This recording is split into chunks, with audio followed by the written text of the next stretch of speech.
Okay. Check frequency on my mic before this.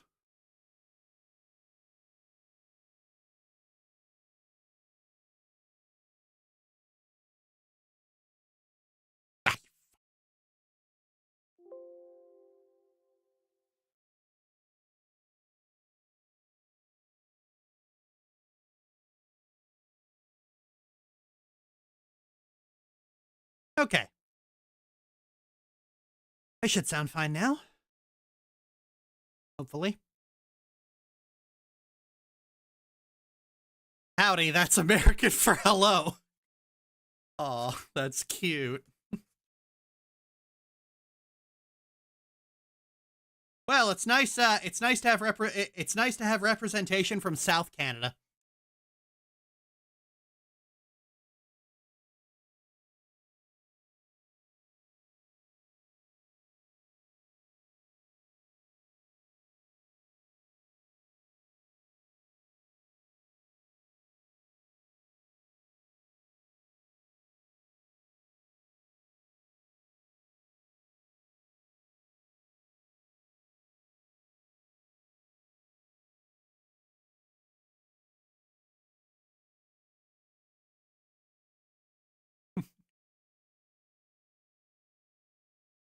Oh, you speak American? No, South Canada.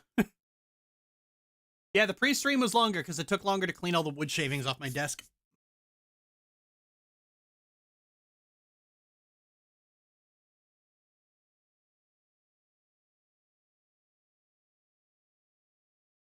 What better use for my over $1,000 gaming laptop than to watch wood streams after work?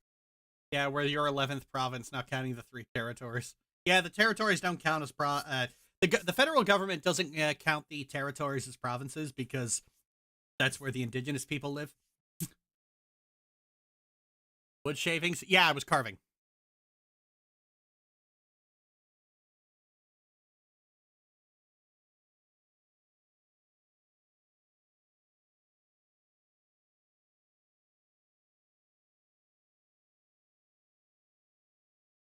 Can you guys annex us already? See, here's the thing. Canada has never claimed to want to annex the United States because we don't want the United States.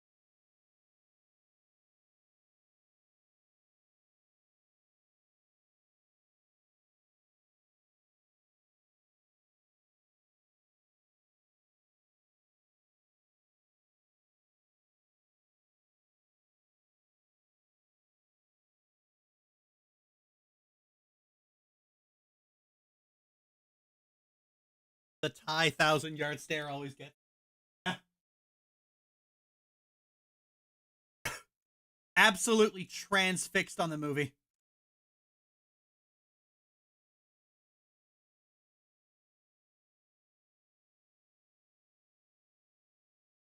One second. I got desk.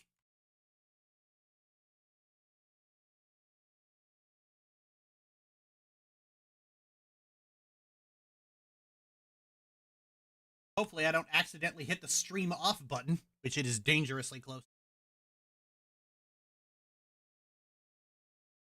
Yeah.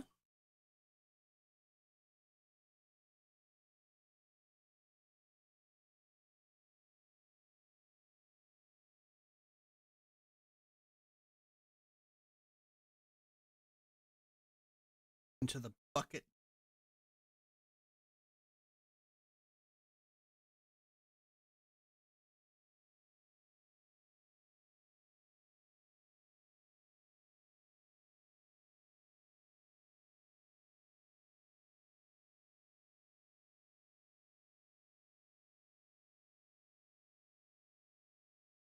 We had this. Me and McKay wrote this funny little thing of Ty and Kari arguing over some bad movie from the US they were watching. And Kari's just making all of the usual weeb points in reverse. Is tonight going to have a topic or is it just chilling and chatting? Well, it's chilling and chatting at first, but it is a work stream. I am going to start editing the new video. I'm just procrastinating. I'm procrastinating and socializing. Nifty.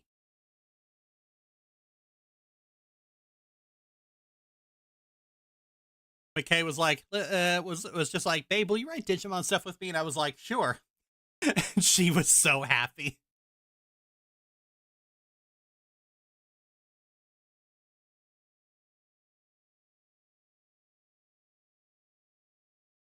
So excited for your new Avatar video. Oh yeah, 2 of them.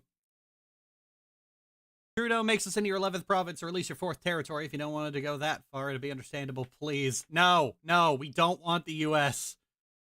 Look, Canada is not equipped to handle 300 million people, none of whom have any political literacy.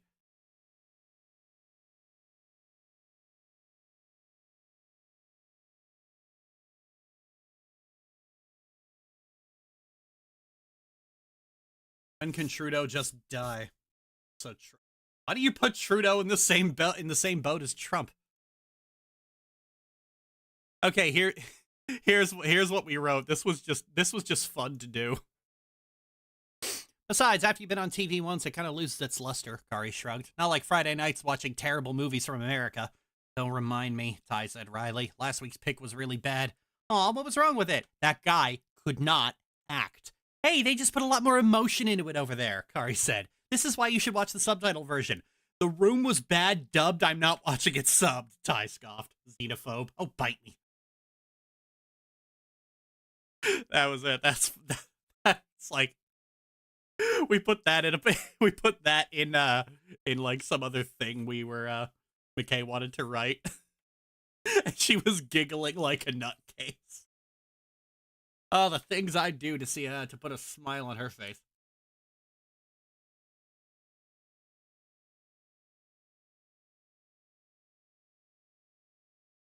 Take a few chunks of the US that we don't want the US. I don't know how to make this clear. Canadians don't want Americans. There's a translation of The Room. In this context, there was.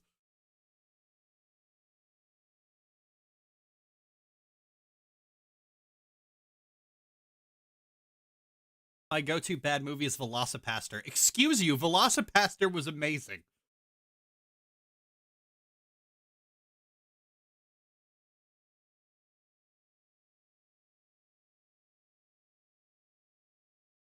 Okay, since we're on the topic of politics, for the Americans in the chat, top 5 presidents, go.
Let's see. 1, John Adams. 2, Jimmy Carter. 3, Teddy Roosevelt. 4, FDR. FDR is only in 4, really. The only president to have more than 2 terms.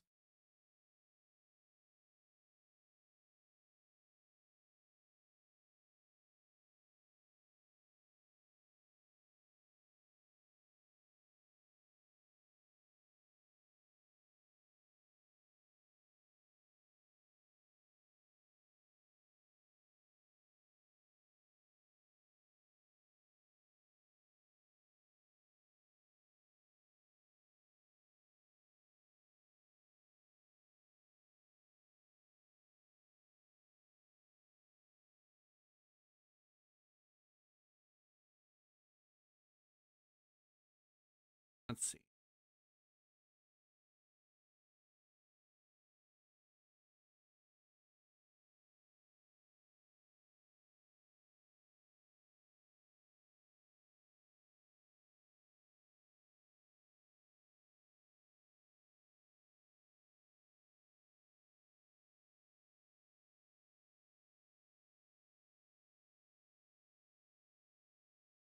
No, not Clinton. Obama's a mixed bag for me. It's been a top five for sure. Carter, Obama, Ford. Oh, Kennedy.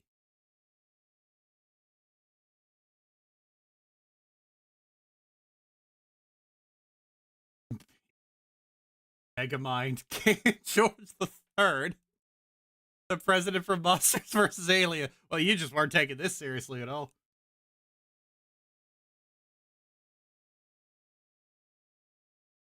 Obama's a Carter's a decent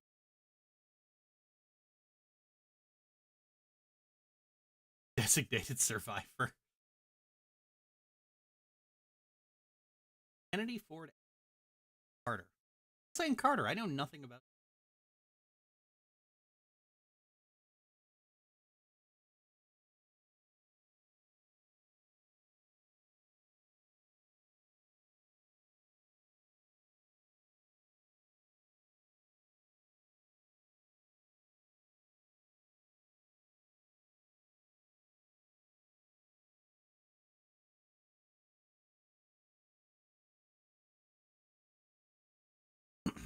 I didn't have Peanut Jimmy Carter. Earth Queen. Barbie.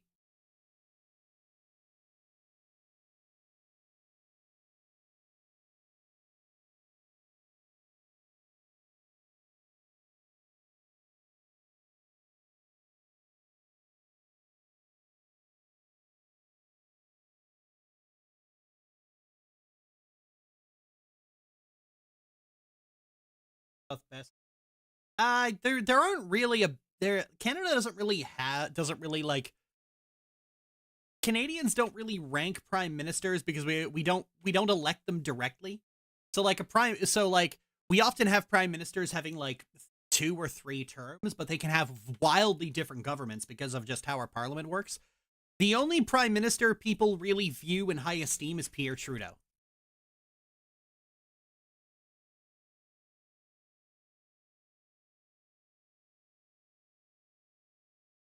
So if I really had to pick a few, obviously Pierre Trudeau, Lester Pearson, William Lyon, Mackenzie King, and Justin Trudeau.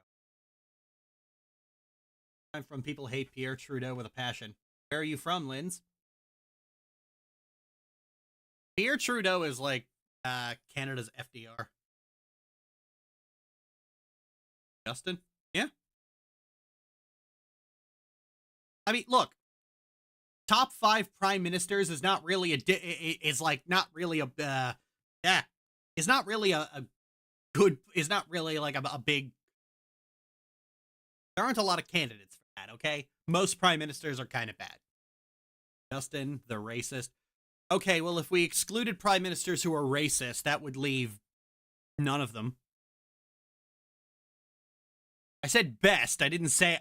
I said the best out of the list. I didn't say best human beings. If we're talking about the greatest Canadian, that's Tommy Douglas. Tom in Canada, L. Go fuck.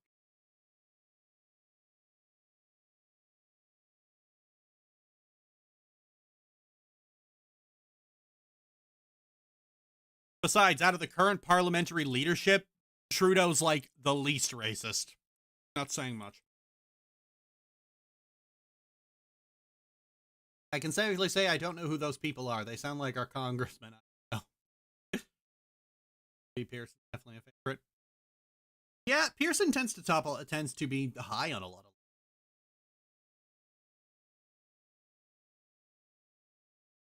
of. Azure, I have no idea what you're talking about.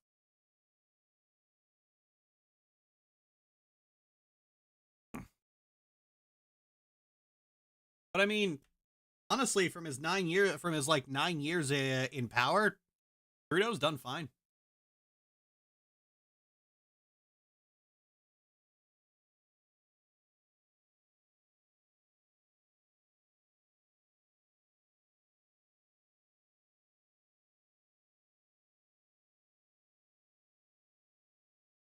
You actually look up what the Liberal Party's done over the last 9 years, and it's like, well, shit, we actually made a lot of progressive leaps forward. For fuck.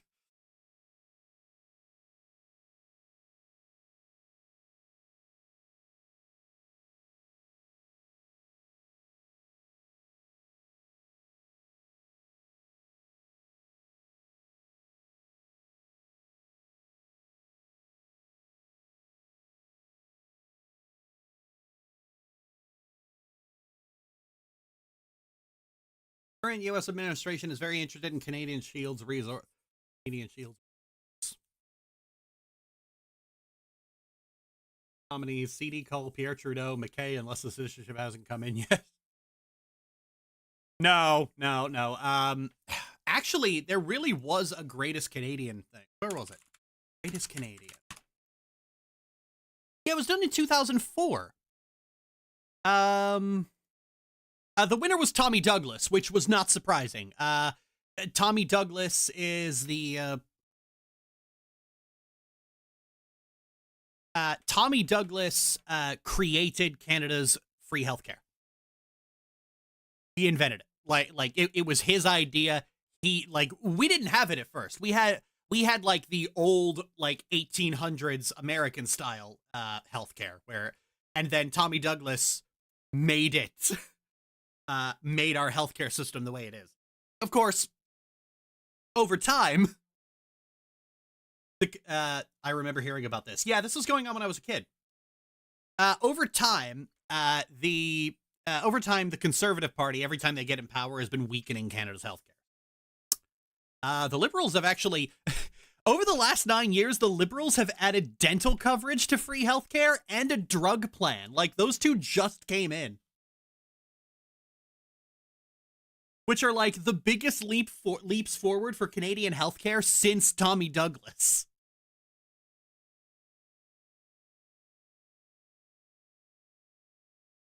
Like, normally my hormones plus my ADHD medicine cost me about $180 every 3 months.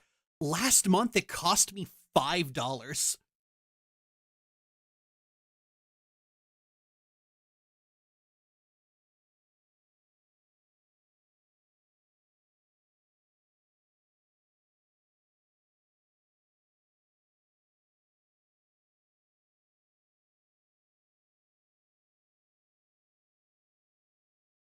That's good. Yep.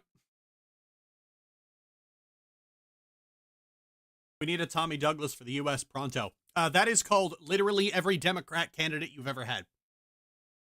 Never understood why dental isn't standard health. Oh, I can answer that question. It's because when single-payer healthcare was being set up, prices for things had to be standardized and they had to be negotiated with the government.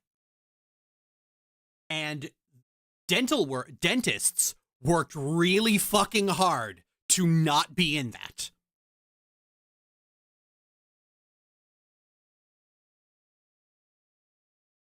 Bounce later. Hey, alter ego. Anyway, the second place was Terry Fox. And if you don't know who Terry Fox is, he ran across Canada and raised money for cancer research. Now he has there's annual cancer fundraisers called the Terry Fox Run. And third was Pierre Trudeau.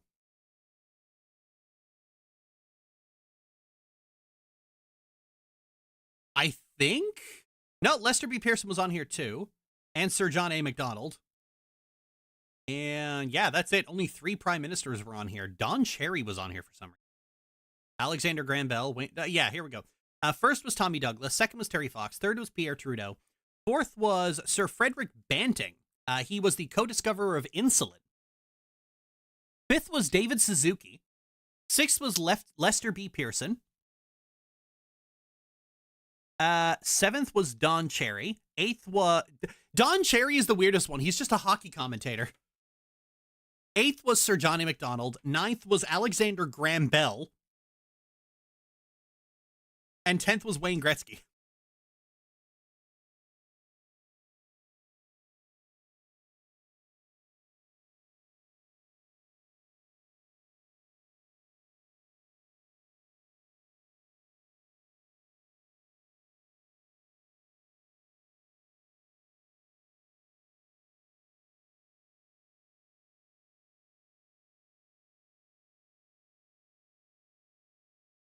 Bootski. Don't do that. Number 50 was Rick Mercer, which is a shame because Rick Mercer was very funny. He certainly deserved to be higher than Celine Dion.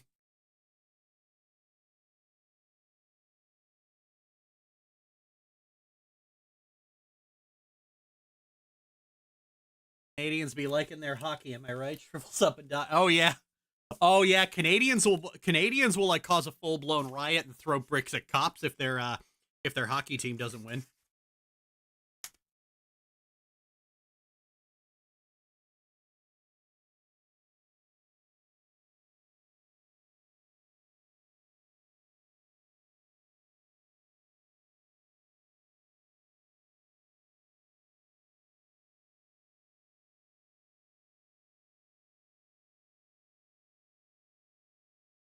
They should do that even if their team does win. Oh, they do. Just not as often. Although to be honest, I mean, look, if the Habs ever win the Stanley Cup again within my lifetime, I'm pretty sure the entire city of Montreal will just start guillotining cops.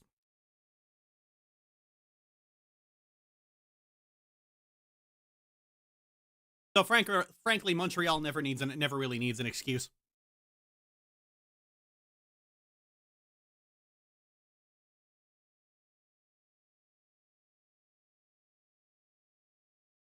My father, this is hilarious. My father used to always give his father shit because uh, my grandfather really likes the Toronto Maple Leafs. My father really likes the Montreal Canadiens. So those two teams have probably the biggest sports rivalry ever. And my father used to always give my grandfather shit because the last time, like when I was very little, I used to hear this from him a lot. The last time the Toronto Maple Leafs won the Stanley Cup was when he was a year and a half old. And he would say this when he was in his 30s. I am now 32, and I often have to remind my father that, like, whenever he brings this up, Dad, the last time the Habs won the Stanley Cup was when I was a year and a half old. Karma bit him in the ass in the funniest way possible.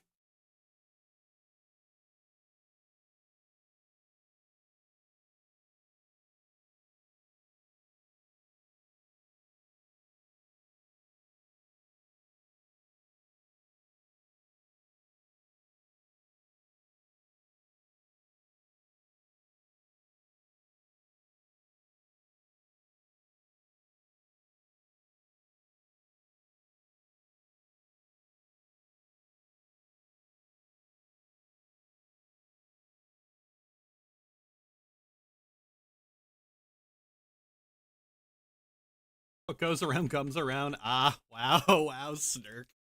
I don't care much for sports ball, or in your case, sports puck, but I'm glad it makes my neighbors happy. That is an incredible family legacy to uphold. Yep.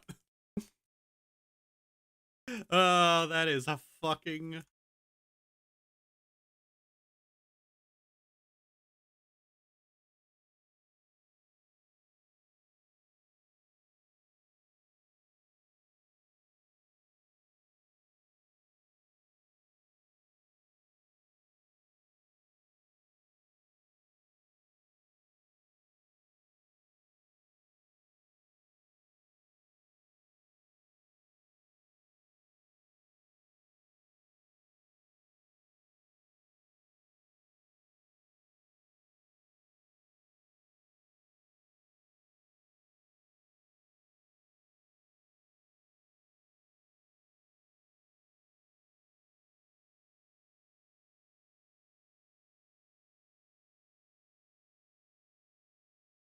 Sports weekends exhaust me, but I work in departments more than a not really.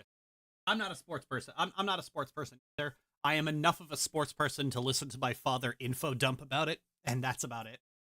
And that's the only reason I know that as much as I do.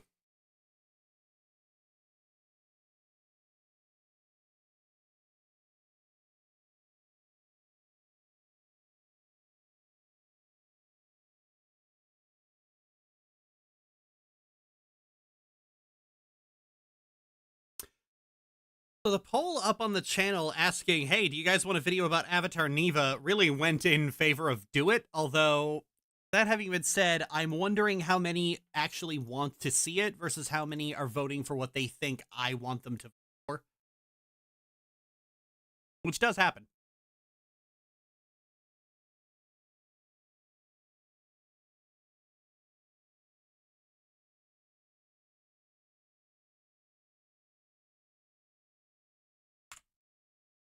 Me. I want to see it.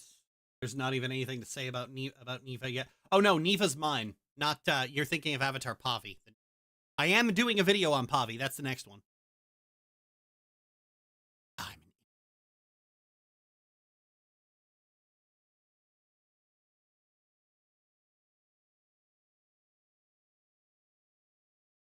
Pavi, there you are. See it, I'd watch it. I've been working on it.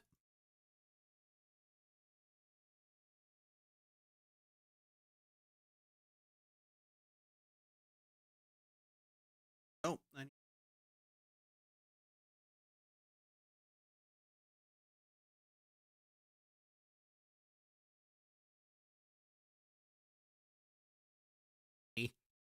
that I'm getting used to it. I miss the Neva stuff from Tumblr. It's on Patreon now. $1 patrons can access it.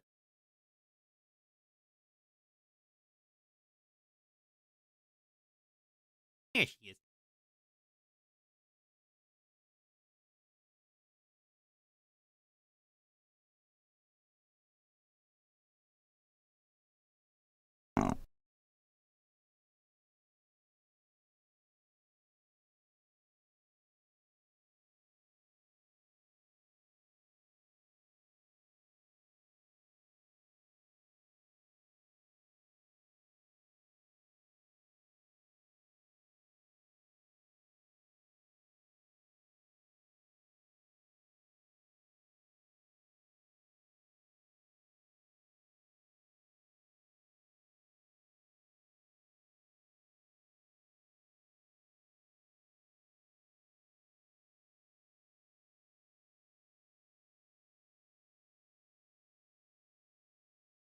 The jokes made me giggle. So.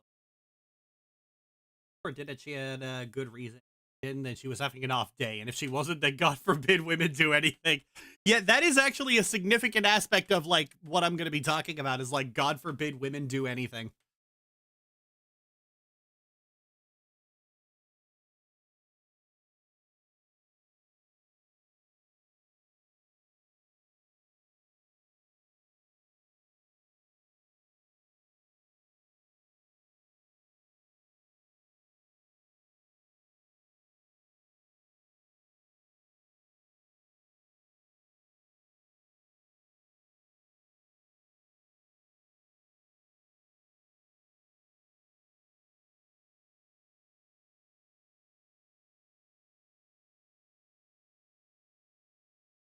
Hobby.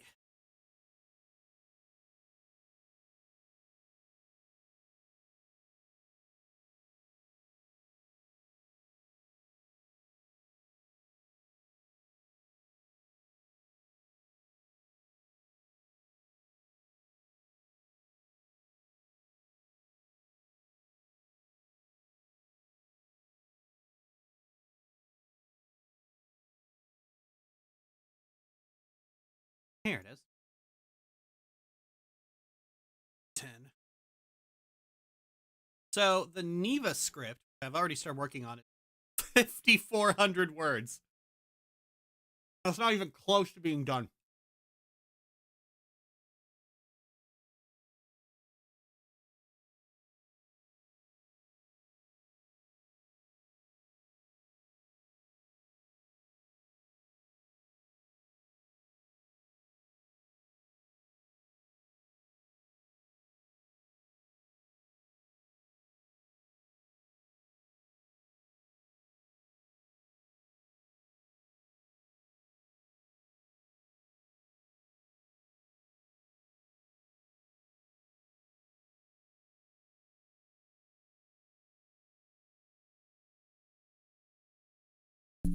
Perfect.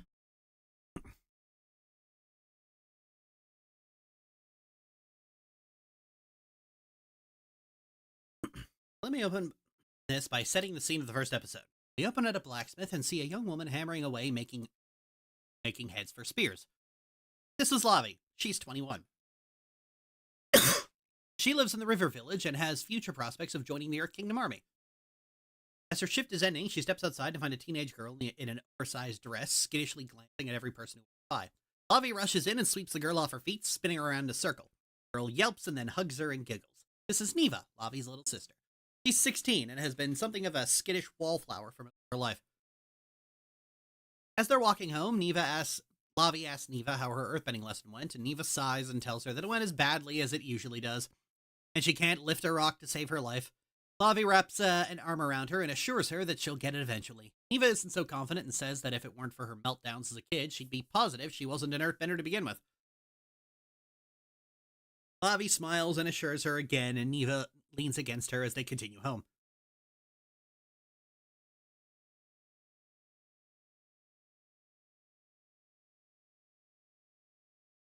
Do you still have a mustache? No.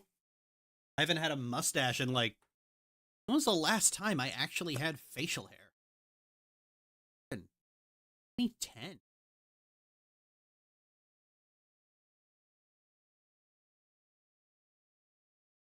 I took part in Movember the first time it happened, and then I never did it again.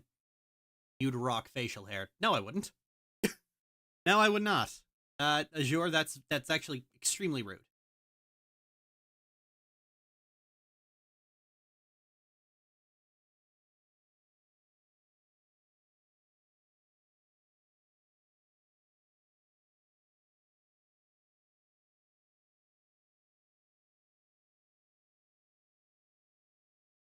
Mean to be mean. Yeah, it's not a good idea to tell a trans girl that she'd rock facial hair.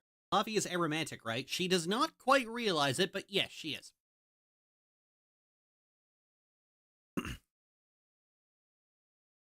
Lavi adores her sister more than anything else in the world. She's extremely eager to help care for Neva, and as a result, Neva has grown so attached to her that growing up, she would seek her out over their mother.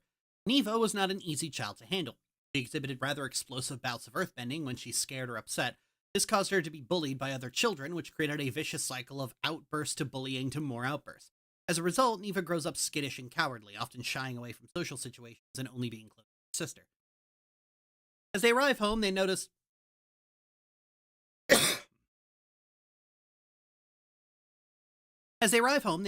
a carriage out front with the symbol of the White Lotus. Neva's confused, but Lavi is immediately alarmed. She tells Neva to wait outside and heads in. Inside, her parents are talking to two members of the White Lotus. When she asks what they're doing here, they introduce themselves and start to explain why they're there. But Lavi cuts them off because she already knows why. They're here looking for the Avatar. The White Lotus is surprised that she already knows, but then starts trying to explain who they're looking for.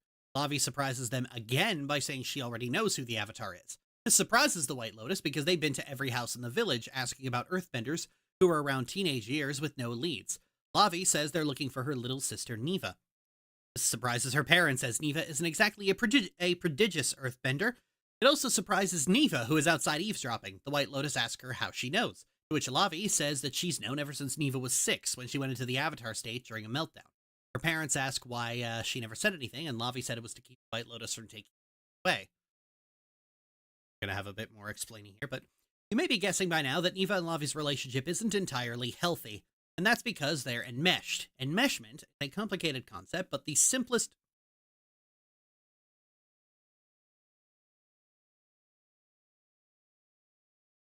You're bullying the girl who specifically earthbends when upset. What kind of logic are they working with?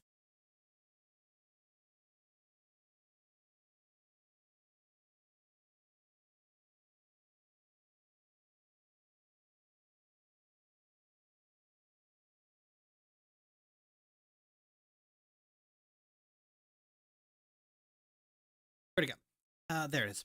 The simplest possible explanation is that people have different kinds of emotional needs that they have to get from different places. For this?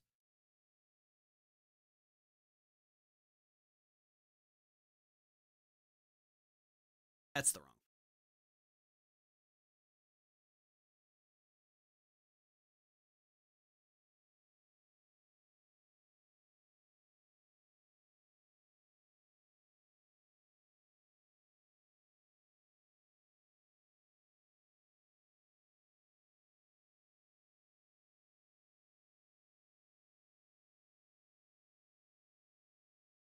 Oh, come on.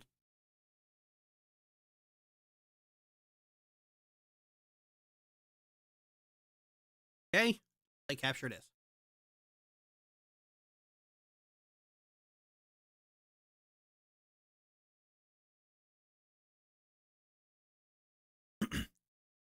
The emotional needs from a caretaker, friend, sibling, and partner are all very different, and they don't really overlap that much. The most that they do overlap is that a friend can be a partner and a sibling can be a friend, but that's about it. And a sibling can be a friend, but that's a... Oh, there it is. For some reason. Oh, I put a space. There we go.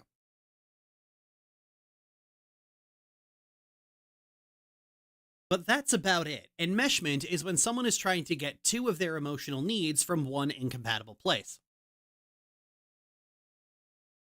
Most has loose memories of The Last Airbender. This isn't me hearing about a fan character concept for media I don't know. It's just a story time with Auntie CD.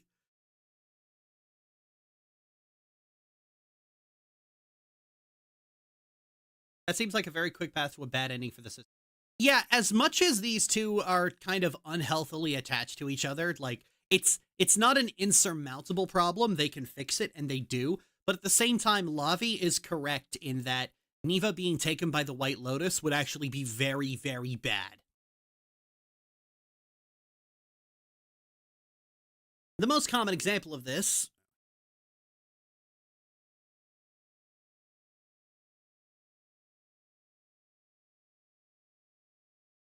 The most common example of this is when a sibling is expected to act as a caretaker.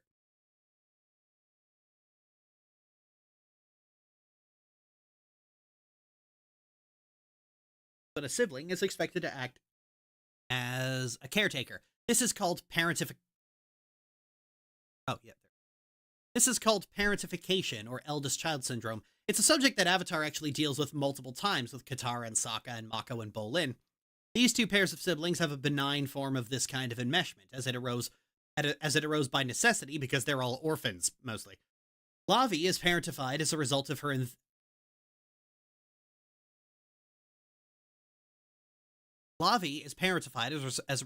enthusiasm to help with Neva, and Neva's attachment to her meant that Lavi was often the one who could easily calm her down. As a result, their mother would often just let Lavi take care of it when Neva needed something. Where Lavi differs from other examples of parentification is that for her, it's entirely voluntary. She likes taking care of Neva even though it's forming a dysfunctional relationship. This is important to establish because dysfunctional isn't the same thing as toxic. A toxic relationship is primarily defined by unhappiness, and both Neva and Lavi are happier when they spend time together and unhappier when they don't. But more critically, Neva is completely and utterly dependent on Lavi, and that's something that can't stand, because the Avatar has to be able to direct and take action, not wait for her sister to do it for her. When Neva is 16, the White Lotus finally locates her and attempts to take her away for training. Faced with the sudden prospect of her life being uprooted and changed so suddenly,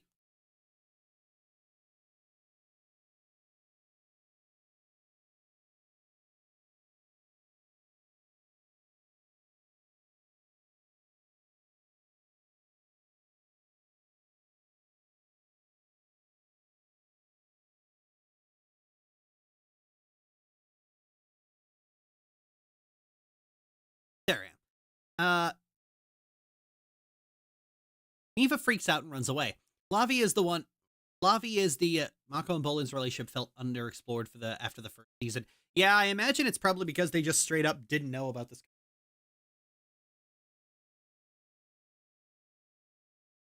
Neva freaks out and runs away. Lavi is the one who finds her, and she realizes that such a sudden and intense change in Neva's life is only going to make her situation worse. So she hatches a plan. Neva needs to learn to be more independent, but she doesn't respond to force. So Lavi takes her off on a very old-school Avatar journey to find teachers to train her in the 4 elements. Lavi intends to give Neva the gentle nudge she needs to learn to be more independent, but on Neva's terms and while remaining a stable rock for Neva to clutch if she needs it. What follows is a 4-season-long series dedicated to each element alongside the fundamental personality issues that Neva has to overcome to master them. At each step of the journey, Neva has to overcome something that is holding her back, and what keeps her going is Lavi's encouragement. What keeps her going is Lavi's encouragement and the way Lavi is proud of her for the growth she exhibits. I think the format for such an adventure would be a traditional 26 episode seasons, where 20 episodes are episodic adventures, while the last 6 are a continuous story dealing with some local trouble.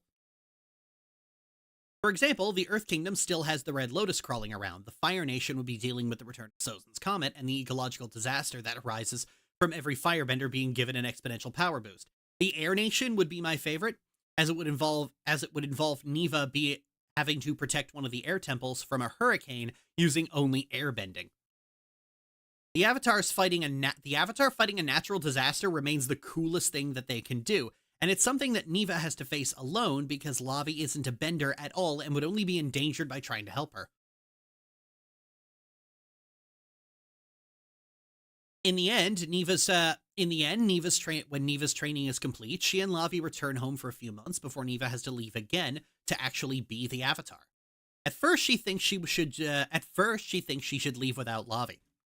It's been 10 years since they left on their journey, and Neva feels like she's been a burden on her sister with her dependency and neediness. Lavi's 31 now. Neva feels like she's taken up enough of her life. But as she's getting ready to leave on her own, Lavi is waiting outside for her. They have a talk and discuss this very thing that Neva was worried about. Lavi smiles and tells Neva that caring for her and guiding her on her journey wasn't a burden. It was a blessing. I look forward to watching this tomorrow. Oh, the stream. It was a blessing that Neva has never brought anything into her life but joy, and that she knows Neva will be a great Avatar and she wouldn't miss it for the world. Neva and Lavi's relationship is in a much healthier place. The dependency is gone, but the thing that doesn't change is that they are delighted to be in each other's company. But this time, Neva, as the Avatar, is leading. This forms the main difference between Neva versus Aang or Korra. Korra is an Avatar who loves being the Avatar and gives it her all. Aang hated being the Avatar at first, but eventually embraced the role. Neva both hates being the Avatar and never truly embraces it.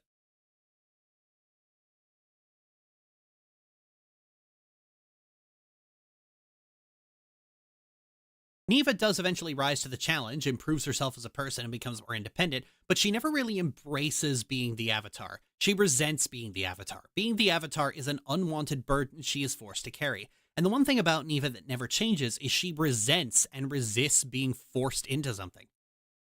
Neva does a lot of research into her past lives on her journey and comes to the conclusion that being the Avatar fundamentally destroys the lives of the Avatar and the people around them.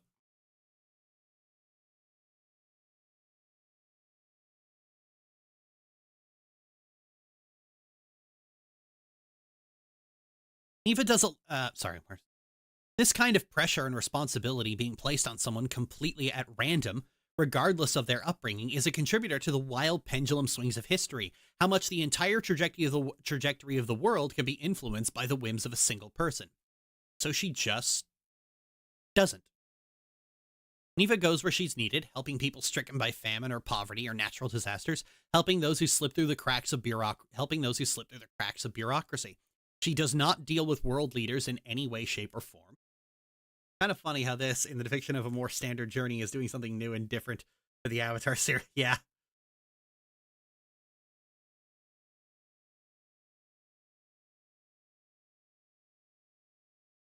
She does not deal with world leaders in any way, shape, or form, and she views the power structures of the Six Nations with near universal contempt.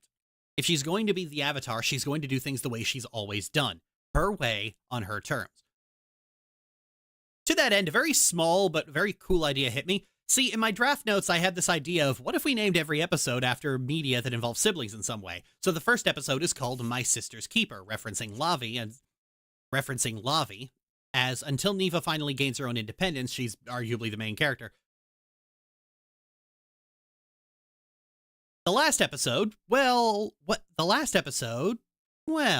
In the last Airbender, the final episode is called Avatar Aang, referencing Aang finally embracing his Avatar journey.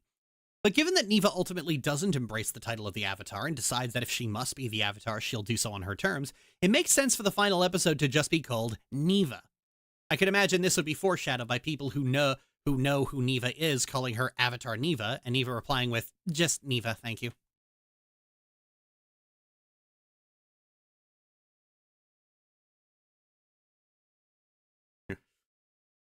I do like this kind of broad summary, but I actually have a more specific summary here regarding bending.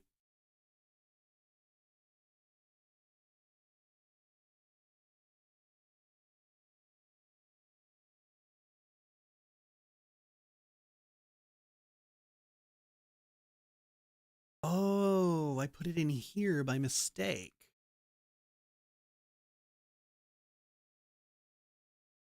Okay, that's fixed.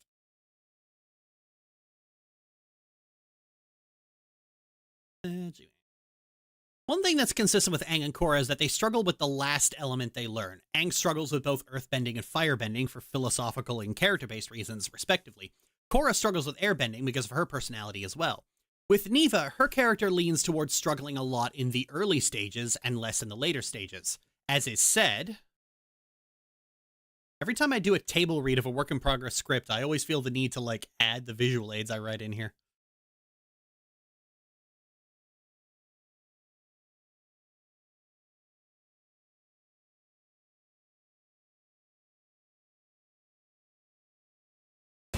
Earth.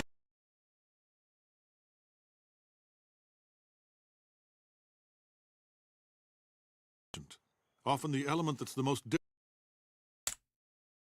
The other elements came so easily to me, but every single time I've tried airbending, nothing.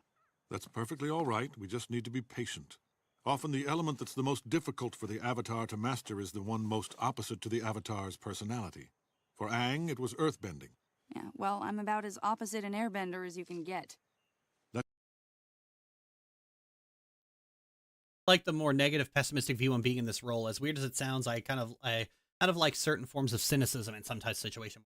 Well, the important part of this is that Neva is sort of the whole point of Neva's story is like basically breaking all the rules and shattering everything. Basically creating an avatar who is just like, fuck the rules, I'm doing things my way. And as a result, every avatar after her gets to define themselves to a more significant degree. Especially given that later in her life, before she eventually dies of radiation sickness, Neva ends up writing a lot of books on philosophy and how the Avatar relates to other people. Those books are specifically meant for her successor.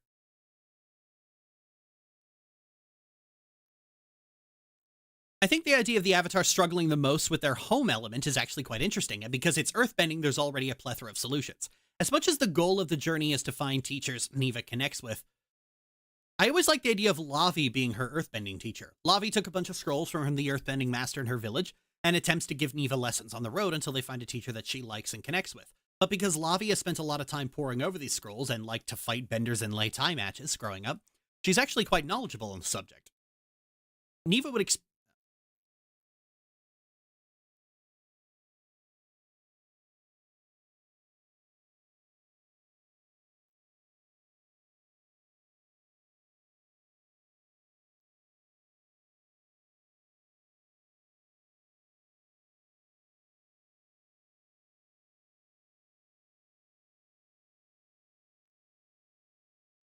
Neva would Neva would experience her first breakthrough with earthbending by bending sand, because sand bending is closer to air and water bending, which are better fits for Neva's personality. I figure that their adventure would start close to the Siwang Desert, giving her plenty of opportunities to practice it. After that, Neva would likely carry containers of sand for easy access to bendable materials.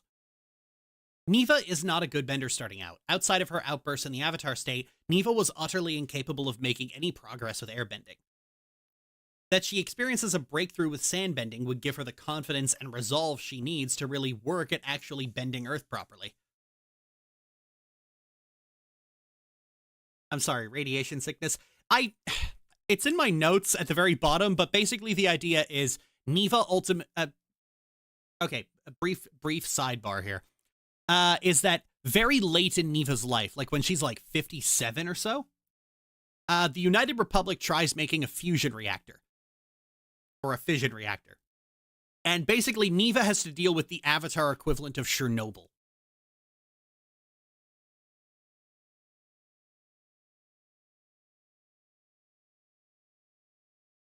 The end result is that because Future Industries tries to make a fission reactor, but much like Chernobyl, they cut costs and cut costs and cut costs and cut corners and cut costs and cut corners and cut more costs until eventually the reactor melted down.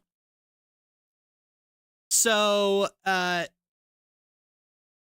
everybody evacuates, but when Neva arrives to help contain it, it's basically her and, what did I call him? Kunik Sato. Her and Kunik Sato basically, like, work together, with Sato giving her all the information she needs, while she's actually containing it. She basically does it with air. She uses airbending to keep the radiation from spreading around the world, and then uses earth bending, lava bending, and metal bending to just utterly encase and entomb it. Kunik is the K-U-N-U-K.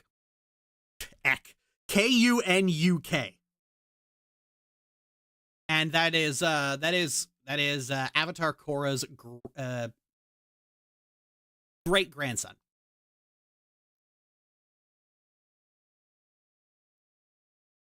So she ultimately manages to contain it.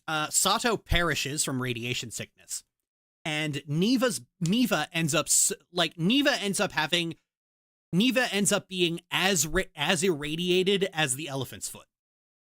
Like, her body, because she's so close to it and working so close to it, her body ends up being radioactive itself.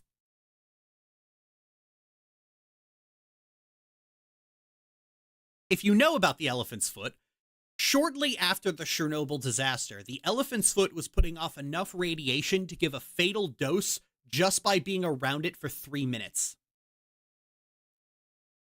She entombs the radiation. That doesn't sound like a long-term solution.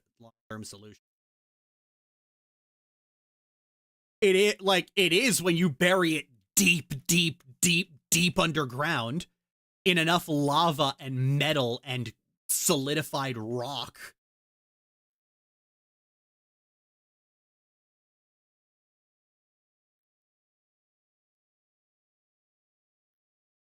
The elephant's foot is still there, less deadly, but still, yeah. Wake up, babe, new core of the earth just dropped. Where'd I put this?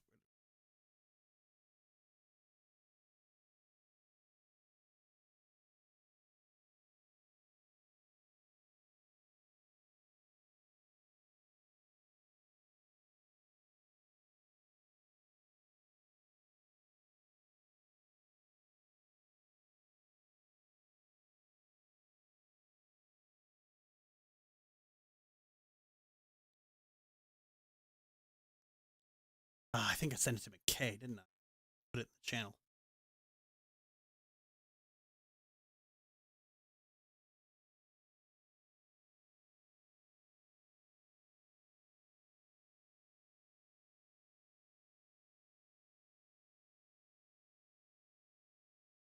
That's not it.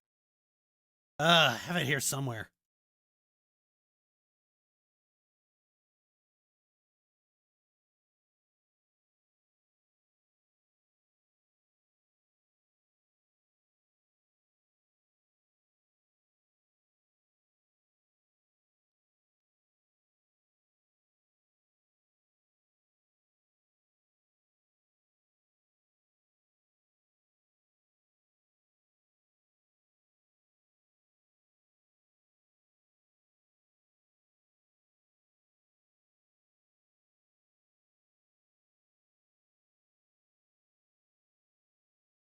I cannot remember where I put this damn thing.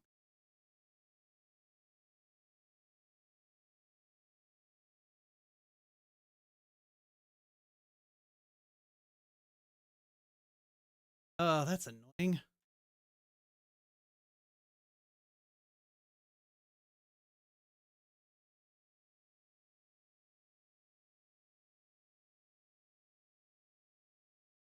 I could have sworn. Wait a minute. I put it in the patron call. Yep, here it is. Got it. Sorry about that.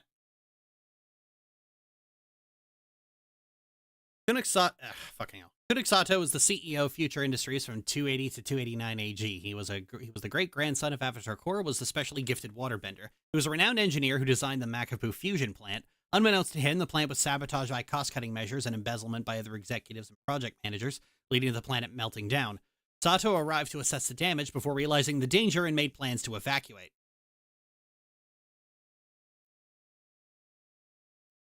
But chose to stay when Avatar Neva arrived to contain the disaster, as she knew nothing about fusion reactors or the danger of radiation. His continued stay subjected him to intense amount of radiations, and he perished a week later. His bravery, combined with the cowardice of the rest of Future Industries, drove Neva to murder the board of directors of Future Industries by attending a cleanup meeting and subjecting them to lethal radiation. Have you seen some of those nuclear waste containment facilities? They're freaky looking. It isn't perfect, or let the world be turned into a complete nuclear wasteland.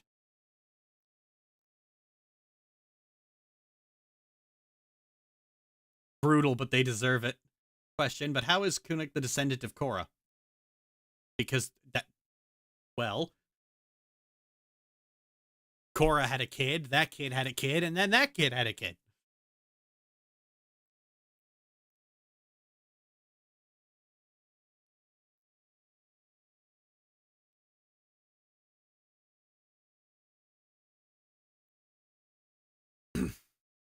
Does Neva manage to get decontaminated to any extent, or is she deadly to others forever? She is deadly to others forever. I wrote somewhere that, Neva ends up going into isolation after this because she's so irradiated. And 3 years later, she dies of radiation sickness. She is then put into a tomb with warnings outside to stay away.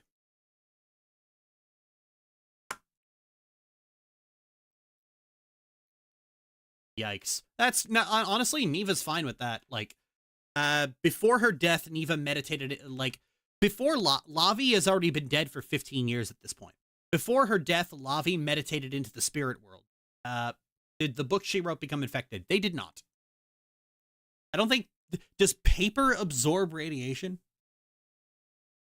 I mean, like, a human body doesn't actually give off radiation when it absorbs it, So, Lavi meditated into the spirit world, and then when 15 years later, when the effects of the radiation sickness were becoming too much for her to deal with, Neva meditated into the spirit world as well. So Neva and Lavi are reunited.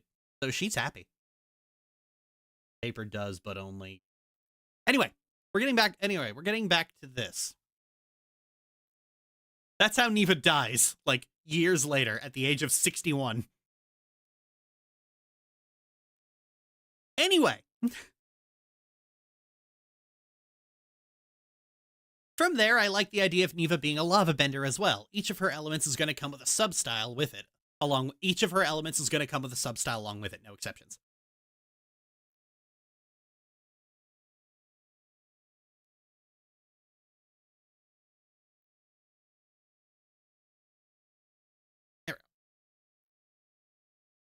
Firebending is the second hardest for Neva to master. Once she figures out how to root herself and gains the confidence and resolve to master earthbending, moving on to firebending is considerably less difficult, because the key personality trait behind firebending is passion, which Neva is in abundance of.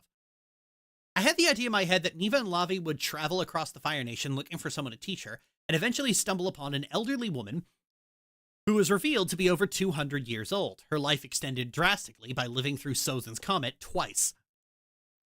This woman never gives her name, and so Neva calls her Madame. Madame is an extremely prodigious firebending master, able to bend flames hot enough to turn blue, and is a master of lightning. Wait a minute, CD, is this just an elderly Azula? I don't know. Could be. You never actually learned Madame's identity because I think it's funnier that way. As it turns out, Neva doesn't really struggle with aggression and firebending. Neva has a lot of pent-up anger and resentment towards a lot of people. This is a girl who was bullied, neglected, and now has to deal with the fact that she doesn't really get to decide what to do with her life.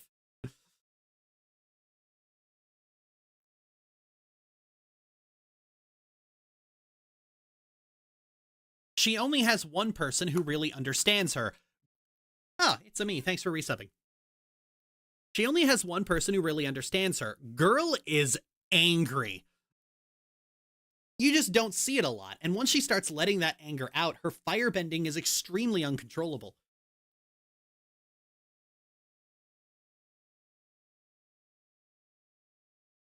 I never realized the comet already passed, more than likely. Yep. It's 239, Neva's born in 239 AG. So the comet passed, in, well, 1 AG, and then again in 100 AG, and then 200 AG, so.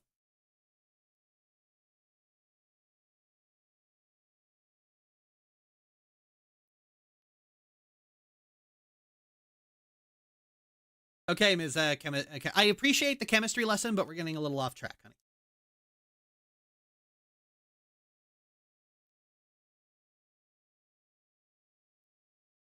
You just don't see it Girl is angry. You just don't see it a lot.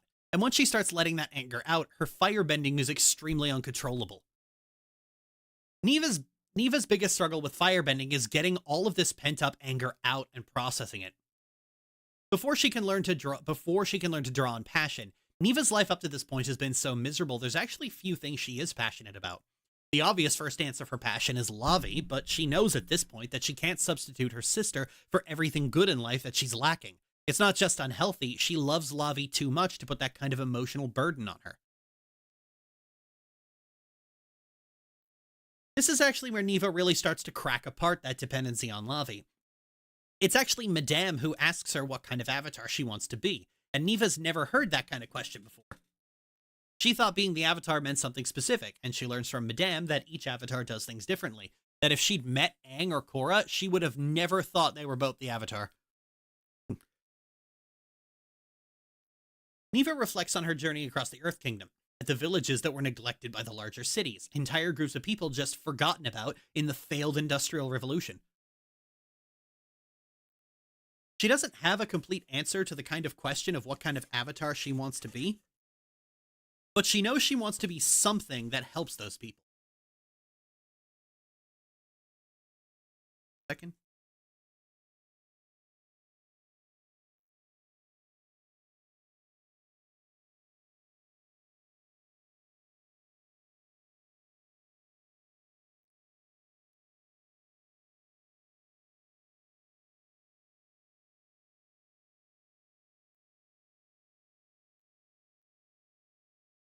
The new show that got teased. Do you think the new show will be better or worse than Go? Oh, that's whatever. Just came to a realization from all this. What is that, Stormborn?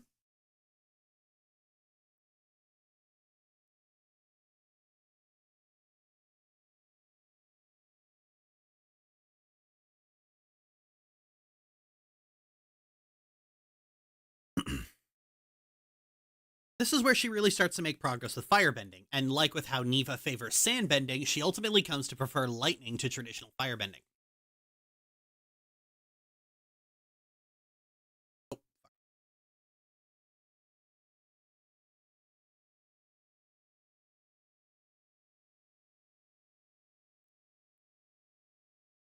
Neva would learn airbending at the Western Air Temple from an air nomad named Ren. Thanks, fantasy name generator. Airbending is the element Neva is most amenable to, as it largely avoids direct confrontation, which is a comforting familiarity compared to the personal epiphanies of her time learning to firebend. However, Neva does struggle with the tenet of letting go and detaching herself. This is why Neva would never be able to master flight, because it involves letting go of all earthly tethers. And Neva has one rather significant earthly tether she utterly refuses to let go of. While Neva would excel at airbending, she would frequently clash with air nomad culture, viewing it as rather cold and apathetic. The emphasis on letting go and detaching clashes with the newfound passion she discovered while mastering firebending. All this means is that while Neva learns airbending rather quickly, she never truly masters it. I thought you named them after your friend. No, just happy coincidence. I was like, I saw it in the list on the name generator. I was like, yep, all right, we're doing that.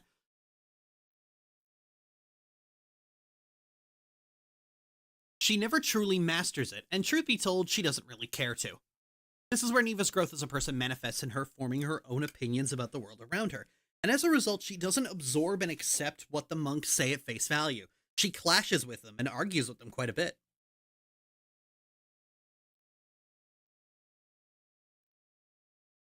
I think that because I don't have any friends, I've been clinging to the idea of being the best sister possible, and my siblings are responding in two very opposite ways. Middle embraces the coddling, and the youngest has been rejecting it. It's not fair of me to try and substitute my siblings.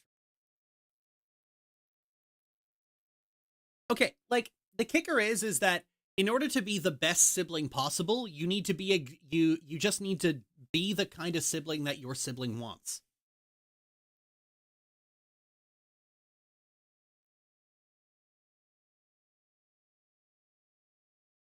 And if they don't want somebody who coddles them, then don't be someone who coddles them. Respect people's boundaries. I actually had I had this question pop up from someone, and it actually caused I gave this little aside to demonstrate what I was trying to get across. Is imagine you've got a girl who is crying because you got this 15-year-old girl who's crying because she broke up with her. Her older brother comes in and it goes, "What?" It's like, "What are you upset by?" It's like, "Me and my boyfriend broke up." And then her brother just asks, "Is this a go beat someone up kind of breakup or a take me out for ice cream kind of breakup?" The girl looks up and goes, "I could go for ice cream."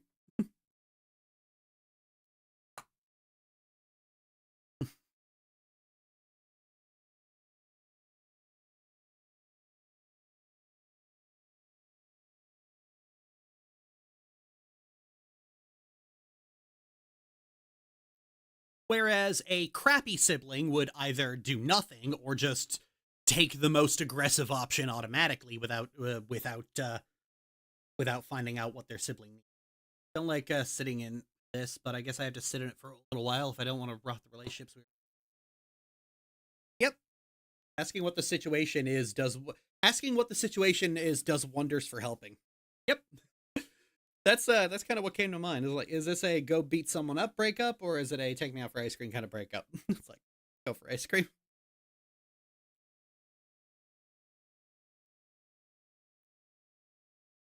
Always offer to support someone, but do it on their terms.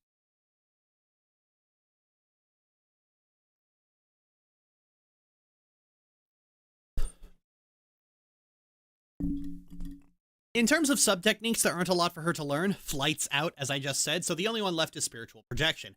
I find Neva could get a lot of use. Sorry about that. I'm gonna get a snack and think for a minute. I find Neva could get a lot of use out of this, and I think that's where she'd learn about the spirit world and make her first proper contact with Avatar Korra. That scenario you described kind of really hit me as I was imagining it. Neat. My older brother and considered one of my best friends. I don't know what I'd do with it. Aww. Aw, that's adorable. Waterbending is the last one. And probably the easiest because water is the element of change, and Neva has been experiencing nothing but change her entire journey. So her time in the Southern Water Tribe would be the most character-focused. And given the fact that this would be the last season, this is where her character development really hits its stride. So first of all, Neva's waterbending teacher is actually a 10-year-old girl she meets on the coastline who spends much of her time playing with her seal friend. It isn't a traditional teaching environment. Neva just asks her to show her how to do a few things, and she practices by playing with this kid and her seal. It wasn't Neva's intention, it was just happenstance, and while she was waiting for Lavi to secure an apartment for them. There's something inherently humbling about the idea of an adult learning from a child, something a lot of people would balk at, but it's a good demonstration of Neva's humility.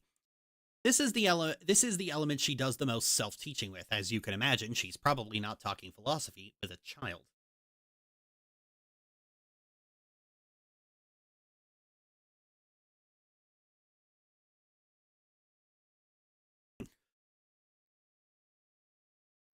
As for the character development, well, there would be a running issue every season where Lavi is always getting into romantic relationships when they spend time in a particular nation, because they spend about 3 years in each one. But because they're supposed to travel, eventually she has to break them off. Her partners come to like her very much and want her to stay, but Lavi has to travel with Neva on her journey. Lavi wants them to come with them, but all of them have lives and they can't just abandon them. This leads to very, very, very bad breakups. Before they went on their journey, Lavi had girlfriends back in their village, and Neva hated them because they took up Lavi's time. Neva's largely gotten over this on her journey and ends up on the other end of this. Lavi gets into another relationship with a girl in the Southern Water Tribe, Kana, and Kana has abandonment issues. So during the 3 years they're in the Southern Water Tribe, Kana gets very attached to Lavi and grows increasingly disdainful of Neva. Kana becomes aware that Lavi tends to ditch her girlfriends when they move on, and so tries to get Lavi to ditch Neva instead. Of course, it doesn't actually work, so Kana clashes more and more with Neva until it boils over into Kana having a burst of complete and utter irrationality and decides to attack her. This is when she discovers Neva is the Avatar because Neva immobilizes her, and Kana ultimately breaks down, realizing everything is falling apart. Neva is actually quite sympathetic to Kana. This is a girl... Sounds like a good ending on the character development since it's an introduction practice of the...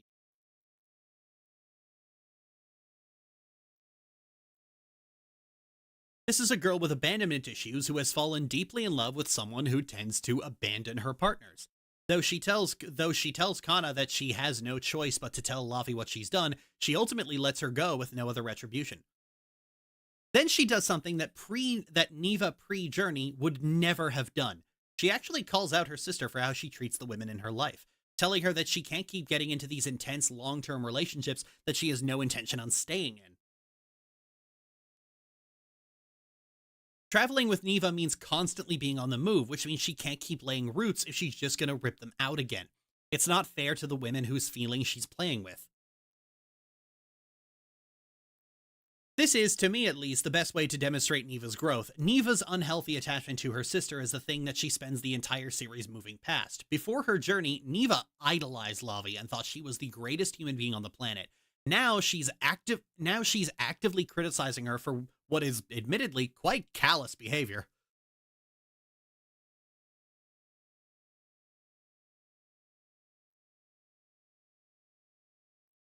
It would also be something that I imagine the audience would struggle with as well, because she's speaking in the defense of someone who just tried to kill her. And in fandom, as well as just online discourse in general, people tend to be quite amoral, and if someone's considered to be a bad person, the only sympathy they get is platitudes meant for the other person's ego. What Kana did was wrong, but Neva is fully aware that this was a symptom of a bigger issue. She has seen her sister do this before, and it isn't different just because Kana did something bad to a character we like. What about substyles for waterbending, CD? Bloodbending? Wait, what? But that's evil! Well, funnily enough, I always envisioned Neva as a chaotic neutral to contrast Aang's lawful neutral, but so letting her bend in ways that are at best ethically dubious would fit that. But further than that, bloodbending is the one that suits Neva's personality the most. Neva ultimately doesn't like direct conflict if she can help it. And she doesn't like using violence, so a technique that lets her immobilize someone would be completely fitting. Bloodbending is actually how she defeats Kana without hurting her. Given that bloodbending has so far only been used by malicious people, the technique is still quite underdeveloped. And I feel like Neva would really refine the technique to do things other than just control or immobilize. I can already think of the myriad of uses that the ability to control and manipulate the body has that are either beneficial or at least benign.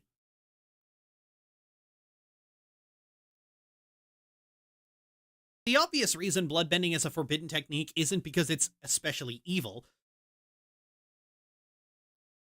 but because it's an instant win condition. It completely destroys all tension in a fight, so making it forbidden means the heroes can't use it to instant win any fight. So the obvious answer to that question for Neva is that because it's a forbidden technique, it's a bad idea to be seen using it. Hence why, as the Avatar, she wouldn't use it all the time.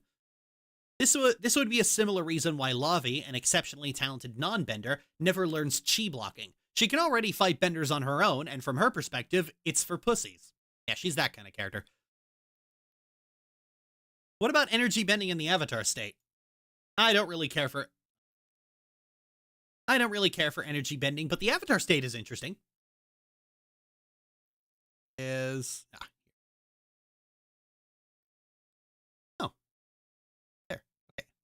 Gonna need this.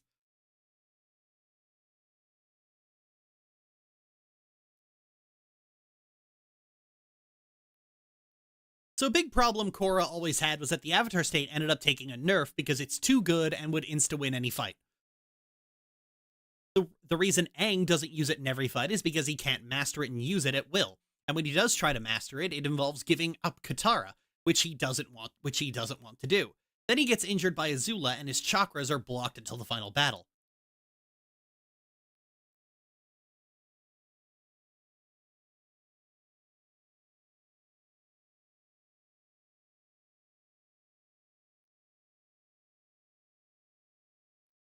Korra gets it in season 1 because this was presumed to be the finale, and then the writers have to find increasingly circuitous routes as to why it doesn't work. So for Neva, I had what I think is a really good idea. The Avatar state is a plot device. It's related in some way to the Avatar's character. As we discussed with airbending, Neva would likely never open her thought chakra because she is completely tethered by Lavi and refuses to give that up, so she never masters the Avatar state. The Avatar state only comes out when Neva is in danger, scared, or angry. When the Avatar state comes out like this, the Avatar tends to be completely out of control and operating on baser instincts. In The Last Airbender, the Avatar state often brings out the very worst of Aang. I feel that to really get a firm grasp of a character's positive development, you need to know what their failure state is.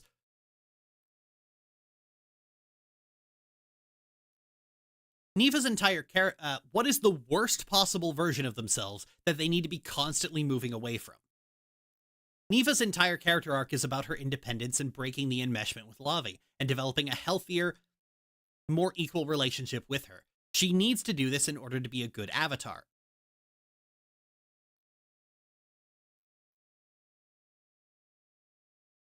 You can. Actually, you can't because I'm in the way.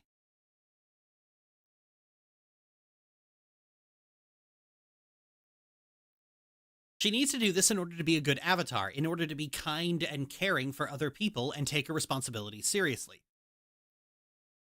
Her failure state, then, is somebody... Her failure state, then...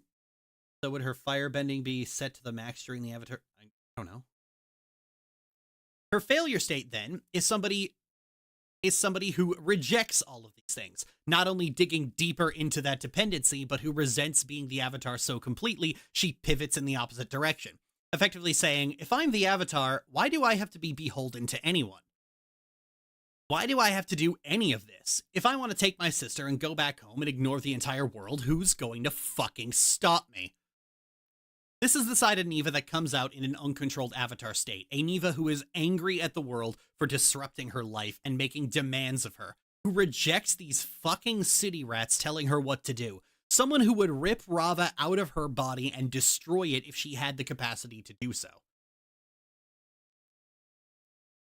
The inevitable jump scare. I'm honestly surprised that you were not at first jump scared by Kuvira.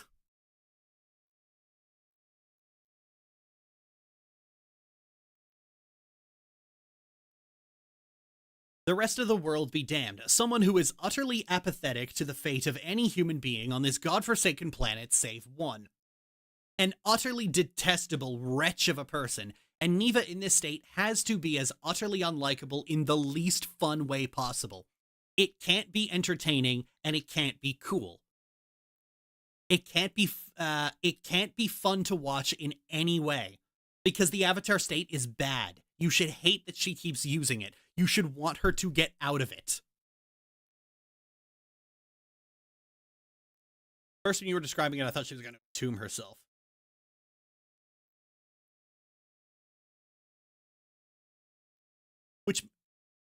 Which means the Avatar state can never, in any way, shape, or form, be fun. I was describing this to somebody in the patron call. Who's the girl on the bottom right of the healthy chart? Oh, that's Lute.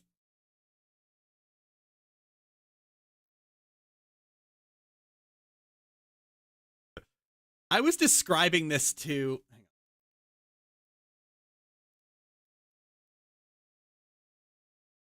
Lute from Solstice.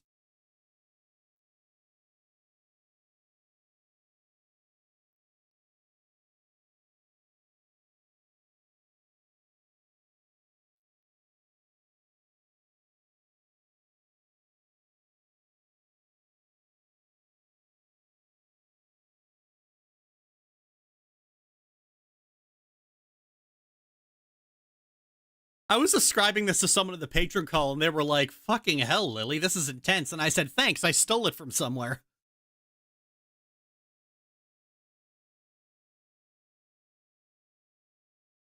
Three guesses where I stole it from.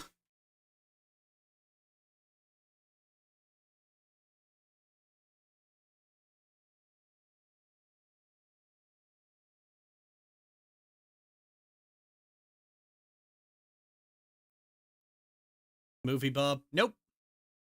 Well, I mean, the concept, okay? That's what I'm talking about. Sounds like an essential JoJo stand hoovering H-bomber guy. No, I mean like the concept.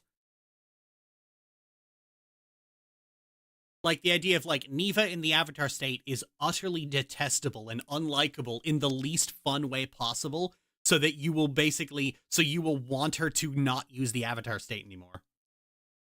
And I stole it from this.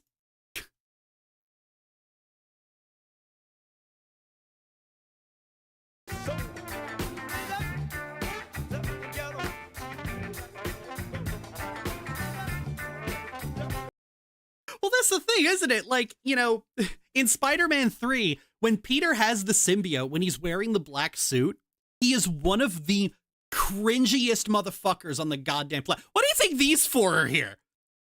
He is one of the cringiest motherfuckers on the goddamn planet. And that's because the black suit is bad. You should hate that he keeps using it. You shouldn't want him to get out of it. And if he was cool, if it was badass, if he was badass in this form, people would not want him to get out of it. They'd want him to put it back on.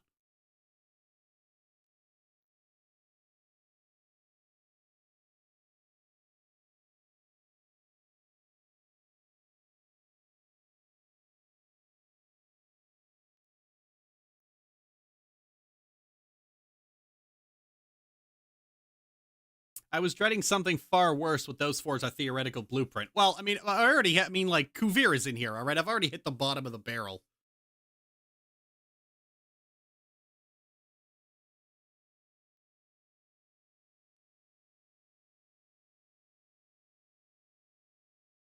That's the last.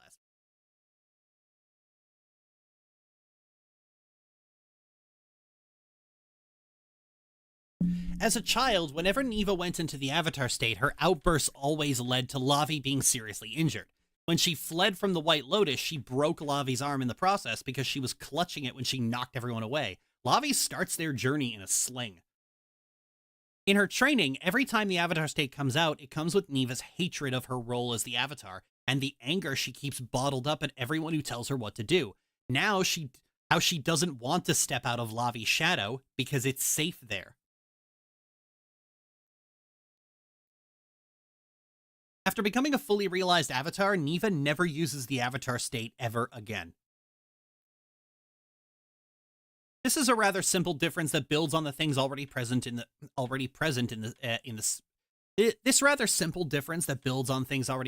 series is, I feel, the best way to use the Avatar state. And having the Avatar state being related to the characterization of the Avatar solves the problem the Avatar state creates in the first place. Neva using the Avatar state would be bad, but that doesn't necessarily mean that this would be the case for her successor, who I'm going to call Yakoma for absolutely no reason. Actually, I do have art of Yakoma. You guys want to see what the Avatar after Lavi looks like?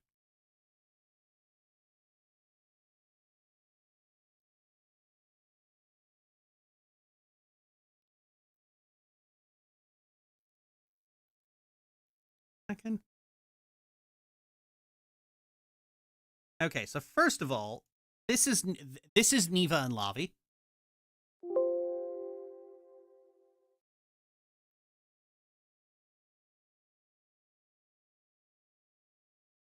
Now, do you remember that thing how, like, the next Avatar always looks like somebody who was close to the previous Avatar? Well, this is Yakoma.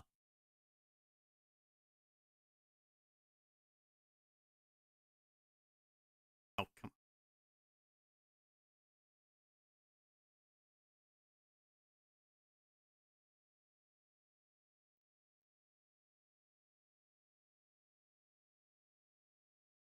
Cute. Oh, wow.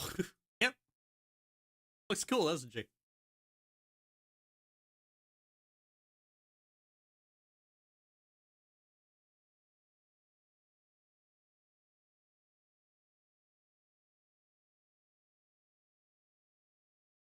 Cool, like Lovey. Yep.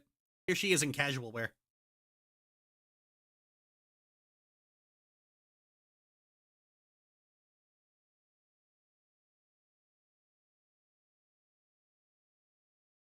Going through decades upon decades with this story. Insert bad she's hot joke. Fuck you.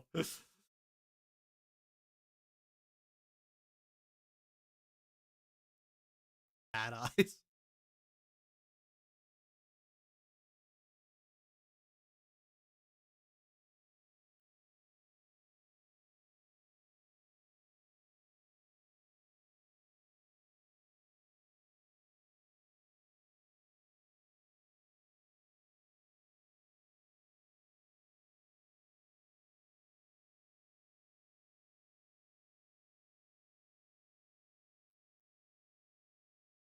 Lava.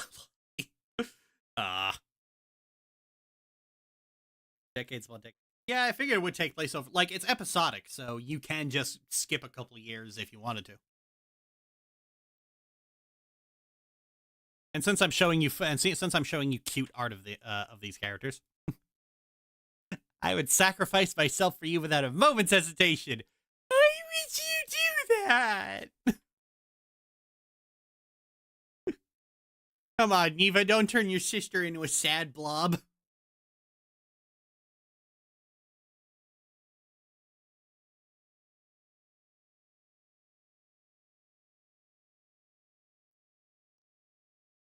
Alright, that's enough Avatar shit for now.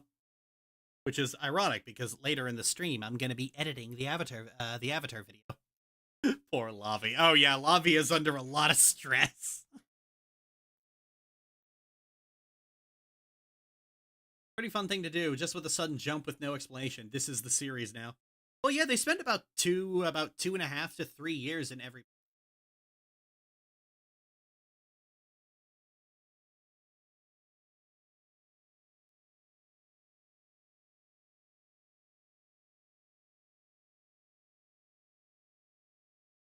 Okay, we're gonna do non-work related stuff for a little bit before I get into editing the new video. I mean, like, yeah, about 2 hours.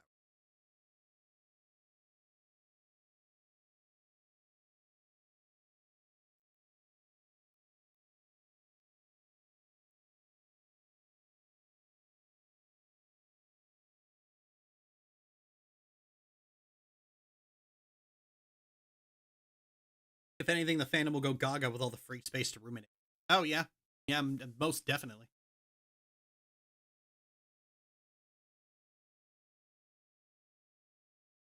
I mean, like, I think I don't know. I feel like a premise like this would actually be completely would be completely uninteresting to the Avatar fan base, because it is the least shipping friendly concept in the world.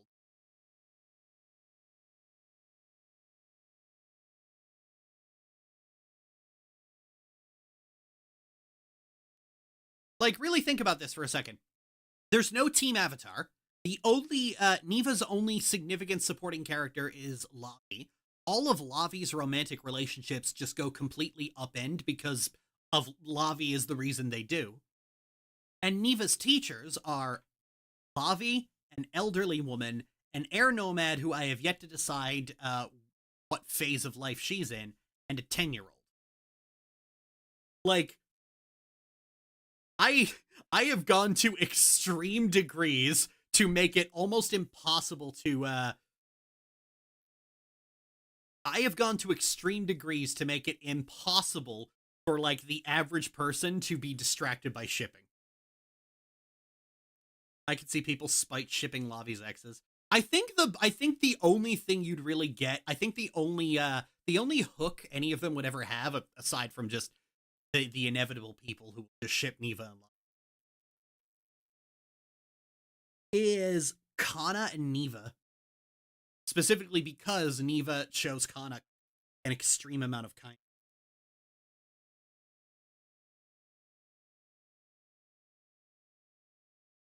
Yeah, I feel like it would be unpopular for that reason and that reason alone. And also just because modern fandom really doesn't like mistake stories.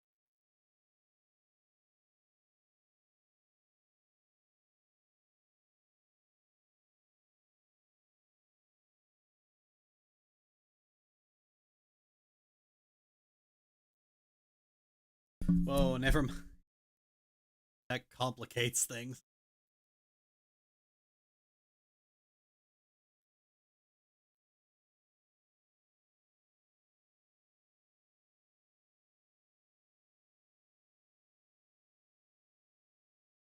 Also, the ending would have people whining. Oh, yeah. Because, like, they both just go back out on the road again.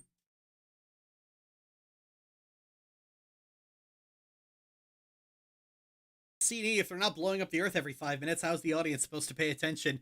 Yeah, people really are just like jingle keys, jingle keys, jingle keys.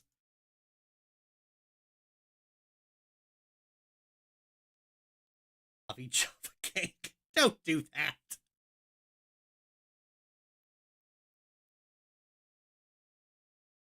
I actually made this joke in the Korra video. It's like, and to an extent, I can understand. It's hard to ignore the story in favor of shipping if the only two permanent characters are siblings.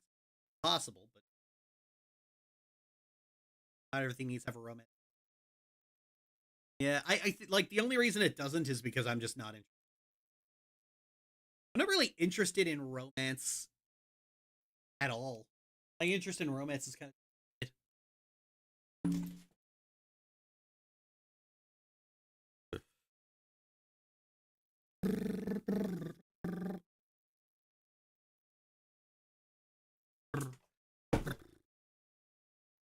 God, I spent most of last night wrapped up in a burrito.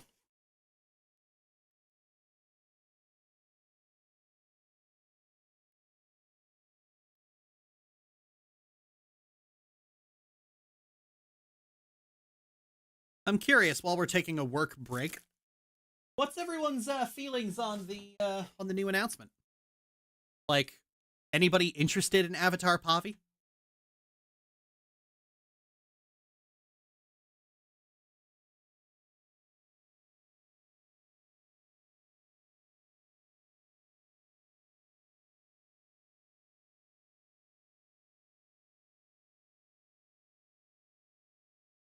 She baby.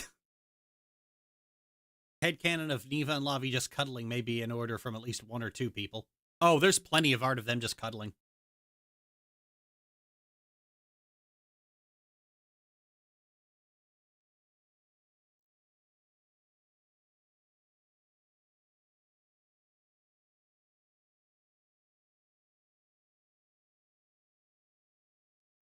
Look him.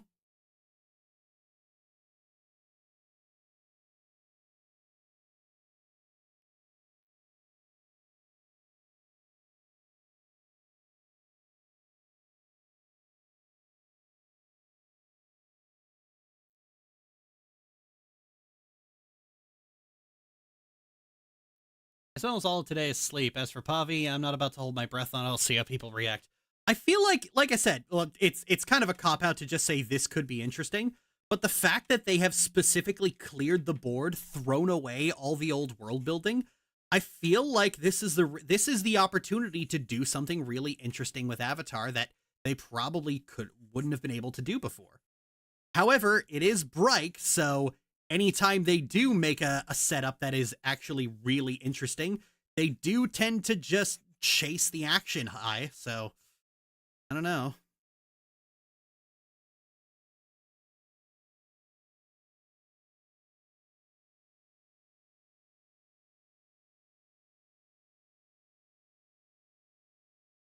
One of my favorite bending styles, so I'm curious to see what angle they go with Pavi's personality and how it affects her learning the elements. Yeah, I think that's actually one thing that's interesting is that because she's so young, we're probably not going to see her bending more than 2 elements.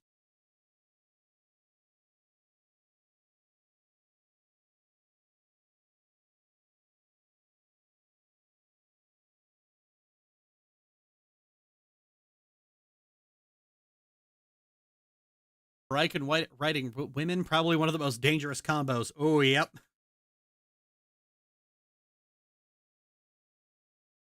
And, like, have Reich done anything since Korra?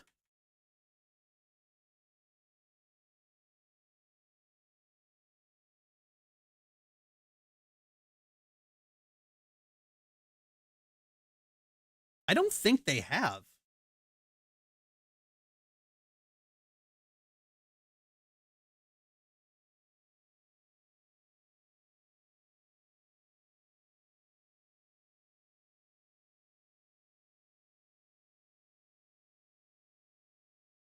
Now that Reich and writing women is radioactive, people writing a baby girl, you can hear people yeah, you can hear people complaining already. Oh yeah, I have. I've seen people complaining. Oh, not just a little girl, a little dark skinned girl. So like the fucking fan brats are absolutely having a normal one.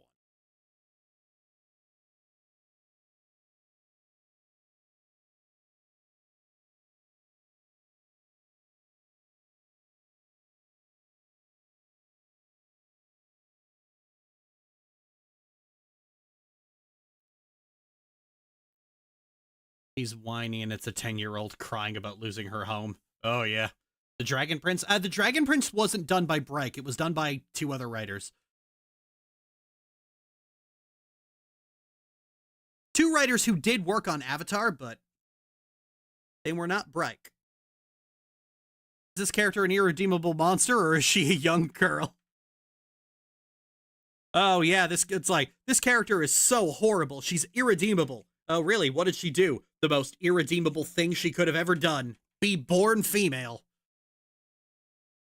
Or become female.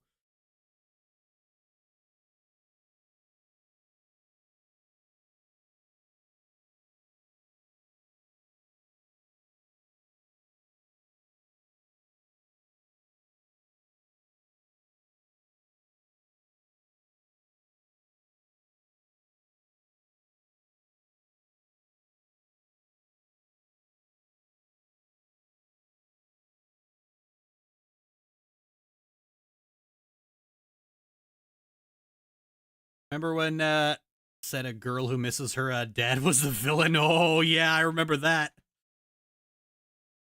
And Woman Bad really is just like the cornerstone of everything that guy does. How are y'all doing? Hey, Joker Man Johnny. We're doing okay. We are taking a extended, and by extended I mean procrastinatory, break from the work part of the Work and Hangout stream. And I am currently shaving down a spike.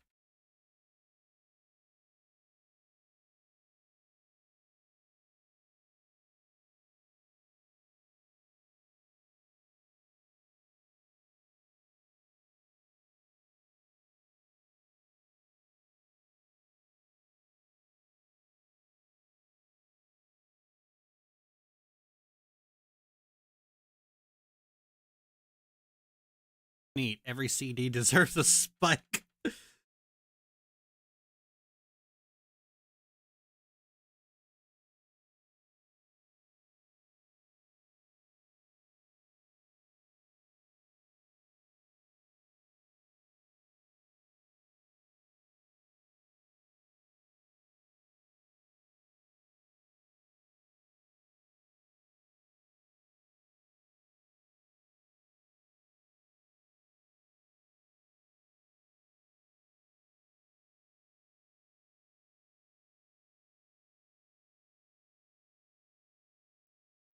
Michael Dan hasn't done anything since Chorus, and O'Brien hasn't really done anything in a decade. Yeah, so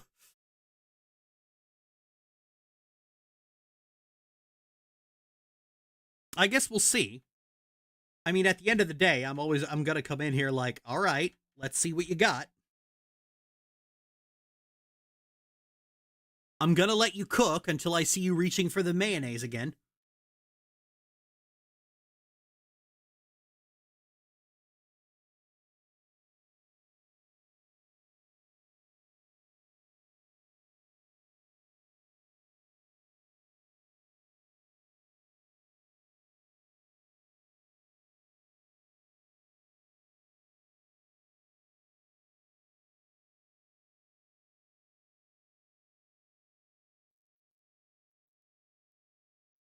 I'm a villain.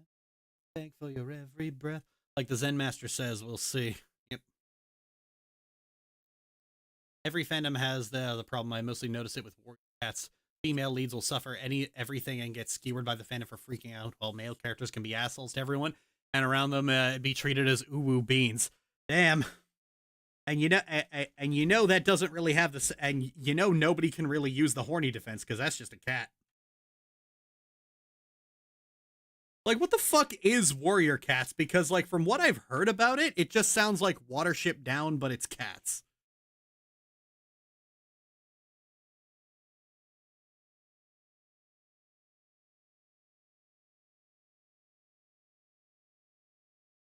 Furry One Piece. Oh. Think them being cats will stop the horny defense? Like, they're cats. They all look the same.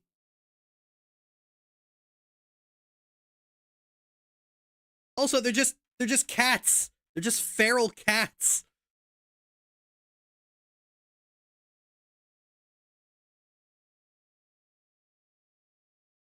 Still not convinced warrior cats is a real thing. Yeah, me neither.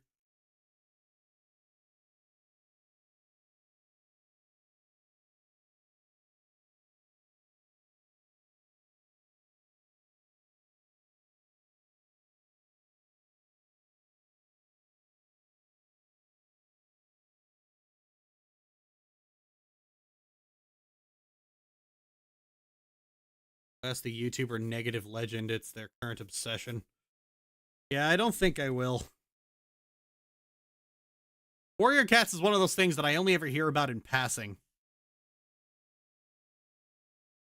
They have cat hell and cat heaven and cat purgatory. Yeah, it makes sense. Cats are just evil by default. Can you tell I'm a dog person?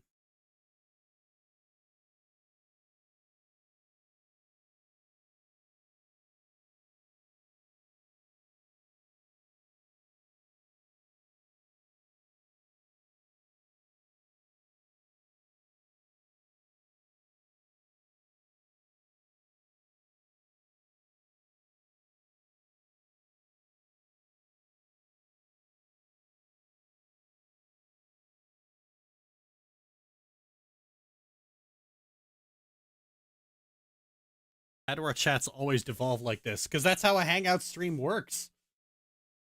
We just talk about whatever. Implies the existence of a class system for cats. How do I unlock Elemental Shaman Cat? Lex!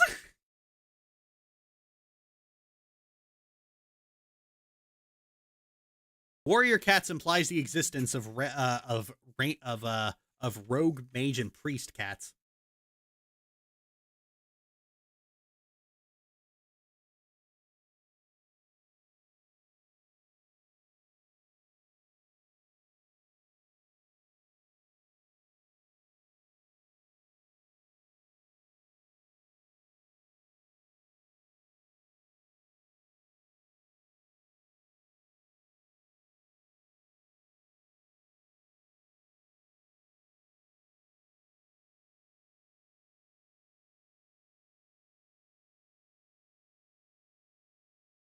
Like Doctor Who broke is like the Doctor Who broke canon series, but without the context of knowing that the series beforehand. It's just knowing Jar Jar Binks is a real person.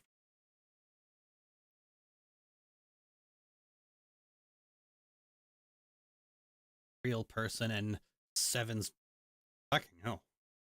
However weird you think it is, the series is, I promise it's weirder. Okay then. I mean, I've seen pretty weird. Like, who here remembers Animorphs? Or hell, the Percy Jackson series. Now that I think about it, there's like... The 90s and 2000s had like a dozen different versions of like annoying Potterheads.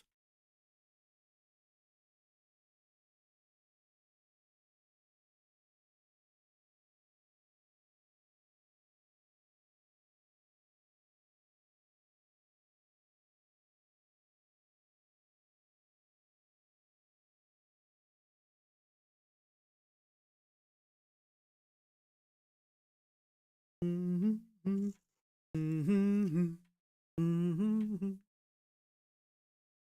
Why is it always the animals books that are always the most bonkers, and each decade that number multiplies? Oh, yeah. That was more of a Goosebumps kid. Oh, Goosebumps, that was another one. Dragon Slayer's Academy was mine. Although those aren't really the same kind of book.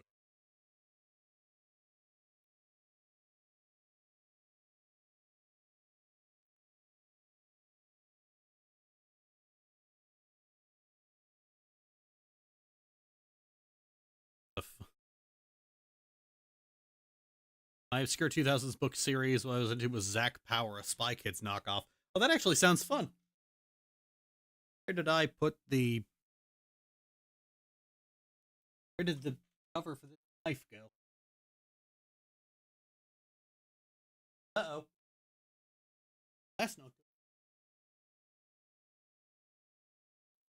Oh, there it is.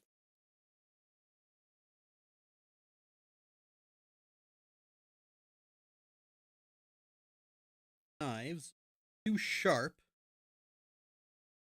to lose.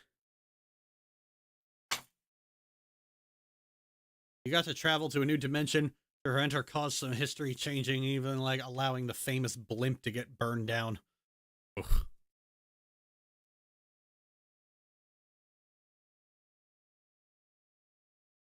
Oh man, there's a 1 second. There's a real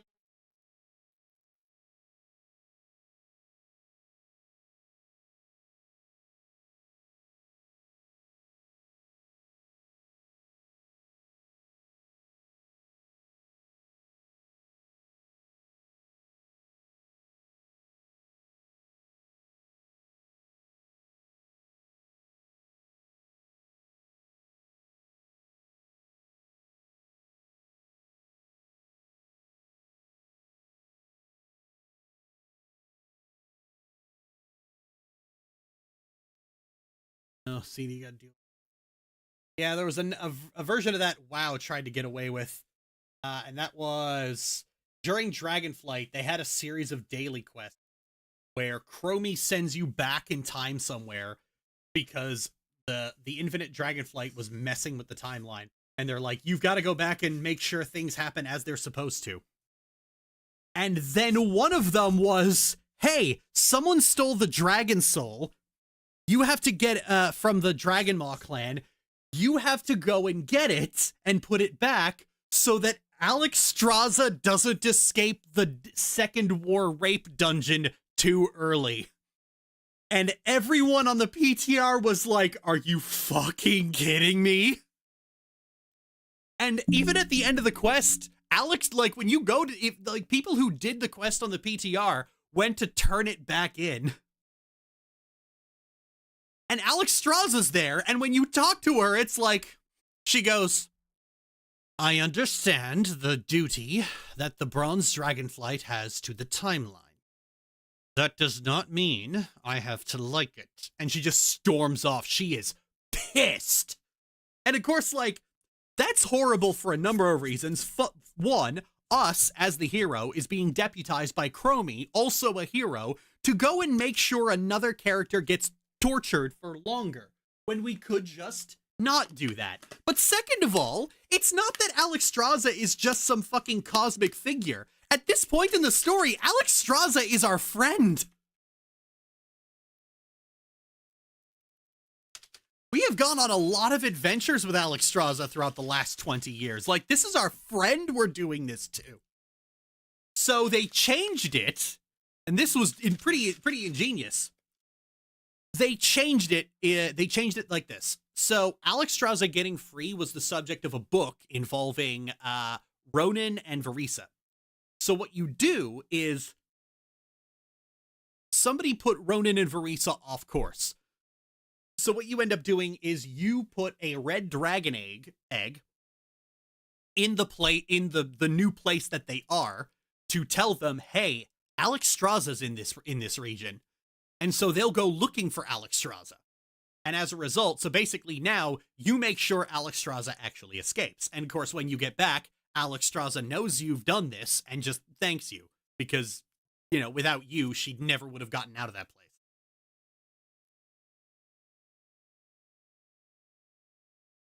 The implication being, of course, is that your involvement is actually canon to all of these things.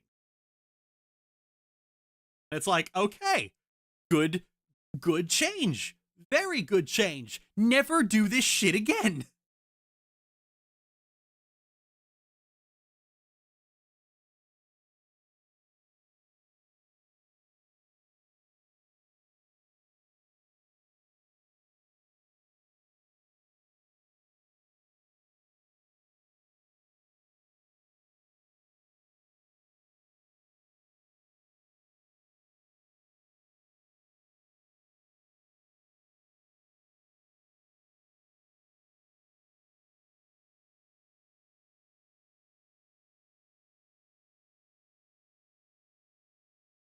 Blizzard, you unfucked your fuck up. Take this C- and get out of my office. Yeah, it's that was fucked up. That was beyond fucked. The fact that we had to tell them this.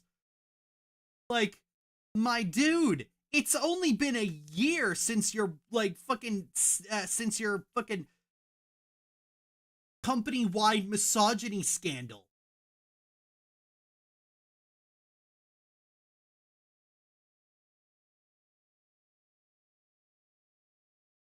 Thanks, Steve. For fuck's sake, Christy. You guys like this.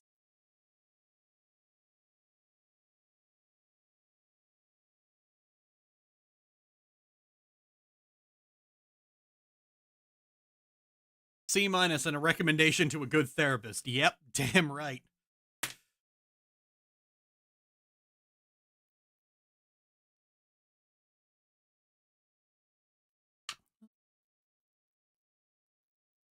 That's Stephanie Meyer's levels of double down. Yep.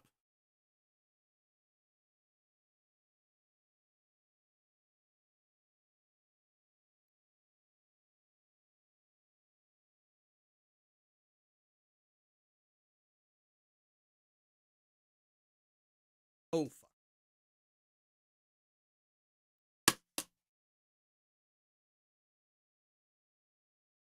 I just realized.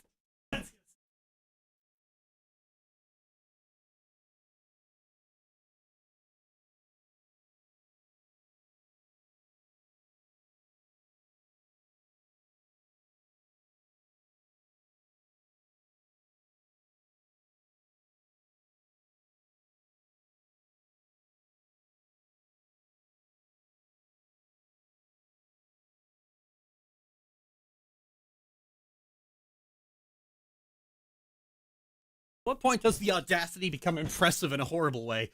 Soon. As Blizzard would say, soon. Oh, I forgot my tea.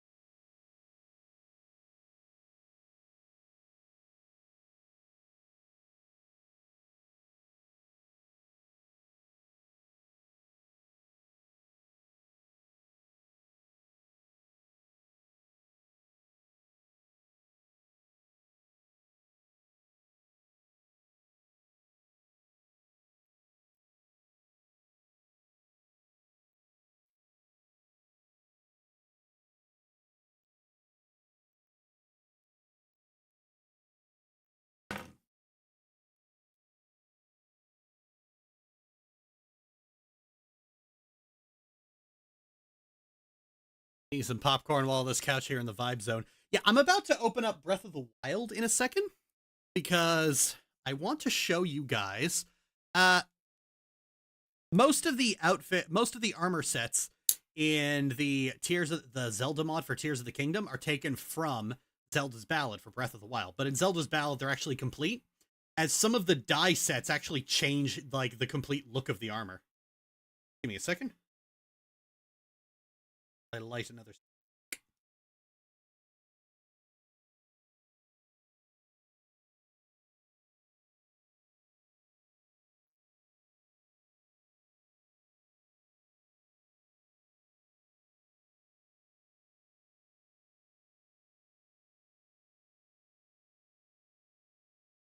So I'm gonna open it up. I think in my save file I actually have every armor set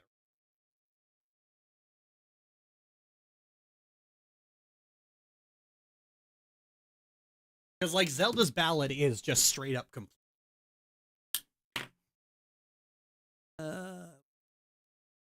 CM. Go.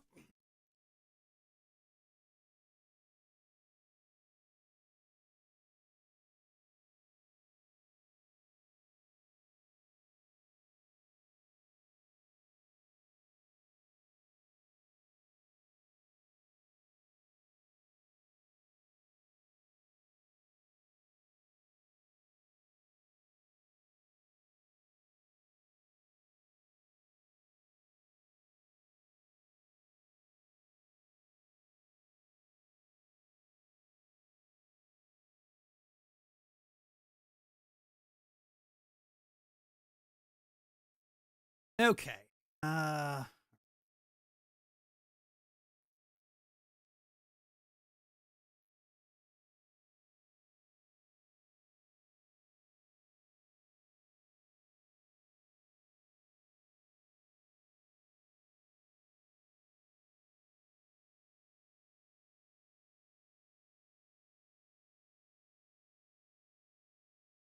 Come on.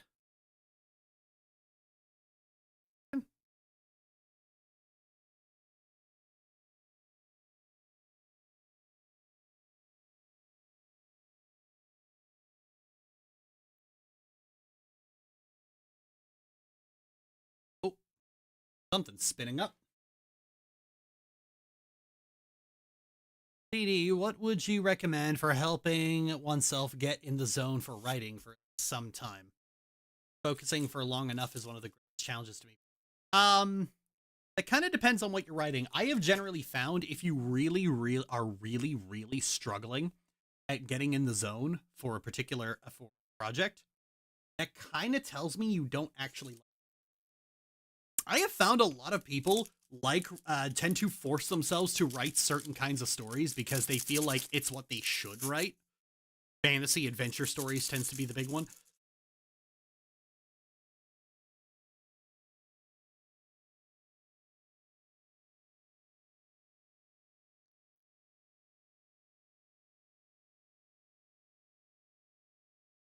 Oh,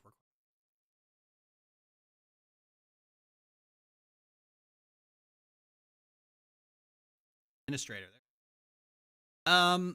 So if you don't really feel passion for what you're trying to write, then it sounds to me like you don't actually like what the idea you're trying to write. There we go.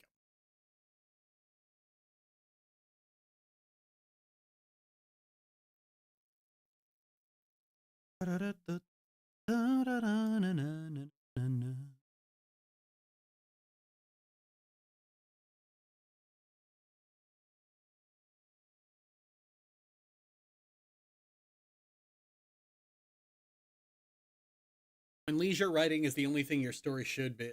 Leisure writing, the only thing your story should be is fun for you to. Yeah, that's why I write vignette style most of the time, honestly. I write vignette style because I get to just write the bit I want to write and not have to deal with anything else. Because I write for leisure most of the time. I have a hard time combating brain fog and ideas just sort of fading into the background unless they stick around for too. Okay. Sounds like you don't really like your ideas then.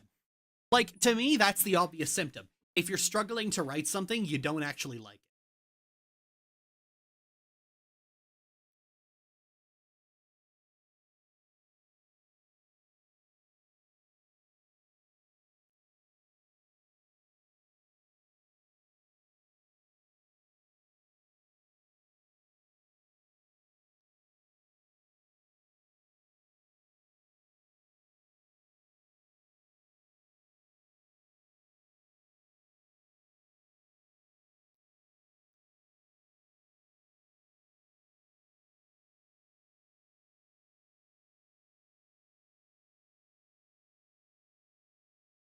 Channel points actually do anything?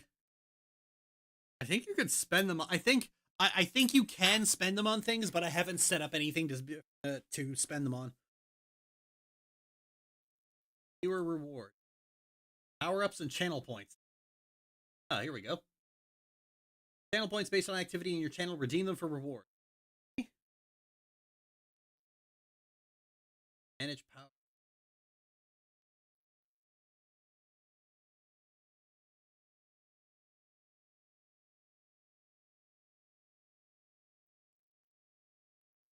Bits.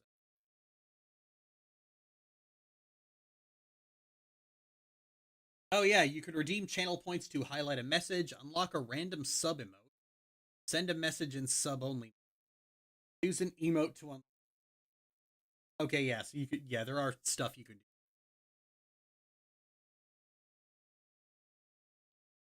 do. Chosen sub emote unlock. Yeah, there we go. Random sub emote unlock. Like this. Yep, there you go. I used to have that issue of writing adventure fantasy stories as a teen, despite not enjoying them. Once I relearned my love for slice of life stories, I immediately pivoted to that and had a lot more fun time writing ever since. Exactly.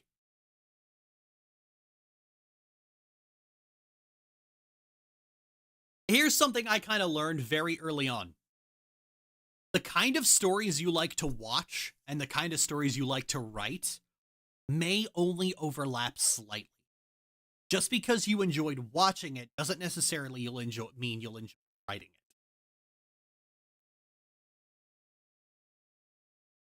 You heard me talk about slice of life shows. I absolutely love them, but I can't talk about them. Yeah.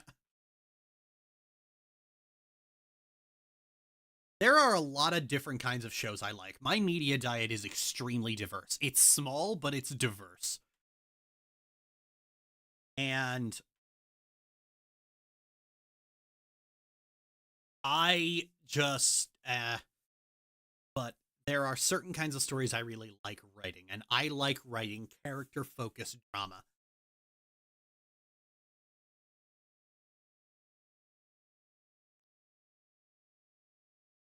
I write a lot of fantasy, slice of life, everything.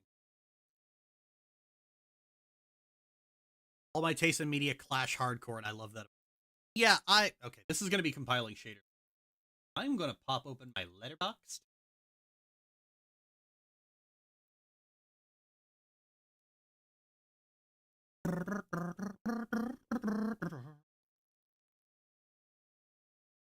Because I feel like this really gives an idea.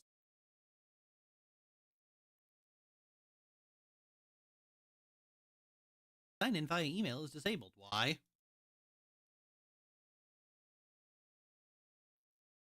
Your score. There we go.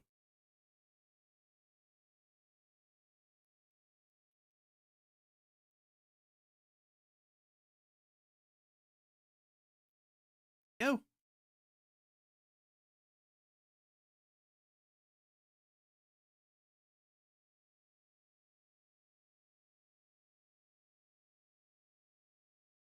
There we go. Here's my letterbox. These are like the films I've watched.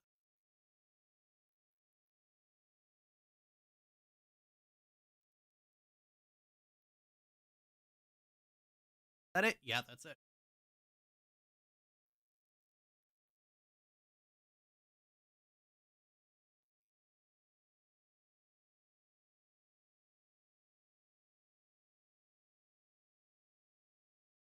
So this is my letterbox, and when I started this, I put every single film I could remember on here. Although, obviously, I didn't get every single film I've ever watched. And I've been actually putting all of the movie night films on here every week. Every week when we finish movie night, and I will put the film that we saw there on there. And as you look here, my four favorite films are all wildly different from one another. We got Riding in Cars with Boys, Only Yesterday, Jacob the Liar, and John Q.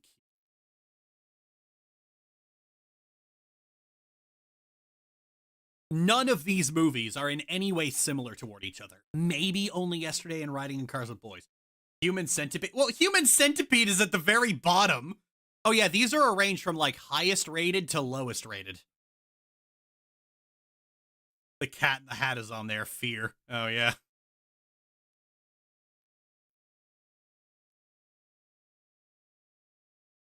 Yeah, you can see the star rating just underneath it. If I zoom in, see, 5 stars, 5 stars, 5 stars, 5 stars. 1 star, 1.5, 2 stars, 2.5, 2.5, 2.5, 2.5.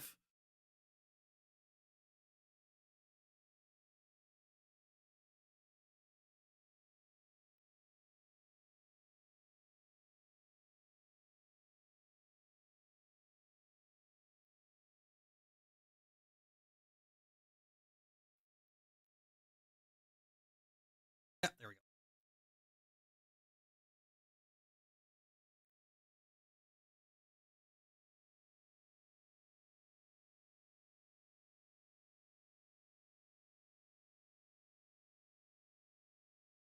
Hitchhiker's Guide to the Galaxy film. Yep. I wrote a crime drama in a fantasy world. These are B horror. Second, I'm gonna have to Google some shit.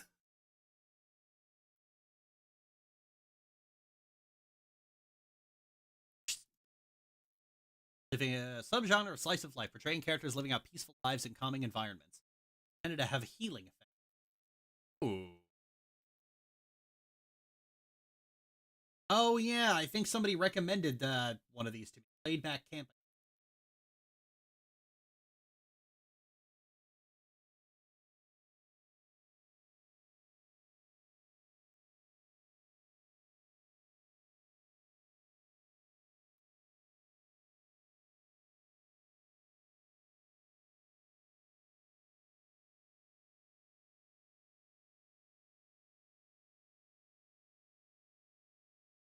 My favorite genre of fiction of all time is detective and mystery stuff, especially if it's noir. I can't get enough of that shit. Oh yeah, noir. God, that's a genre that's an endangered species. But yeah, if you look at these movies, you'll notice there's a lot of very different kind of movies on here.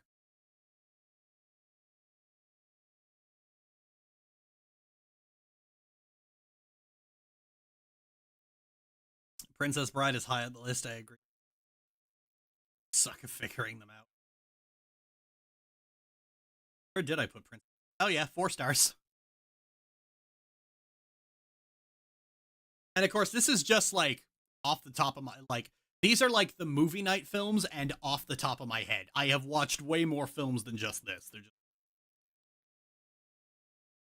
You think robots is as much of a metaphor to communism as other YouTubers do? I wouldn't necessarily say it's a metaphor for communism. It's just that it's an anti-capitalist move, which are two very different things, by the way.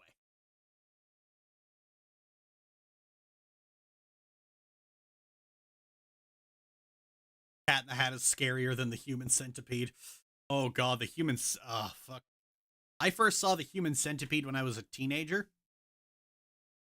but like I, I wasn't really paying attention to it. I watched it again very recently, and oh my god, I'm actually. Oh, here we go.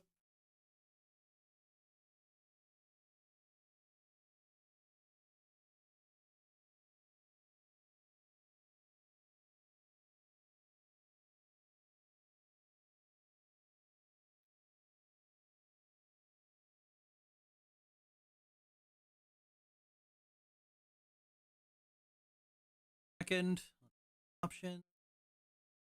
Input settings.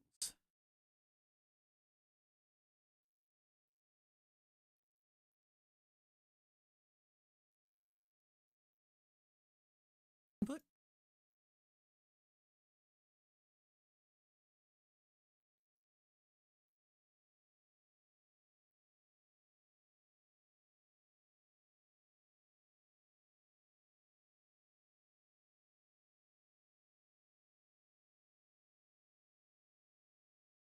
One second, I'm trying.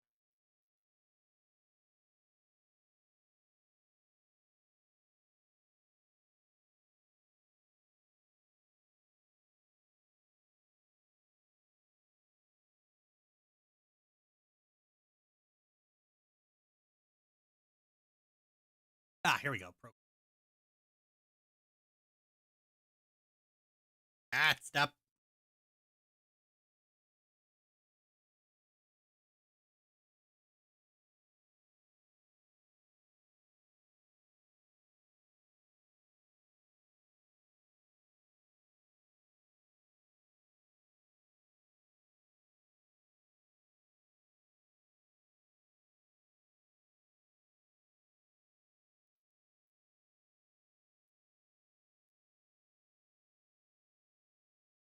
There you are. The Human Centipede, and I haven't yet seen the film. The description gave me a sickening feeling that stories rarely ever give me. Oh yeah, that'll do it.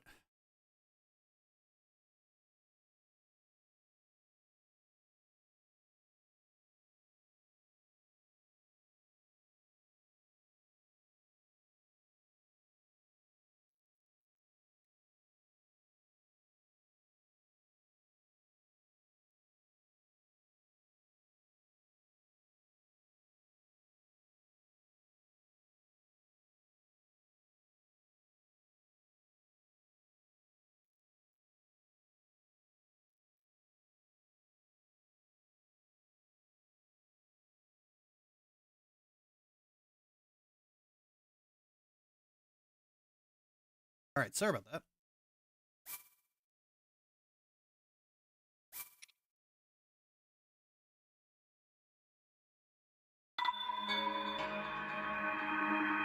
Stories basically work differently when you have to imagine them. Honestly, some of those visceral feelings I've had toward any story came from text. Oh, yeah, yeah.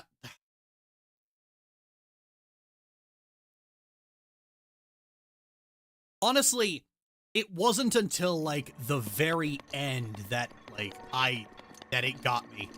And that was when you had, like, the girl at the back of the centipede was was on the verge of death, and like her and her friend just held hands and like crying as she finally slipped away, and then she's just stuck there. She can't move.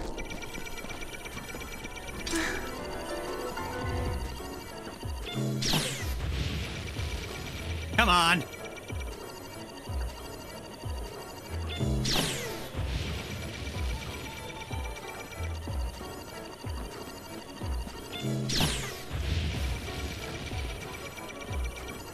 You can only see the loading screen. Oh, fuck. Hang on. Oh, okay. If I click off of it, then it freezes. 1 second. I can.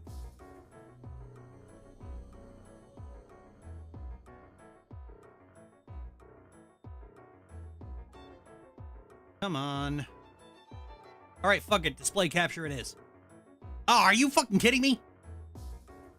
Oh, there we go.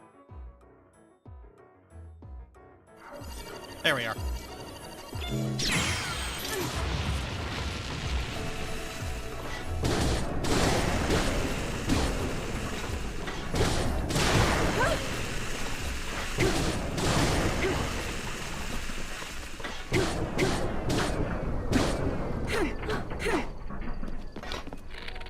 Oh, fuck.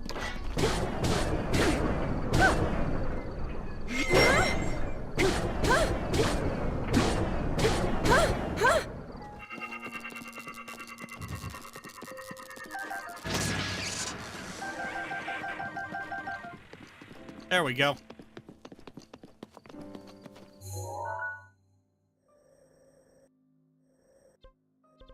Let's go to Hatino Village, because that's where the dye shop is. I can see. I can fight.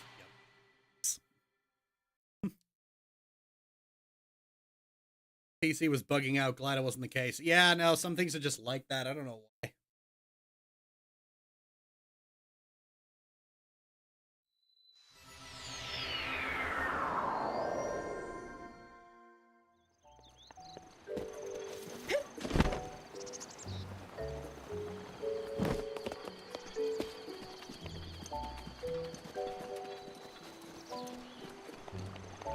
Okay. So, this is the Barbarian set, as you could... Oh.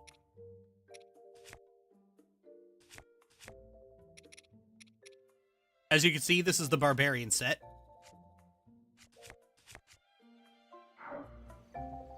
actually looks really fucking cool. And Zelda gets like this really, I wouldn't really call it barbarian looking. Oh, come on.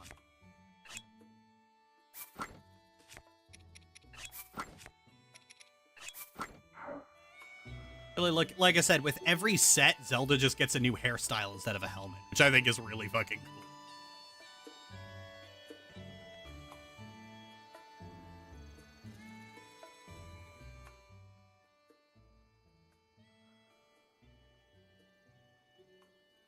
So, the interesting thing about this mod, they did not port this over to Tears of the Kingdom because the whole team kind of broke apart after a point. But if I go to the dye shop here, or a mod that's letting you play a mod, it's a full game overhaul. Okay, yeah, as you can immediately see, so...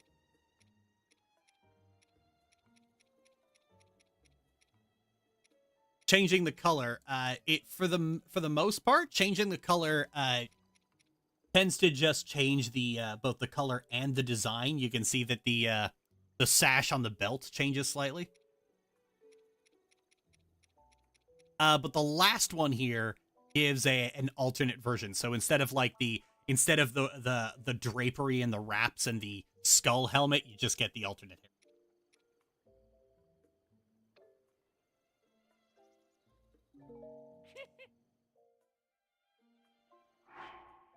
So if I change her armor, and so this is what I'm doing. Like, this is what I'm doing is I'm just going through each of these. This is the equipment you start with. Okay.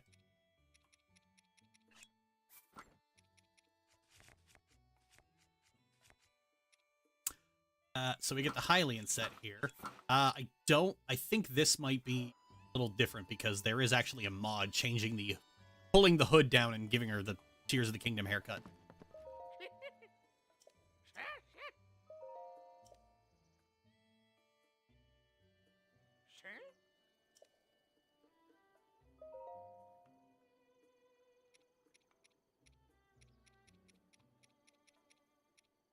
Oh, yep. So the gray one at the end is usually just a completely alternate look. As you can see, this one just takes away most of the actual armor pieces. I think that's just the look. Part of that is Tears of the Kingdom have.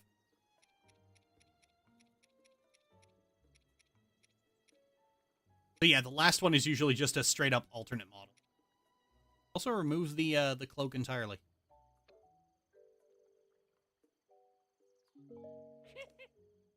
I am just showing you all the new armor sets, or at least the ones I have.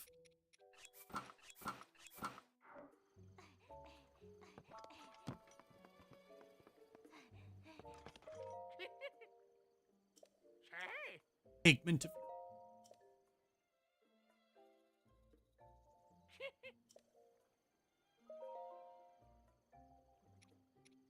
Again, same deal here. It's mostly just color changes. And then the last one, it seems, just gets rid of the tassels. That's it. That's the only change.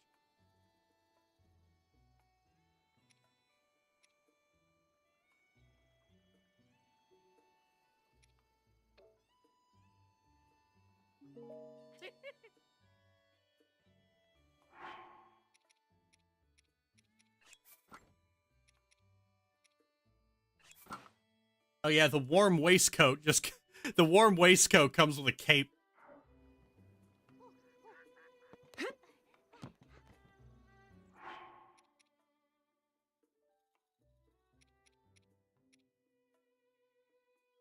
Always a positive thing. Okay, the Snowquill set. Snowquill set just looks like a fucking overcoat. Honestly, I always like this. This is kind of one of my favorites.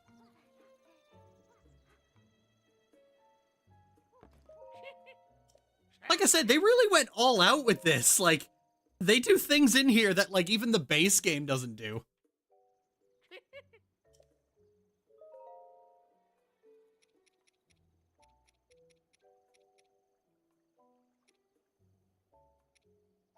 Huh. Oh, there's the actual quills.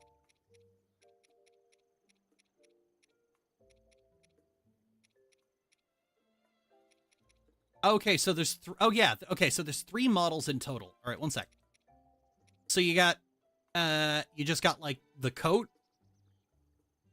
You've got this one that's got, like, straps and a shoulder tassel, and it's got feathers on the sides. I actually think. And then this one just has a shawl over the coat.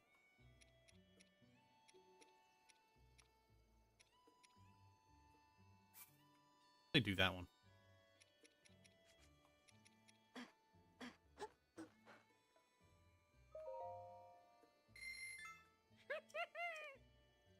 I like her curls. I know that's not the point. No, like, the point is just to basically say, look at the fucking work they put in here. Oh, that's much better.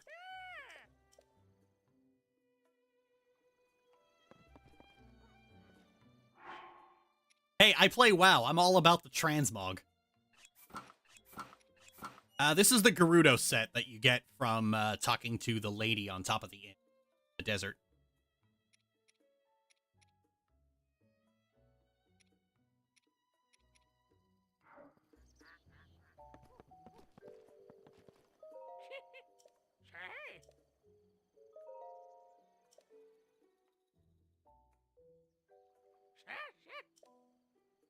Oh god, please don't get weird on me. Oh, okay, it doesn't get weird. They basically just go between the one from the base game and this. With a whole bunch of different patterns. See, like, look, it's not just the color that changes, the pattern on everything does too. That's the really cool part here. Oh, and then, yeah, the last one is... The last one's just the minimalist one. If one can mod the game on a jailbroken device, or is this only doable on PC? If you have custom firmware that can run mods, you can run mods. You want pants or a skirt?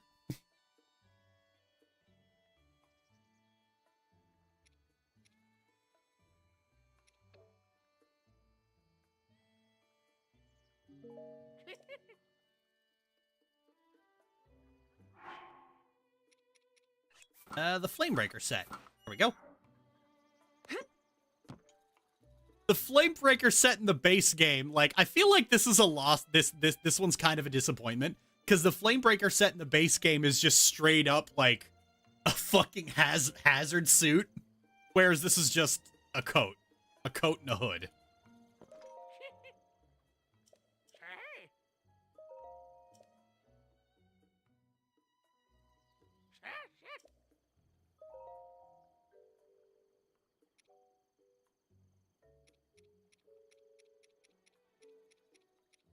Oh, yeah, this is the base look. It's just, again, it really is just a coat and a hood.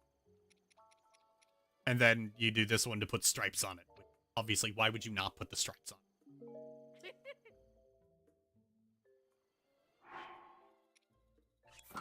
I already showed the Barbarian set. Oh, yeah, so, okay, so I don't have set here, which is a shame. The Barbarian set's my favorite because it always increases your fucking attack damage. The DPS set. The Diamond Circlet. I wonder if that has a change. We'll find out. Maiden's Gown. Where did I get the Maiden's Gown? I can't remember what that replaces.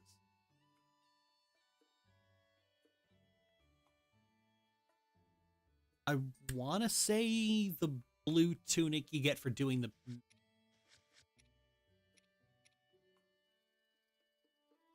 No, I didn't do that one. I don't know where that comes from. And then you have the Desert Soldier set. I think this is the goofiest, honestly.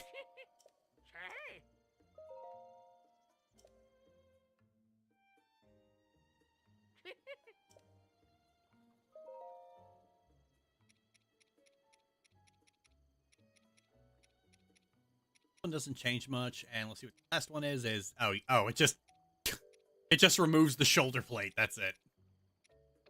That's a disappointment.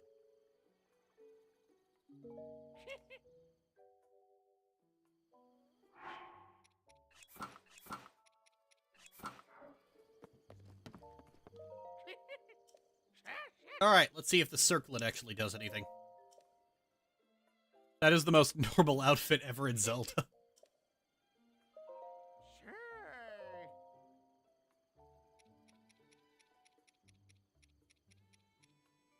Nope, this does not change at all.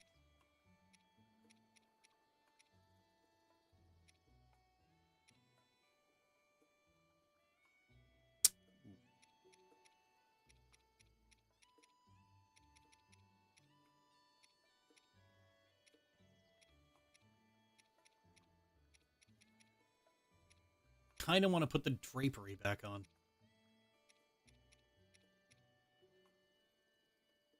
Yeah, I'm putting the drapery back on.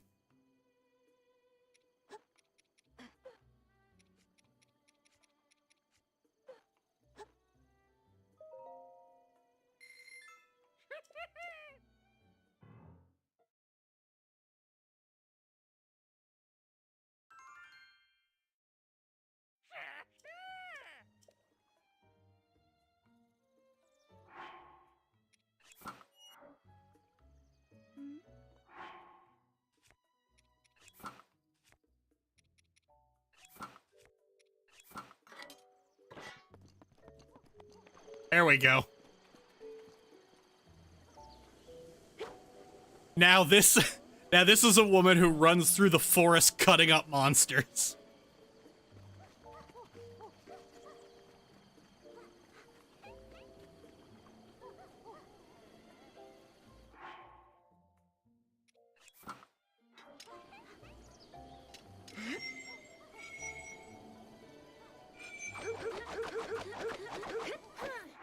Gameplay-wise, are there negatives for mixing sets? There aren't negatives, you just don't get the set bonus.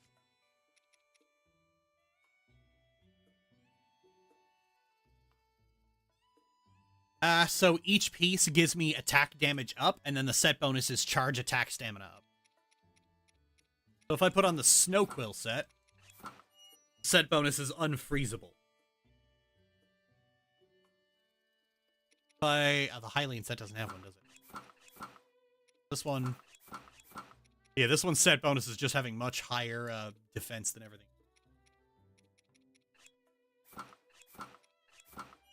Fireproof.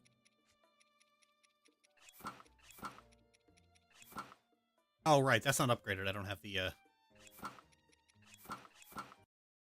And it crashed.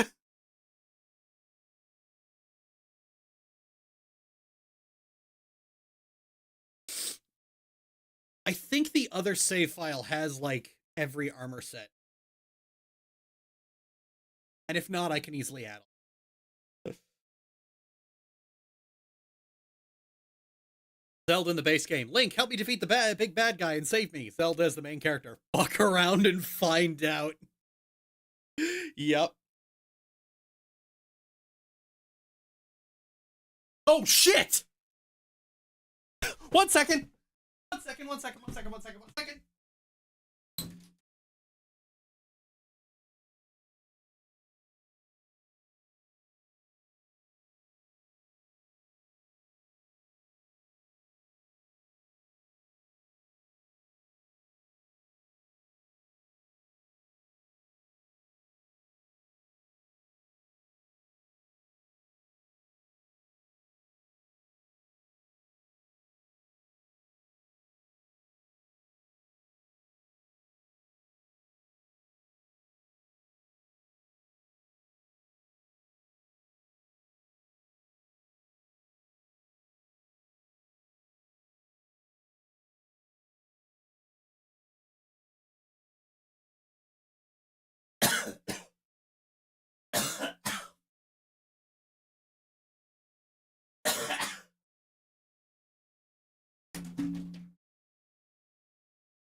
fucking damn thing goes off if I overcook a grilled cheese, but when my fucking apartment's on fire, the smoke detector's completely silent.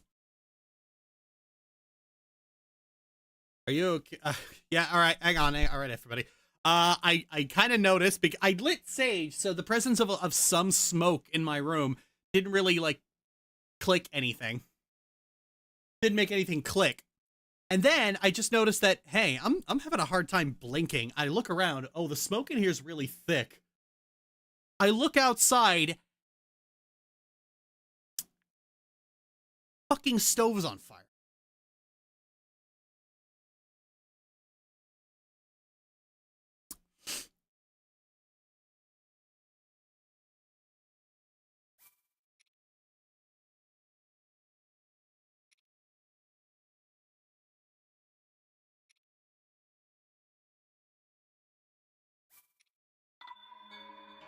You gonna be okay? Yeah, I'll be fine. I just... I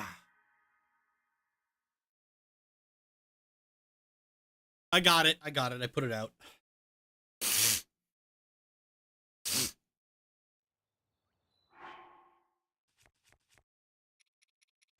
Okay. I do not have...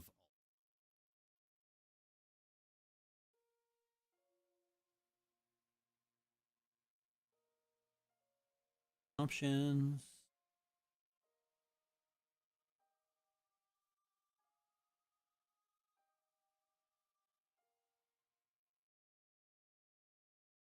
Why don't you see me without starting?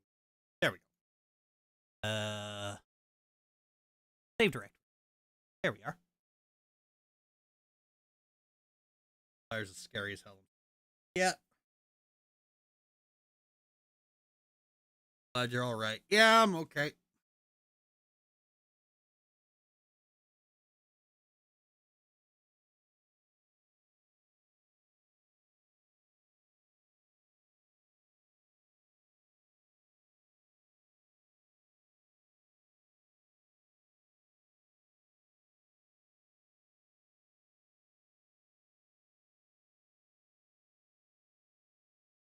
Ah, here we go.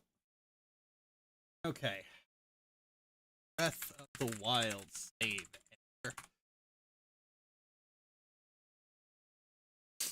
Okay, so save editors for Breath of the Wild and Tears of the Kingdom are really fucking cool because it's just a website. You drop the game data save in here, and then it just pops everything up right here. The Nintendo Switch shirt, that's what it changed. That's what it changed. All right, so, come on. So, we have the Hylian set. Cap of the Wild.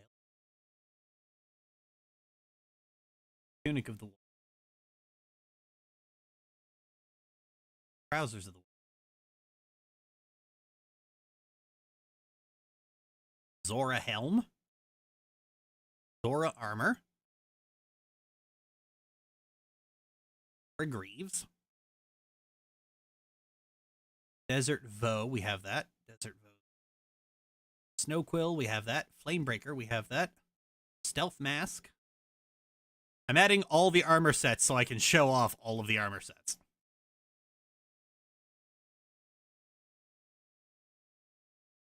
Tights.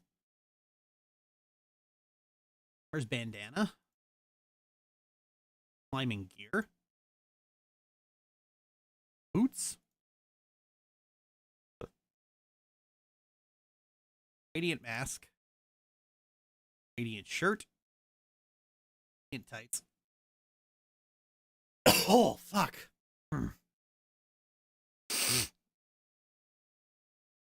I have the soldiers stuff. Ancient helm.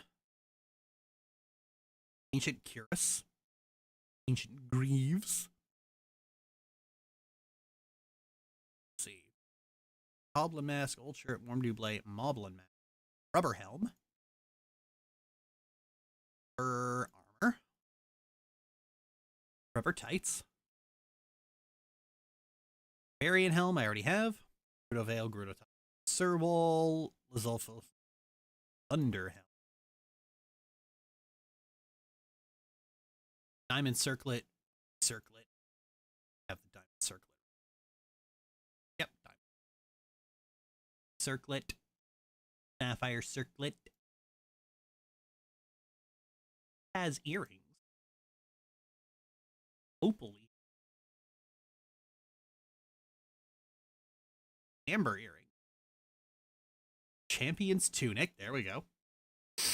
Sand boots. Snow boots. Dark hood. Dark tunic. Here's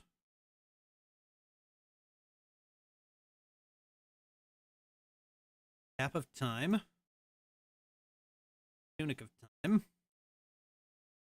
Trousers of time. Cap of the wind. Tunic of wind. Trousers of wind. Oh, that's the Wind Waker one. Cap of twilight. Light. I have no idea which ones they've edited and which one they haven't because it won't show up on here. Trousers of twilight. Cap of sky. Tunic of sky. Sky. Cheek's mask. Fierce deity's mask. Fierce deity's armor. Deity's boots. Cap of the hero. Tunic of the hero. Trousers of the hero. Phantom helmet. Phantom armor.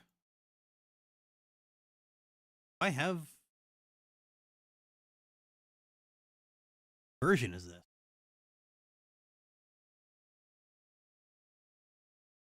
Game directory. Yeah, that's helpful. Edit game profile. It does not tell me. All right, we'll just add them all. Majora's mask. Midna's helmet. Tingle's hood. Tingle's shirt. Tingle's tights. Korok mask. Salvager headwear. Salvager vest. Salvager trousers. Varuta divine helm. Vamedo divine helm. Bavardania. Vandaboris. Island lobster shirt. Leo's hood. Xanth's helmet. Jesus Christ, where the fuck is most of this shit?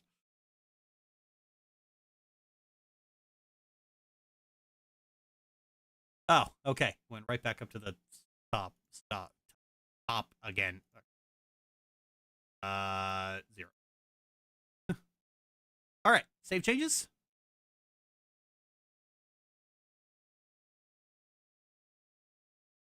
And then all I do is I take this and I just put it into the save folder, place it, and boom, there we go. And now we just load the game.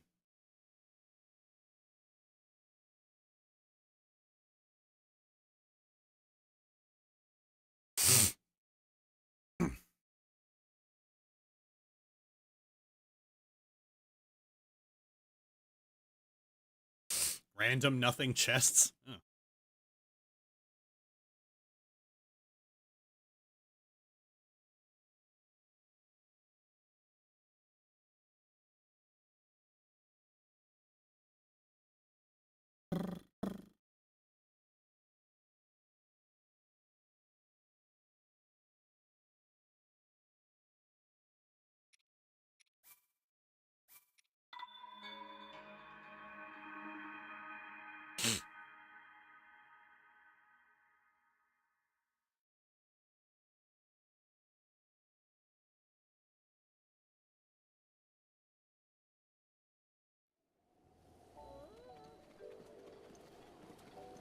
Okay, so we've already checked everything else. Hey, there we go. So, first there we go, we sort by set. Snow Quill, we did the Desert Soldier.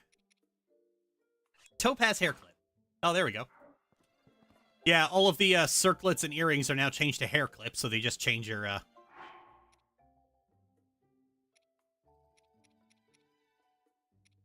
So, all right, the rubber set. Oh my god, she looks like a fish. All right, hang on. I'm gonna take... Oh, I did not mean to do that.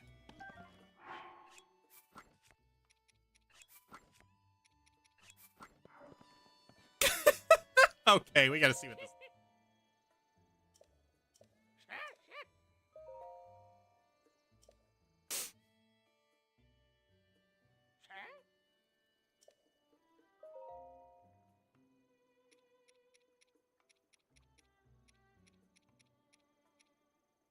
Okay, so this just changes the color. He looks like a fool, an emo fool. Yes, but we not want the rubber suit, not wanting to be in Splatoon or Subnautica, not sure. Flamebreaker, we did that. Ooh, the opal hairpiece. Oh, that's cool.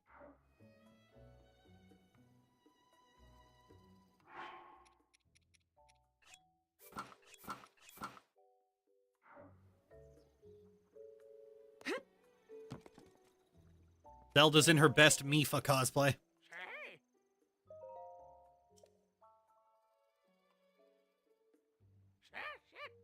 Again, after we moved on, but I had to go do stuff for a couple hours. But you were talking about Canadian politics. What are your thoughts on the NDP? In theory, the NDP is great. Unfortunately, right now, the NDP doesn't really do anything other than... Oh, there we go.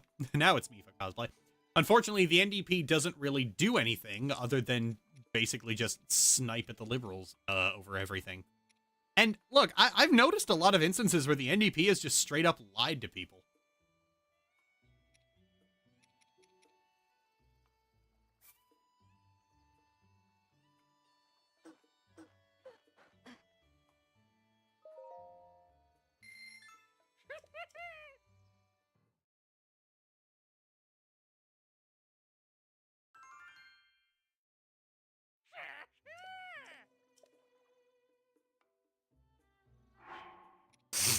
Okay, stealth set. As is to be expected, it looks fucking phenomenal.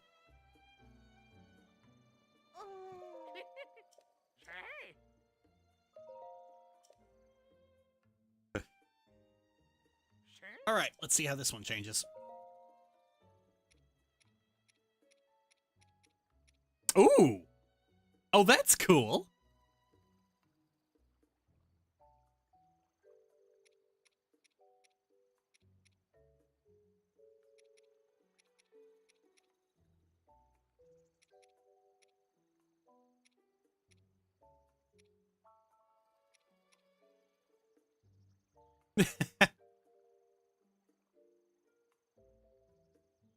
The Fire Lord.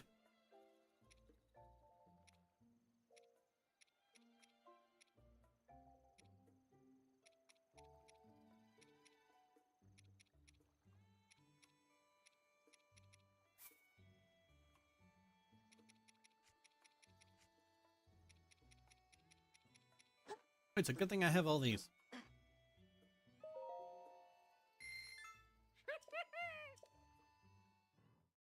Those big robes look more like casual wear. Yeah, they don't really look very stealthy, do they?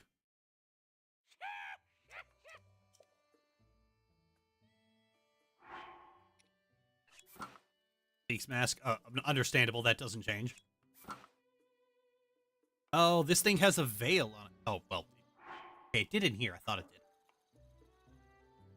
That's just... The climber's gear. Oh, this is cool! Well, I've got to actually climb with it. Oh, yeah, this is the one that increases your climb speed, isn't it? Oh, come on.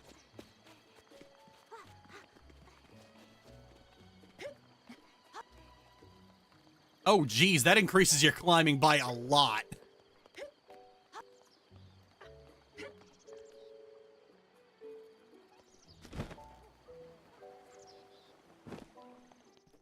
That's cool. Straight up rock climbing gear.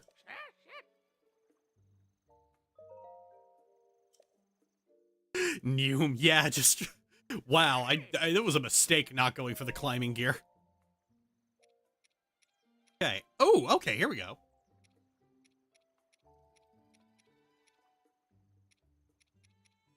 Okay, so we've got the base climbing gear. I like the rope slung around the shoulder. And you also have the headband, which I actually quite like. And then there's one that actually has pants.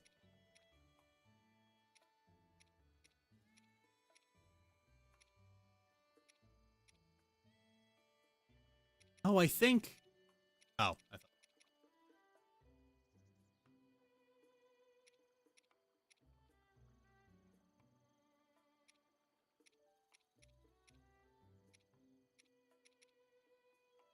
I'm gonna go with this one.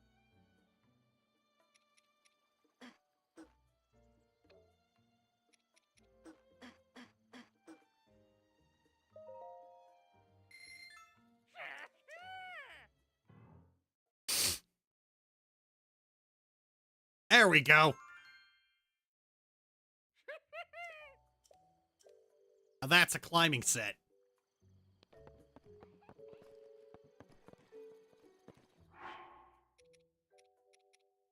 Did the barbarian set. Fierce deity's mask and no change. No change in the fierce deity's armor at all.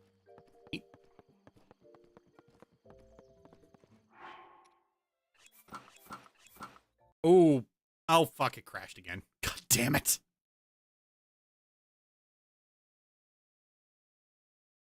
How do these crickets get held like they're watermelons? Because there's only the one animation.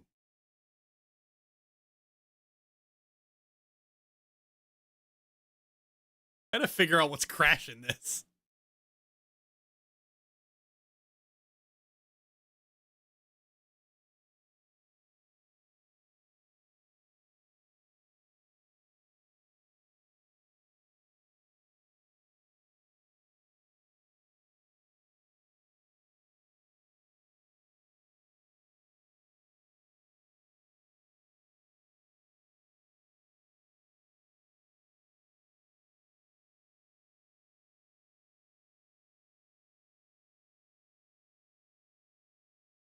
Oh yeah, all the different armor sets are like are on the front page here. That one looks like it's made of goo.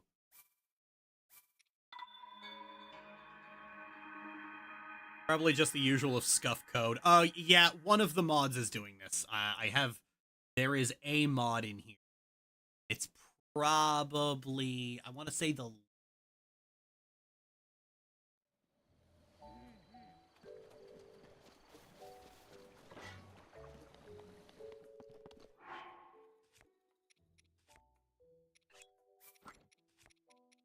All right, we just pick up right from where we left off.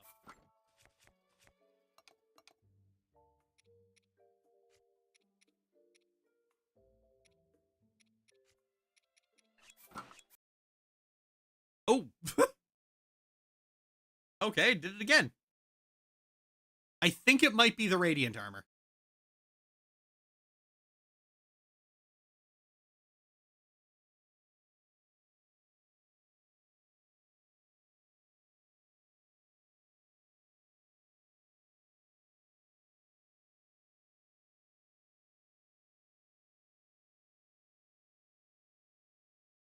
Right where we left off the game. All right, I'm gonna crash.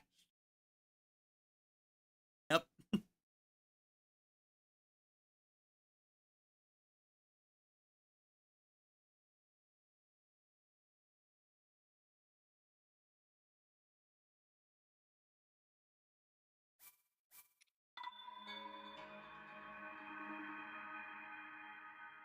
All right, we're just gonna skip over the Radiant armor then.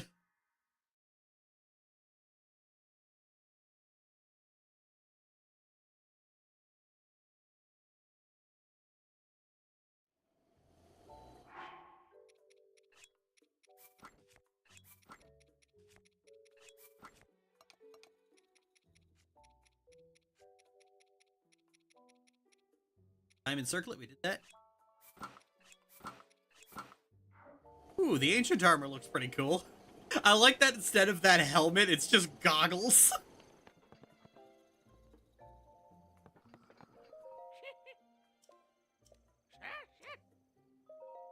All right, show me the die.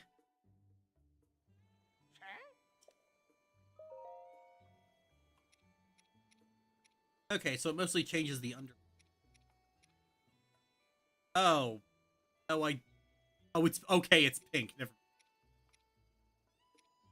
And this one just straight up removes the, goggles. Kind of boring, but...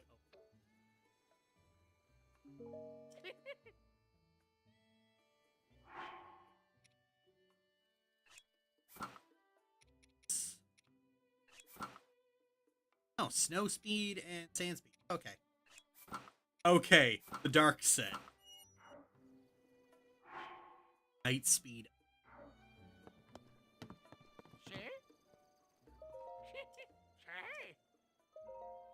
Okay, can the dark set even be dyed at all? Like, doesn't that beat the purpose of it?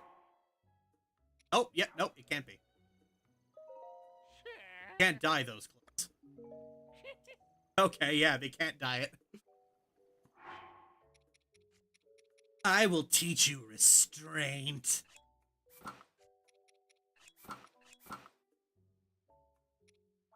I'm gonna take a wild guess and just assume that none of these can be dyed.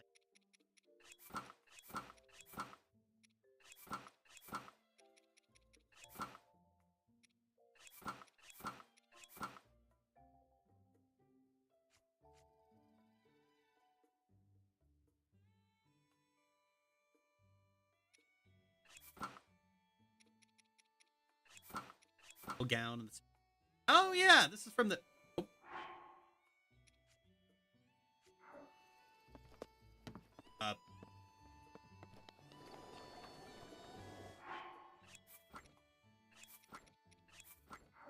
Oh, there we go. Dan crashed. Okay, that doesn't work.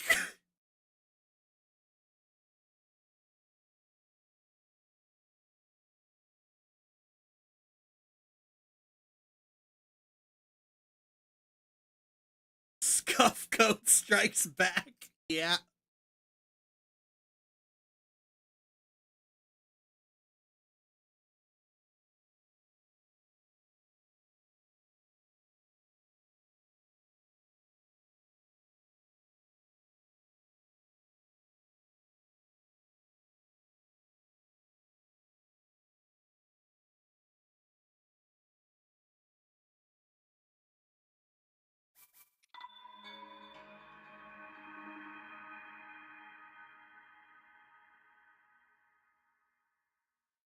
There is a mod in here that is so it might be. Oh, I think I get it. I get the sneaking.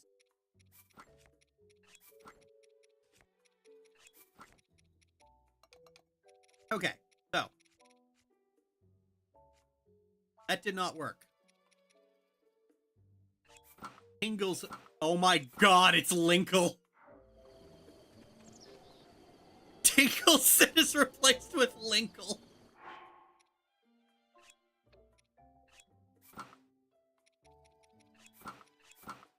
Phantom set does not change. Oh, this one does, though!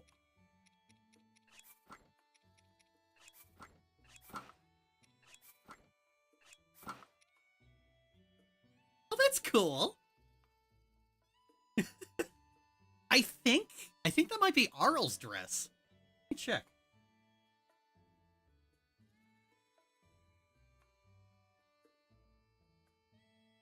No. It's so cute. Yeah, it is. It's very cute. Royal Guard. Oh, the Royal Guard set. This is not a Royal Guard set. See if we can do something about that.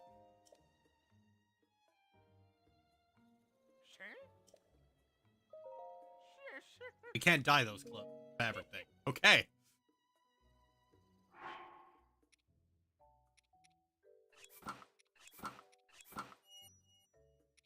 Oh, wait a minute. Oh my god! The salvager set gives her Link's hairstyle!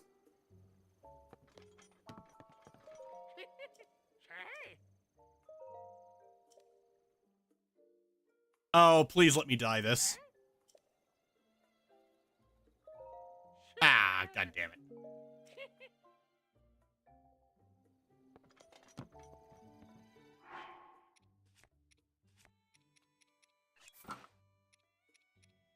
And then that's it.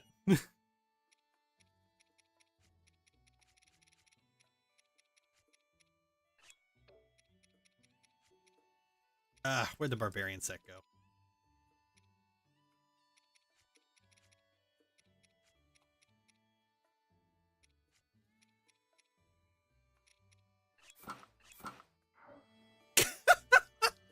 Oh, this is funny.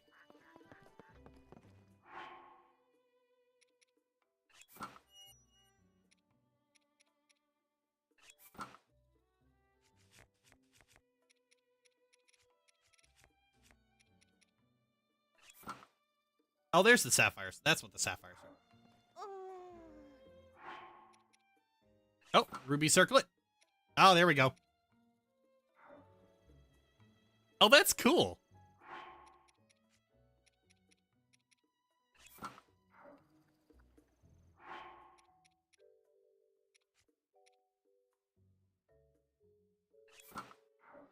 All right, let's change the barbarian set back to it.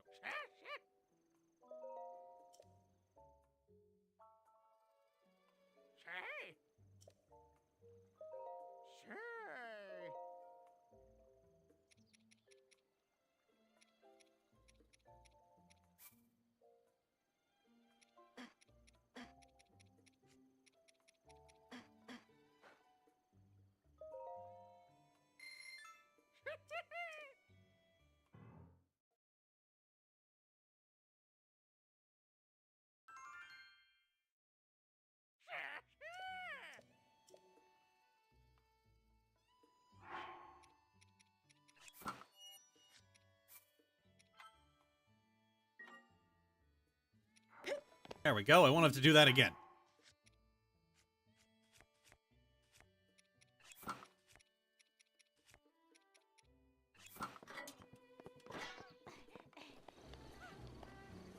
Look, what are you wearing? It's my ass-kicking outfit, bitch. The dye making involves a lot more monster innards than I was expecting. Well, it's got to be the right color. Isn't that cool? They really just decided, okay, so like we're gonna use the dye shop to just straight up let you change the actual mesh. And I think that's really fucking cool.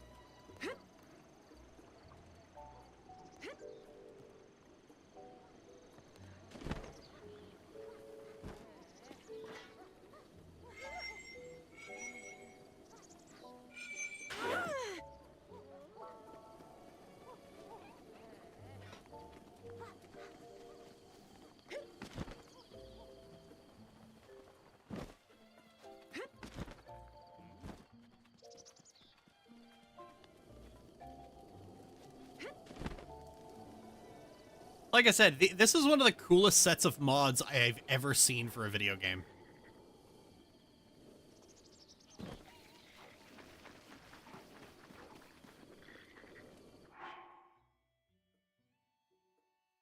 Anyway, that was laborious.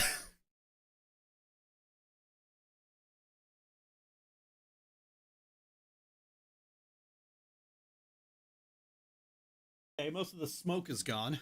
Wanna go?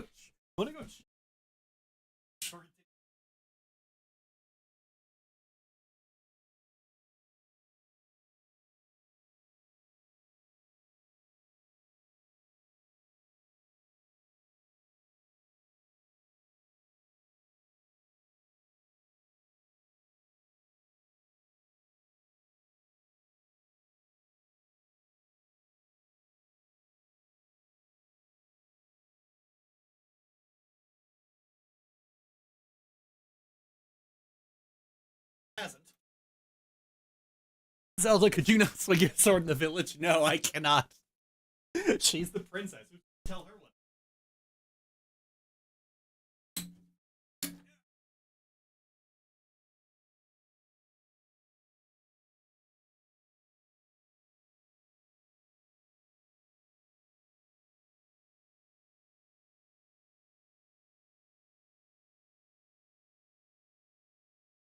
Ooh.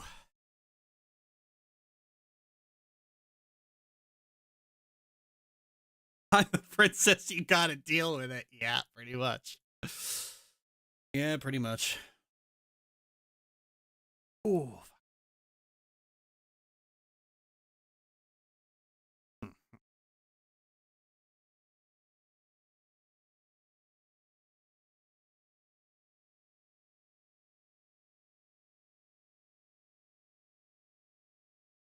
Are you killing Ganon? No, then shut up. Yeah. There.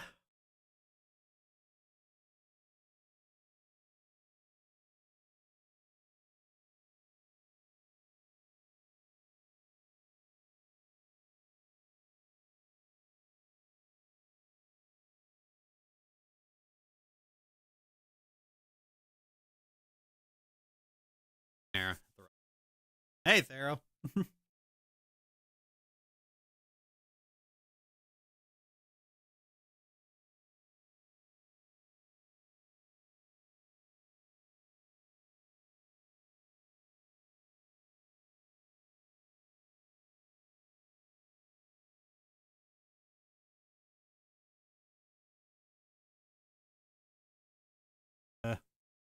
Feeling all right? Oh, yeah. It's just cold in here. Just got one oversight.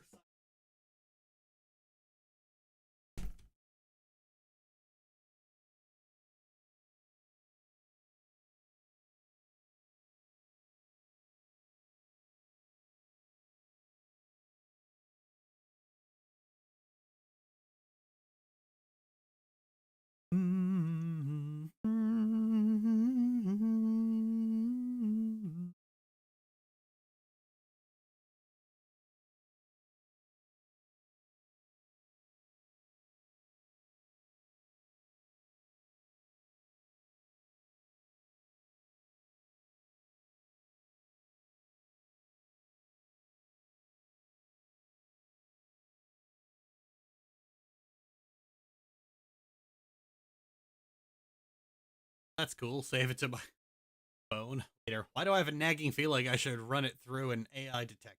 Not going to be AI. It was, in fact, untagged AI art. What did you find?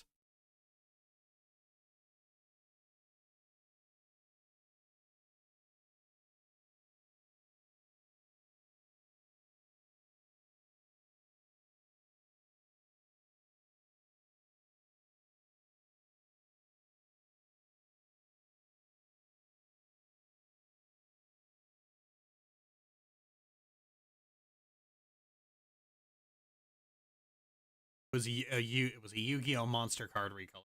Oh, why must AI images exist? You know, it's funny. People tend to forget this stuff, but I remember when AI images first became a thing.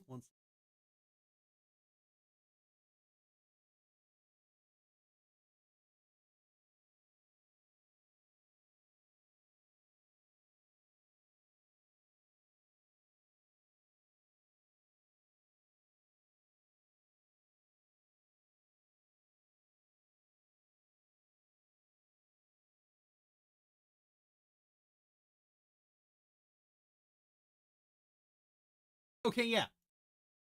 I distinctly recall when AI images first became a thing, and all they could do, jump scare warning by the way, everybody. All they could do was like very obviously fake shit like this. And as a result, like everybody thought this was like the coolest novelty ever. And everybody was just like making weird messed up shit on purpose. Cause like, this was fun. This shit was fun.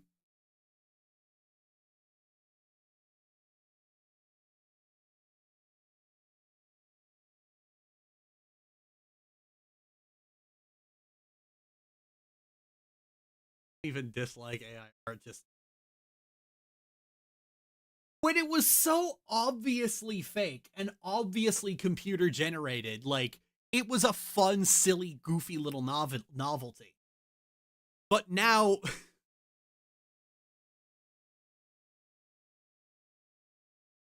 I remember fucking John Oliver did a thing where did a special on AI images and found somebody had done an entire saga of him getting married to a cabbage. Was not worth destroying the environment, but still fun garbage. Now they consume so much energy and water, and people are so annoyed about it. Oh god, yeah. Like the moment AI images were able to look passable, people got so annoyed.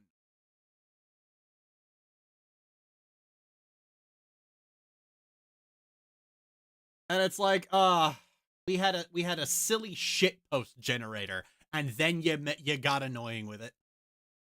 You just had to get annoying with it. You always have to get annoying.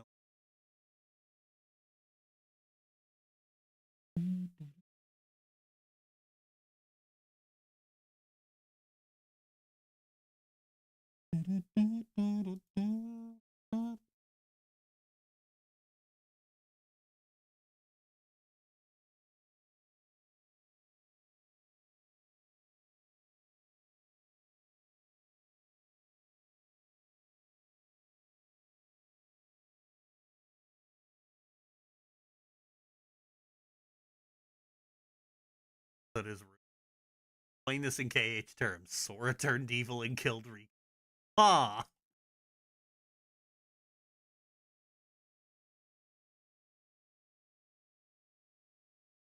Oh, some wrestler. Tech bros and weirdos who can't be bothered to put any effort into their art got their greasy, unwashed pants hands on it. Yeah. Fucking hell. Just being posted everywhere and it's not being 5 seconds. Yeah, like, okay, like the funny thing is it's not that difficult to detect, to like spot AI art.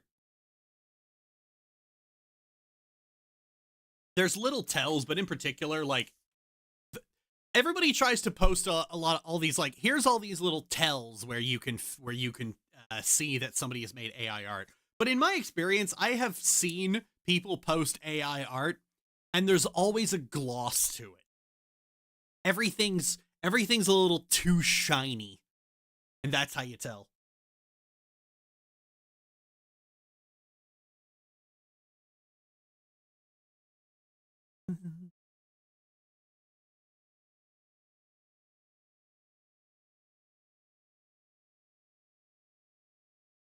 There's always so much gloss. It's so airbrushed too. Yep.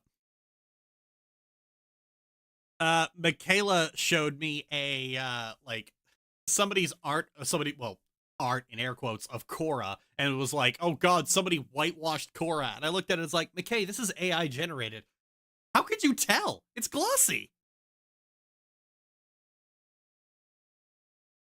Main subject will have a different lensing effect background.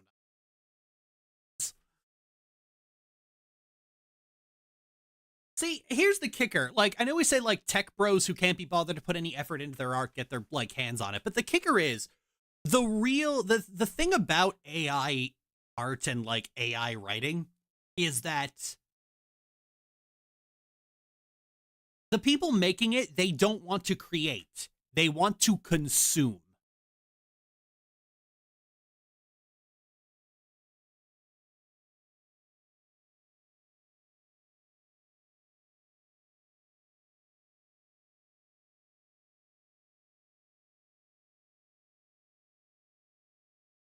Uniquely plasticky.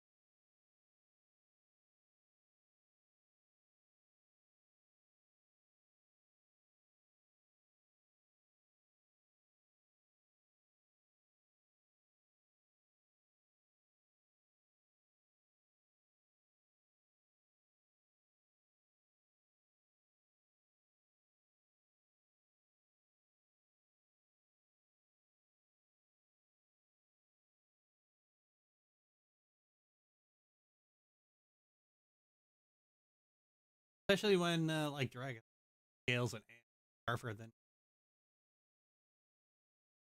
And it so often dies in the uncanny valley of this looks too neat to be a human face, or the 4Ks that use AI to upscale movies and look worse than VHS. They have very shit taste that they can stomach all that garbage looking. Well, that's the thing. It's the holy shit 2 cakes mind. Like, actually, hang on.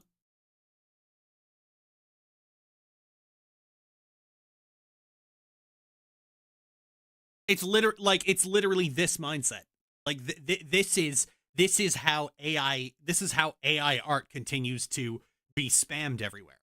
Because the person generating it, they don't want to pass off as an art. Like, some of them do, but most of them, they don't want to pass off as an artist.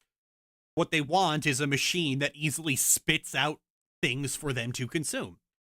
And they don't And, like, yeah, sure, we can easily say, well, you have to have shit taste to stomach that. Okay, a lot of people do have shit taste.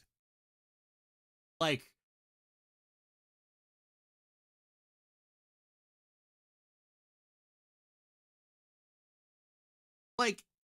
take somebody who reads, like, an AI-generated story. I don't really consider that to be all that different from somebody who reads, like, from somebody who reads shitty manga or shitty light novels.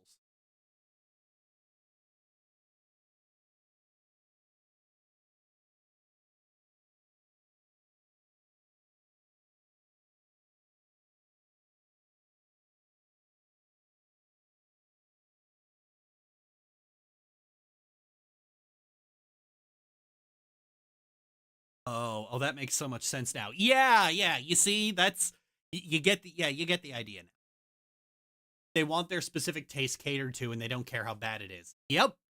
And it's a machine that'll make you anything you want.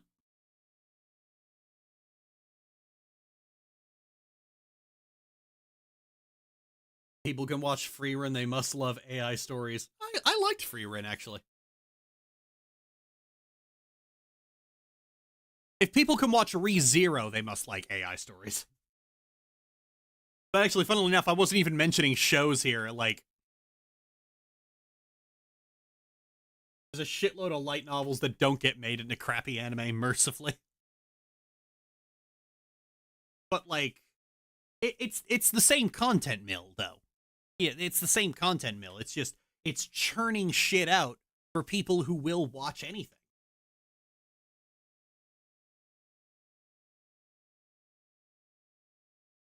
I can name a dozen off the top of my head. Yeah, so could I if I felt like it. But, like, I know the people who are like, I know the people who just are recording this right now. If I name anything, they'll take it immediately out of context and go, CD knows this exists. Clearly, she's secretly into it or some shit.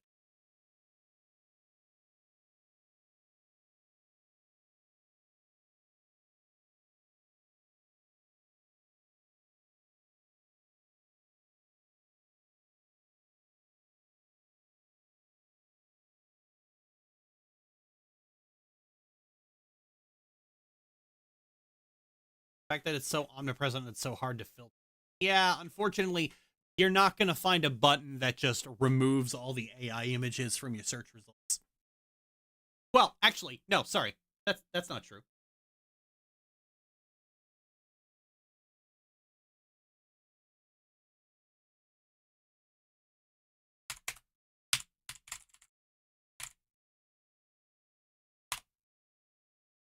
There you go. That's how you do it.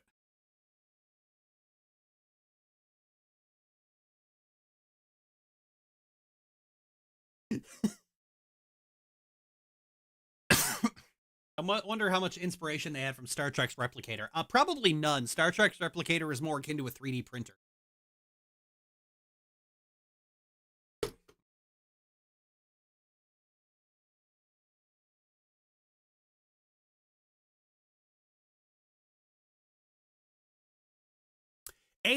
Like, if you want to make a Star Trek comparison, AI generation is like when, you know,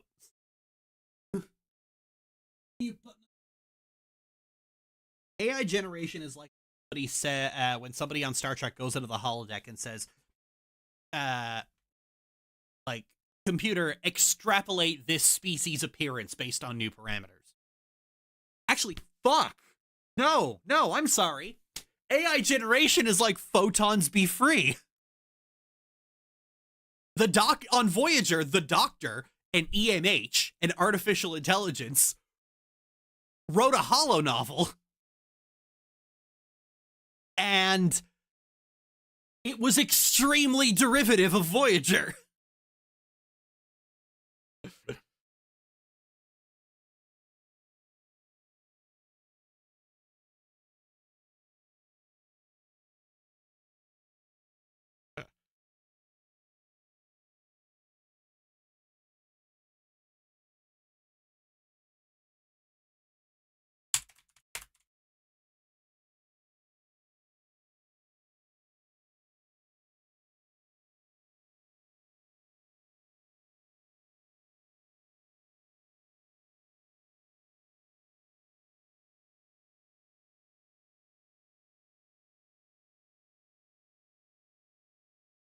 Extrapolate is such a weird sounding word. Yeah, but it's a fun sounding word. Good morning, what's happening? It's a Hangout and work stream. We're doing more Hangout than work at the moment, but who cares? It's my stream, I can do whatever I want. If the video is like 1 or 2 days later than intended, who cares? There we go. The end of the conflict of the episode surrounding a publisher feeling free to steal the Doctor's hollow novel without permission because he is not legally considered a sentient individual. Later real-world experiments with artificial intelligence include feeding thousands of pieces of art from paintings to novels to a computer and being able to spontaneously do art through people together through that content through different tags. Yeah, some AI films have been made through filming the screenplay exactly as made, which are nonsensical. While AI digital art has won awards under the belief that it was made by a human, this has caused some debate of the validity of the art and possible copyright infringement when it's just slightly.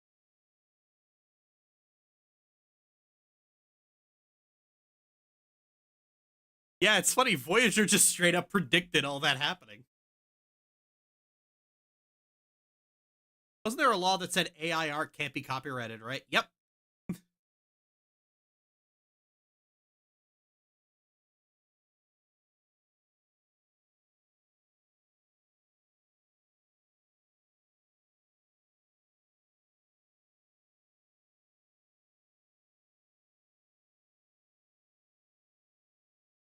Oh my god. Oh, this is funny. At one point in that episode, Neelix approaches the Doctor for advice on getting a cookbook published. And look what actually got published.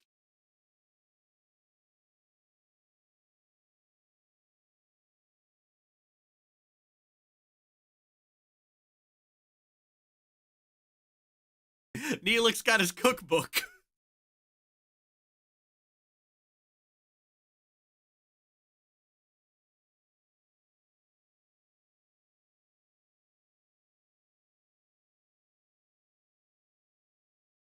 Oh man, Neelix was so underrated as a character. He was great. God, I've got to do that video.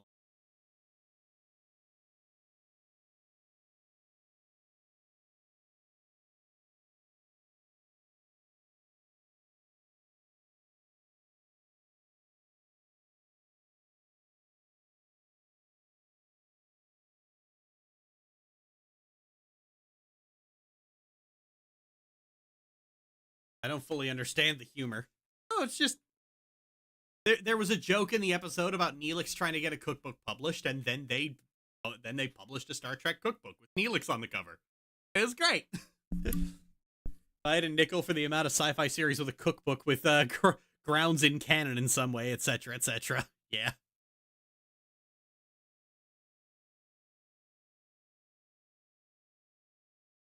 Thing with the nuclear meltdown got brought up during stream, and it got me thinking. I love how beautifully tragic, man. Plays in everything our story has been about, fighting against something that isn't directly human. The expectation of the Avatar to fix these types of issues, because who else? The fact that her death was caused by greedy individuals, who were the people causing issues for people all travels. Hell, it even includes another person who she relies on for direct information and guiding, who ultimately ends up dying before her. It's a perfect capstone. It's so good. Aw, Lexer.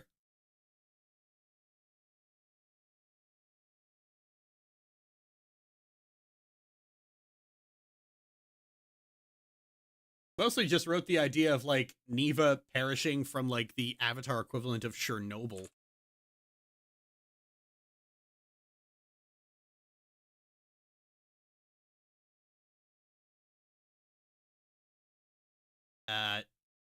Largely just because I was getting really into works about Chernobyl. But hey, it works. It's 9 a.m. I should probably do something productive. Why do you think I'm streaming?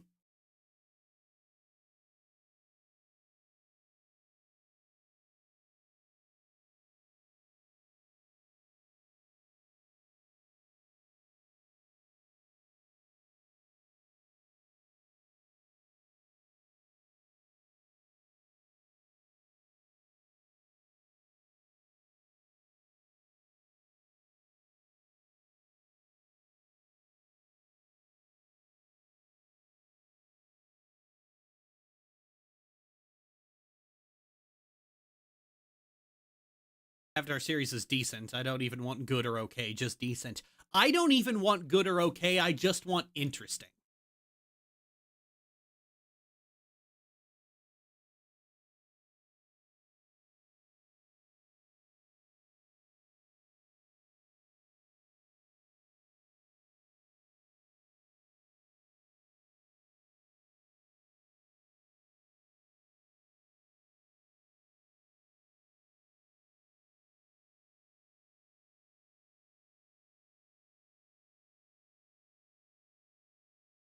I zoned out for a couple of minutes. What's the topic? We were talking about a number of things. We were talking about AI, and then we were talking about Star Trek, and now we're back on Avatar again.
Absolutely fascinating.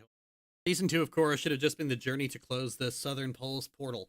Close it? It was already closed.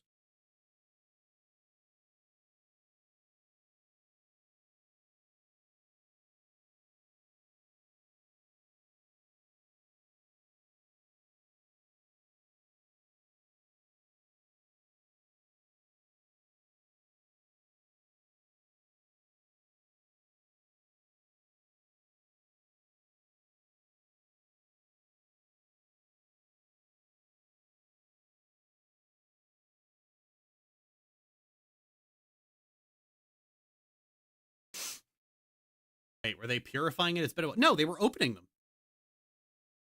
They were opening the portal. They weren't closing them.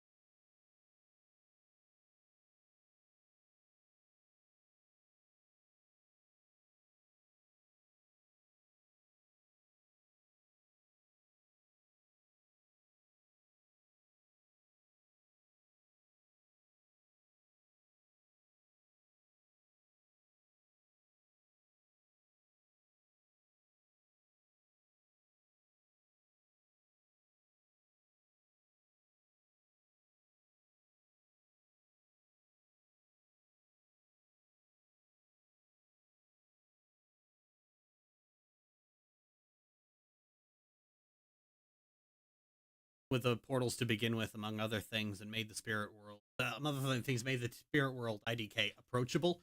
And I mean, look, the spirit world just wasn't interesting. Sorry, but the spirit world is only interesting if you have stuff to do there.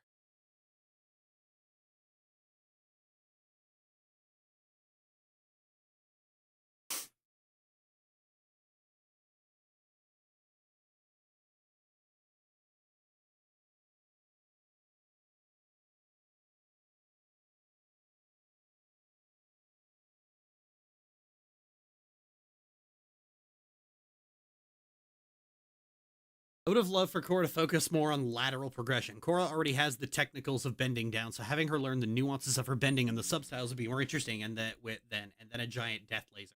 See, the kicker is like that's not like sorting out the nuances of your powers isn't as interesting as sorting out as doing cool things with your character, which is like the whole point, you know, to do cool things with the character. That's what you should be doing.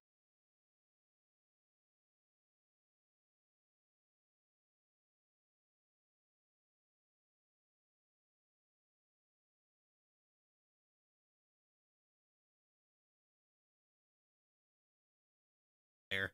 Yeah, like we have enough world building and we have enough sub styles of bending. We need to like do something cool. Do something interesting with character. That's where Avatar should be going. Like, what's the point of learning the nuances of bending if you don't have a story to tell? At that point, you might as well just make an RPG book.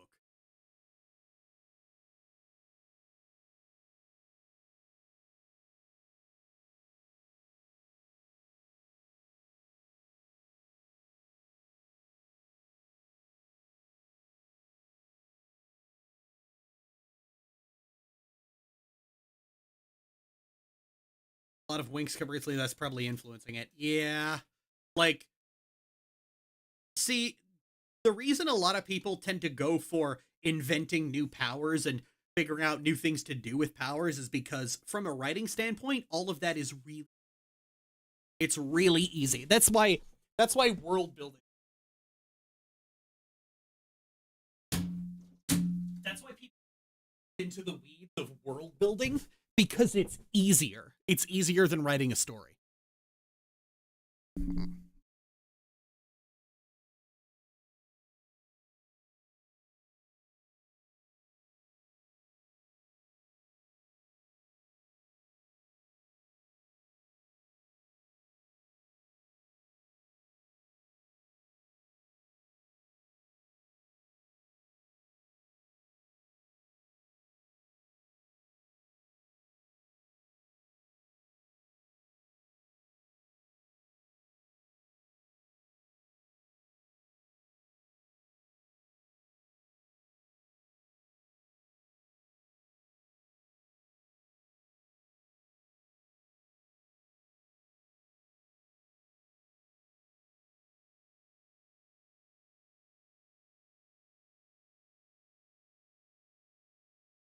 You're still streaming? Nice. Yep.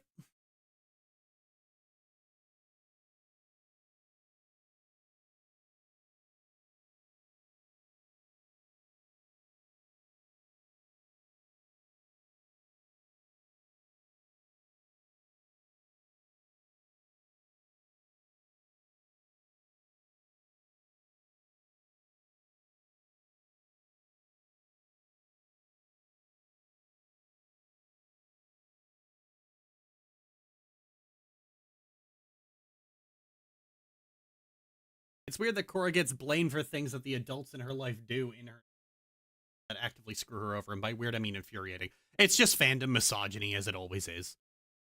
Like, you know, the Avatar fandom doesn't like female characters and they don't like dark-skinned characters. They never have. They've always gotten mad. And of course, they'll point to Katara and say, well, what about her? But then you have to point out, you guys boil her character down to just motherly. You don't like Katara.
Gotta love how so many issues can be boiled down to racism or and/or sexism. Yeah, it's the omnipresent issue with Pokemon's fan base.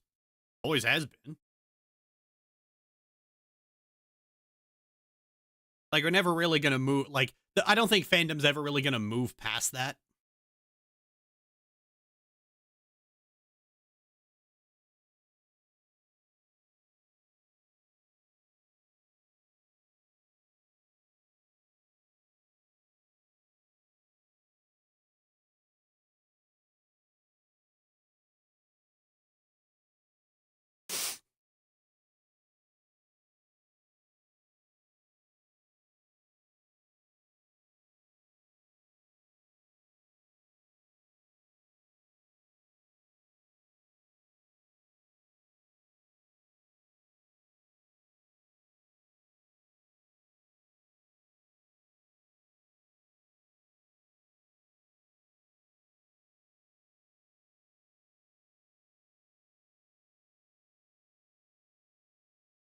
Until Venom makes an active effort to be a safe place for. Yeah, I try to keep the patron server like that. Try to keep the patron server safe for everybody if I can if I can manage it.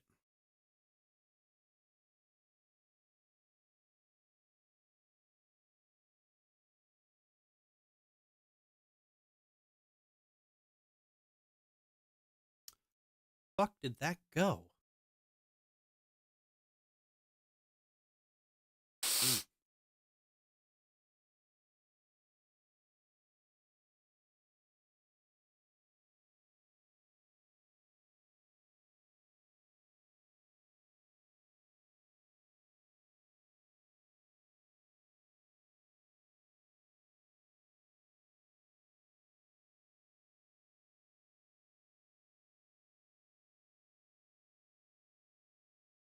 Uh,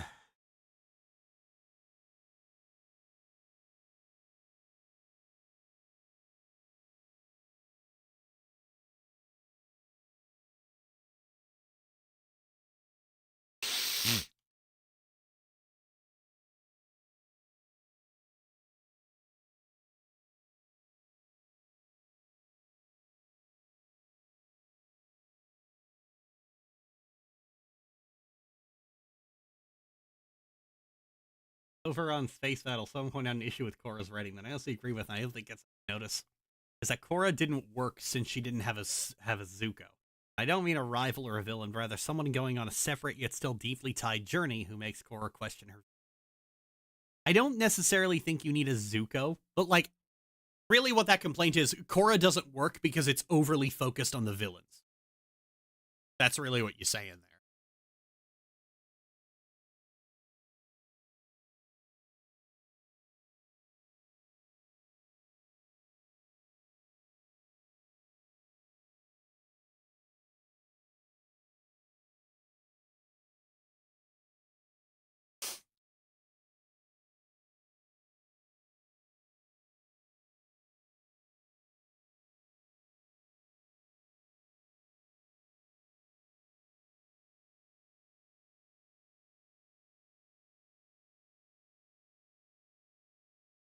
Yeah, that too.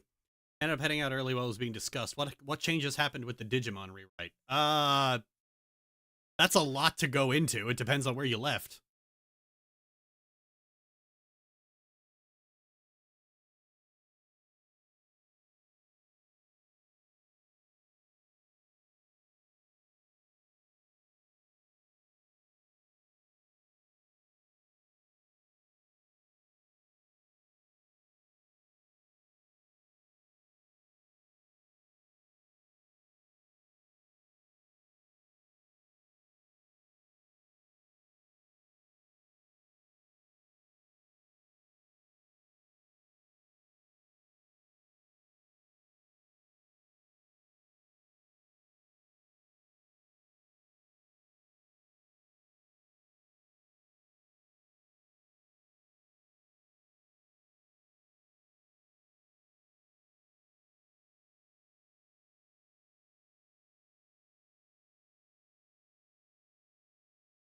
Right as you were discussing Adventure 2.0. Oh, yeah, that's a lot to go into. But the basic gist is Davis is gone. Kari has the goggles. She also gets the courage egg. I think Yoli gets the knowledge and sincerity egg. I think Cody got trust.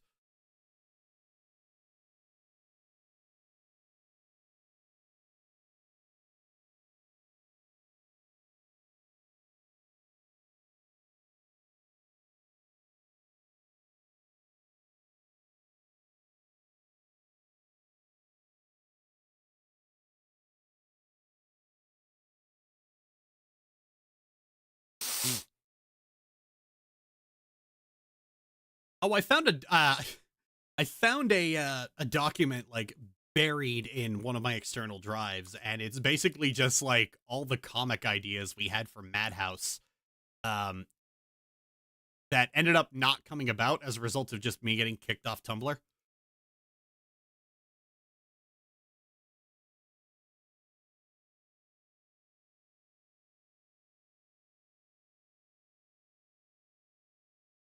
And I was like, damn, it's a shame Madhouse is gone because these are looking good.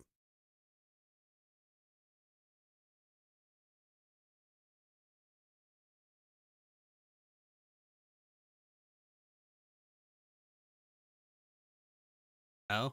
Yeah. Oh, yeah. One that we actually had in the chamber for a while is that as the comic had gone on, comic CD and G would slowly start looking like their alternate universe variants.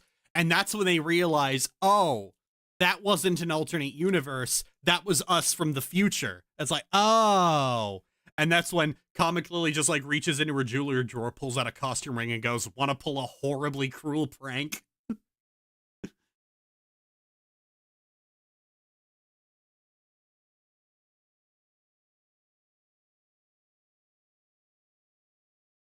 Thoughts on Flo winning Best Anime Feature at the Oscars? I do not know what that is.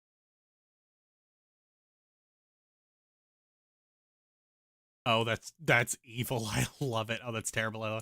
Comic CD got an awful idea. Yep.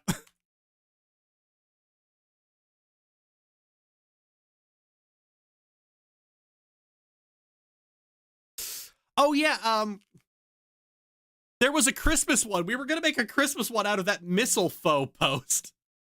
Like Comic CD and G end up like both walking under mistletoe, and like McKay and Comic McKay points it out and goes, "Look," and they look up and they go, "Ha ha ha."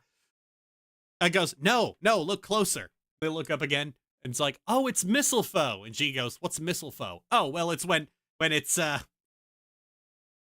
like when two people are under it, they have to fight." And there's a pause. They both grab each other by the neck of their by the neck of their clothes and go. They're both grinning, and it's like someone's halls are getting decked. Fluffy and indie animation with no dialogue whatsoever. Beat pick. Oh, neat. No dialogue whatsoever. That's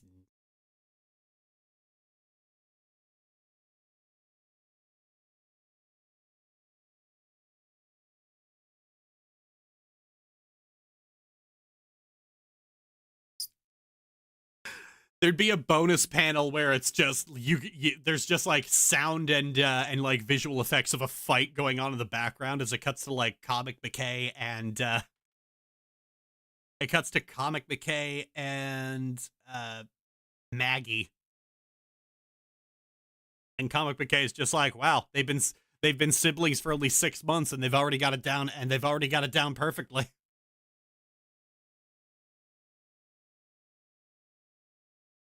Why the name change? Because I wanted to.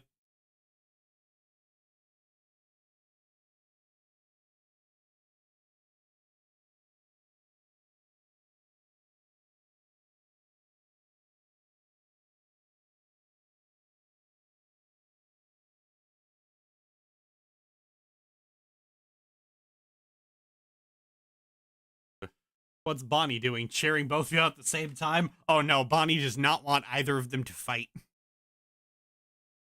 Bonnie does not like it when you fight.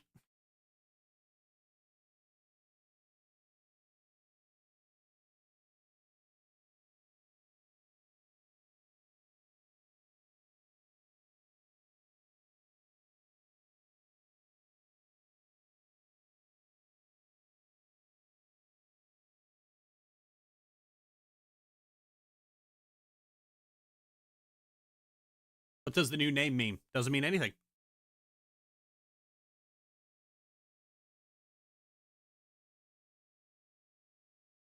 It means you can call me CD. 3:15 in the morning where I am. I need to call it a night. See ya. See you. See you.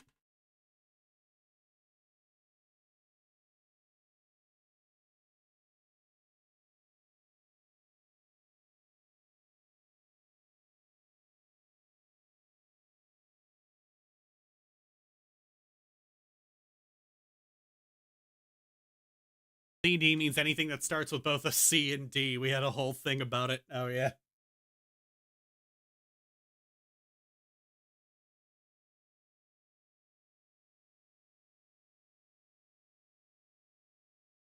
What's a hook on you flan but never used in a comic? Serena. Comic CD had a Serena, but nothing ever like we had a whole thing planned for it, but nothing ever.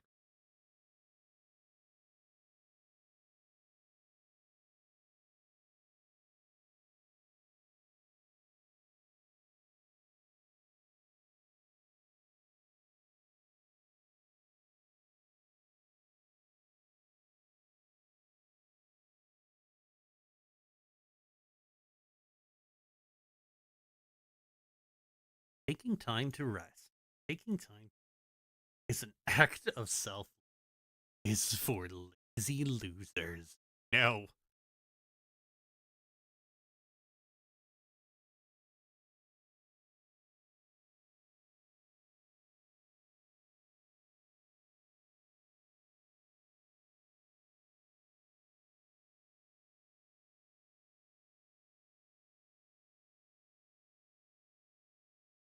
You like Utena? No. I have a more I have a more in-depth opinion of it than I did like the last time I watched it like 17 years ago, but no, I wouldn't say I like it.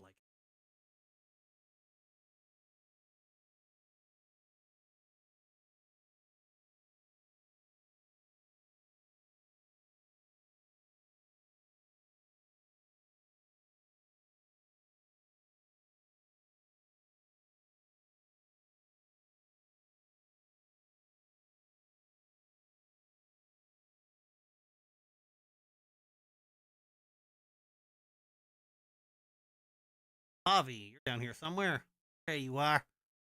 There you are. Pastry. Oh my god. Oh my god, CD, a new Avatar series has been announced and Korra is the worst. Oh my god. Oh my god, CD, like oh my god, CD, like a new Avatar series has been announced. Oh my god, CD, like a new Avatar series announced and Korra is the worst. Pixie, why do I just know you're being Pixie, why do I just know you're being stupid again? Pixie, why do I just know you're being stupid again? Oh my god, CD, like a new Avatar series has been announced and Korra is the worst.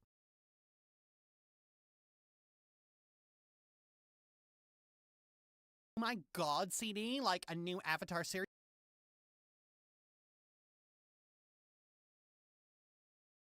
Nick's peak at some point, but oh well, I'll flirt there. Got the gossip voice down so well. Thank you. Oh my god, CD, like a new Avatar series has been announced and Are you still with Michaela? Yep. oh my god, CD, like a new Avatar series has been announced and Korra is the worst. Pixie, why do I just know you're being Pixie, why do I just know you're being stupid again? Pixie, why do I just know you're being stupid again?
Need actually decent high resolution art of Avatar Pavi.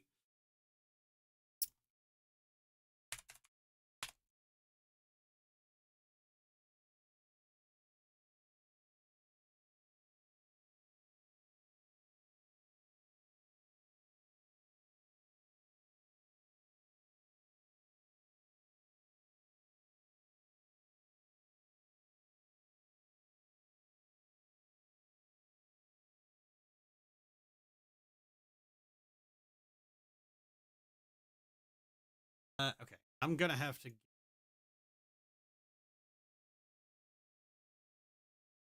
But for now,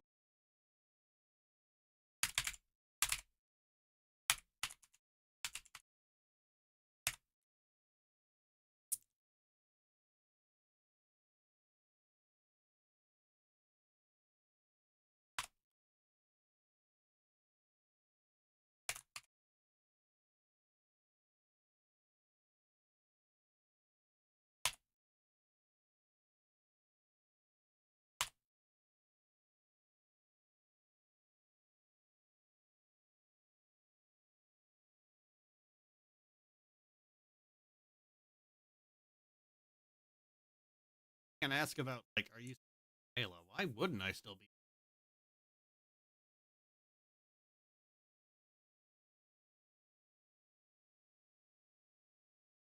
Why do I just know you're being stupid again?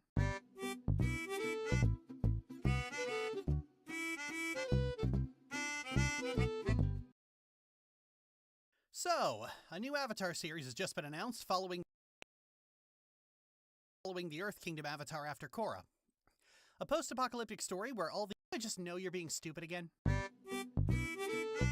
Following the Earth Kingdom Avatar after Korra. Literally the answer to when the world needed him most, he vanished from... So, a new...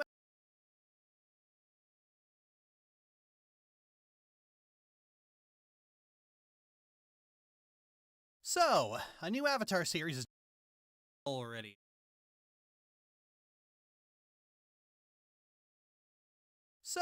a new Avatar series... Ah, come on. a new Avatar series has just been announced following the Earth Kingdom Avatar after Korra. A post-apocalyptic story where all the old systems and states... a new Avatar series has just been announced following the Earth Kingdom Avatar after Korra. So, a new Avatar series has just been announced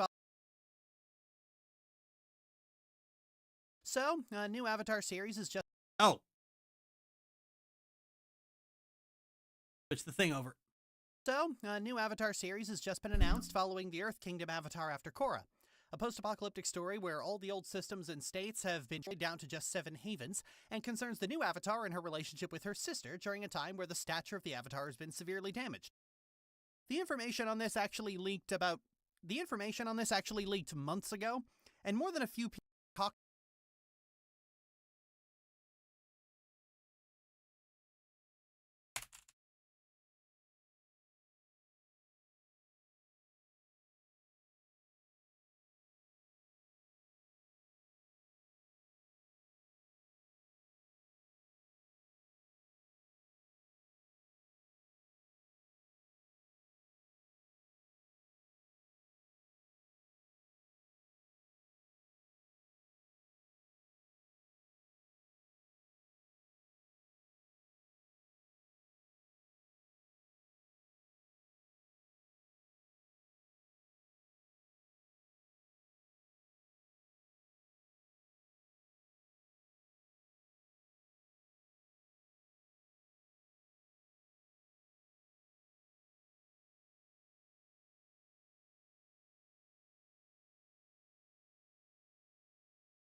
People cocked an ear that information on this actually... Where is that?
The information on this actually leaked months ago, and more than a few people cocked an ear that the premise sounded eerily...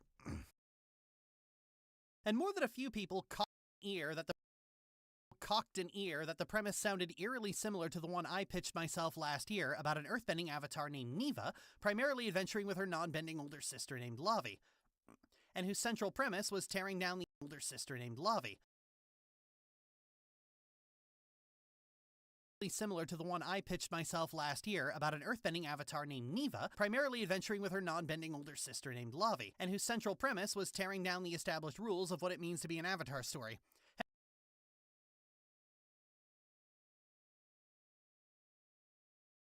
That the premise sounded eerily similar to the one I pitched myself last year about an earthbending.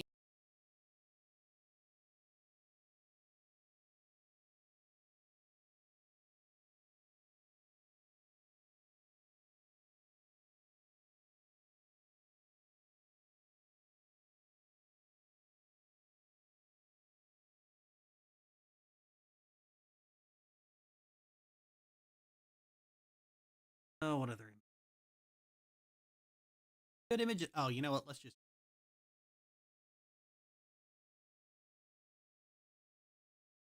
Haven't heard.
Last year about an earthbending avatar named Neva, primarily adventuring with her non-bending older sister named Lavi, and whose central premise was tearing down the established rules of what it means.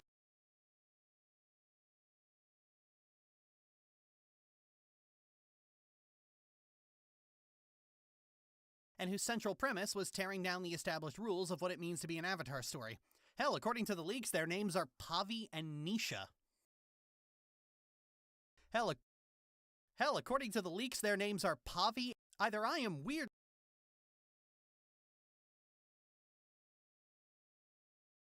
Names are Pavi and Nisha. Either I am weirdly on the same creative wavelength as Bryke, or I am a prophet. Either I am weirdly on the same creative wavelength as Bryke, or I am having creative premonitions.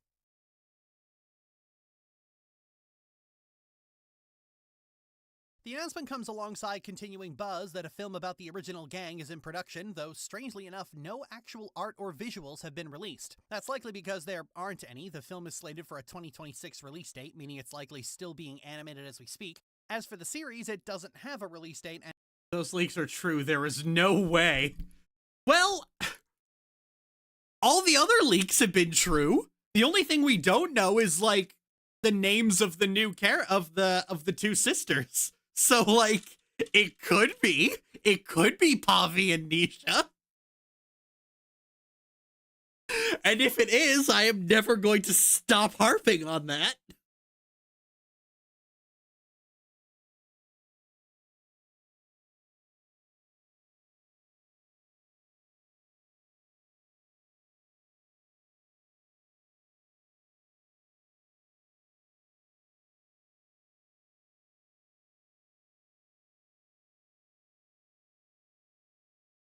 Animated as we speak. As for the series, it doesn't have a release date and is a single 26-episode season, and so it's actually just out of pre-production, and so it's likely just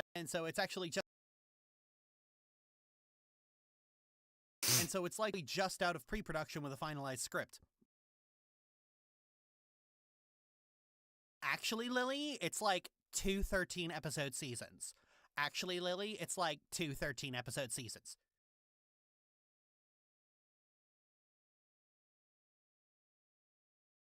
Contain nothing but concept art, so there's shut up. Shut the fuck up. 13 episodes is not a season. 8 episodes is not a season. 26 episodes is a season.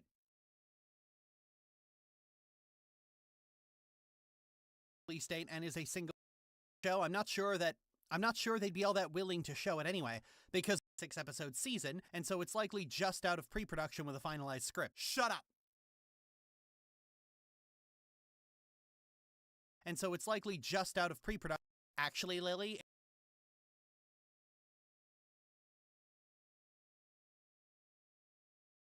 Just being around G for so long causes you to develop psychic abilities.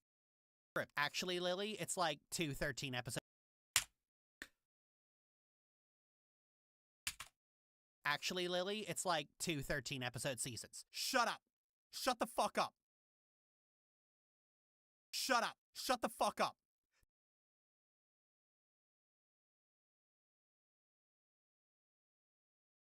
"13 episodes is not a season. 8 episodes is not a season. 26 episodes is a season. Is not a season. 26 episodes is a season. Is not.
Lily, it's like 2 13-episode seasons. Shut up. Shut the.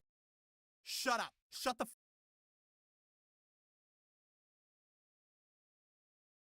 Shut up. Shut the fuck up. 13 episodes is not a season. 8 episodes is not a season. 26 episodes is a season. Episodes is a season.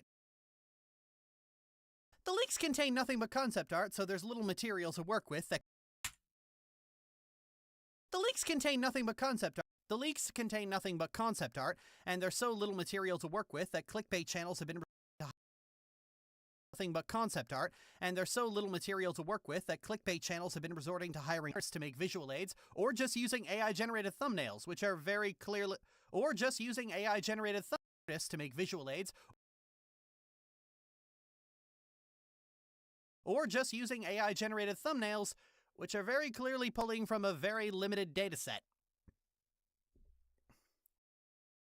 Oh god, yeah, this bit's my favorite. Visual aids, or just using AI-generated thumbnails, which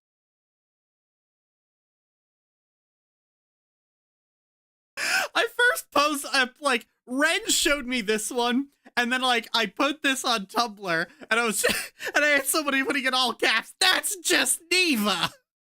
Or just using AI-generated thumbnails, which are very clearly pulling from a very limited dataset.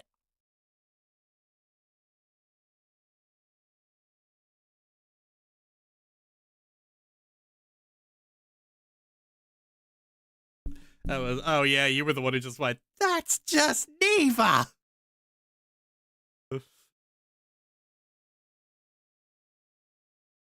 Limited dataset. Even if they had art to show, I'm not sure they'd be all that willing. Had art to show, I'm not sure.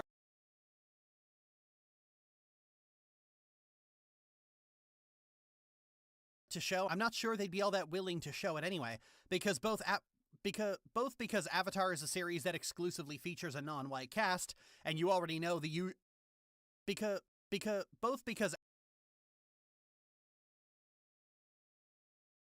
because Avatar is a series that exclusively features a non-white cast, and you already know how the usual suspects are going to poison the well for months.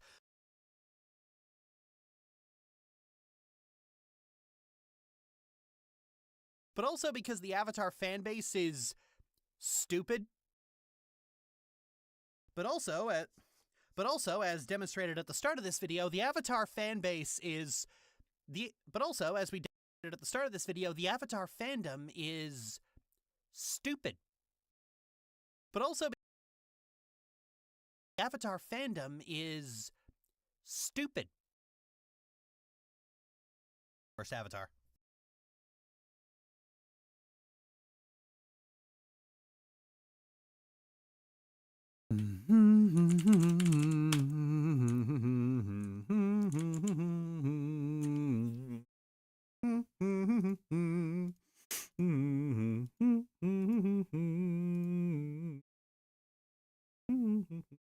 That's Firefox.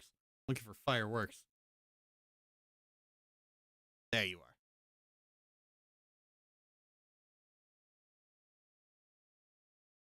Ooh, actually, probably. And let's see if I can get here. Do I have them? Glass of water folder. It really shouldn't be because it was a big video. Anyway, because I'm a fucking moron. Yes, I did. Here.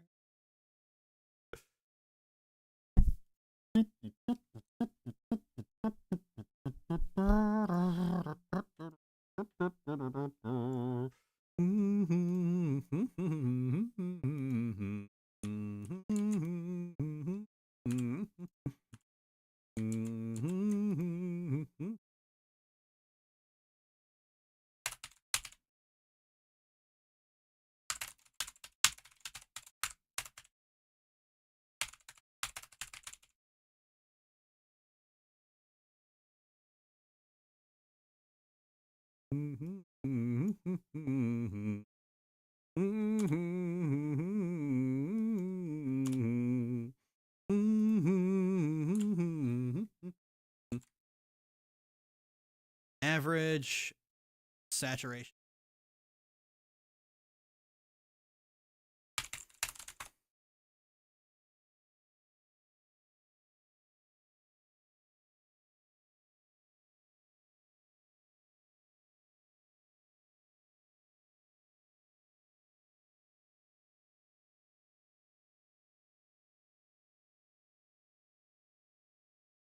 Adding noise to base, which is fine. Bridge. Just color. Saturate. The way down. There we go. Eh.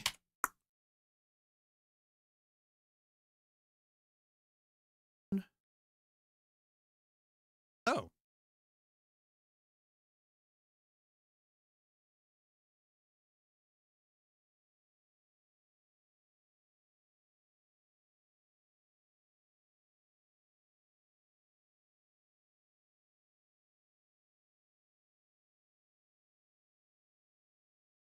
Oh, colorize 3613. Got it.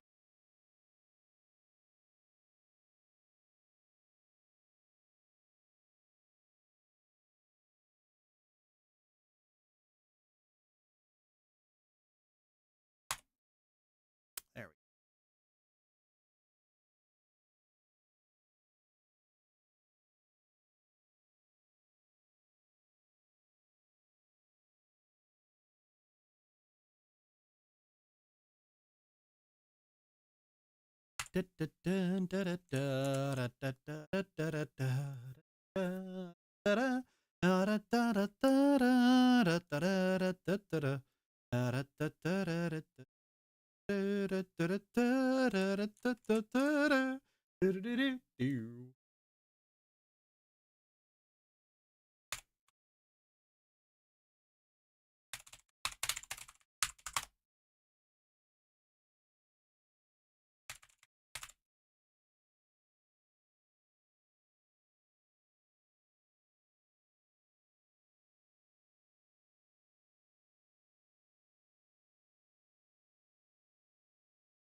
Ah, that did. All right, let's see if this works. Come on, don't fail me now. Hey, there we go.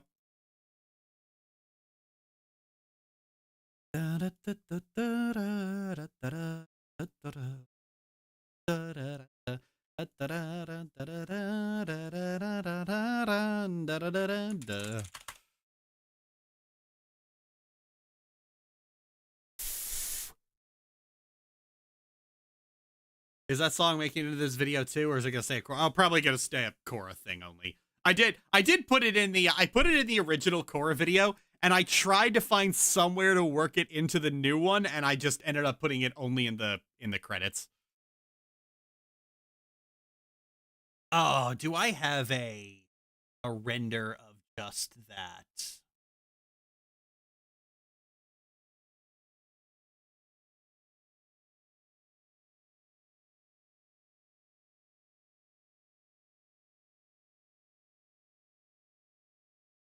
"7 years ago." I will play it though.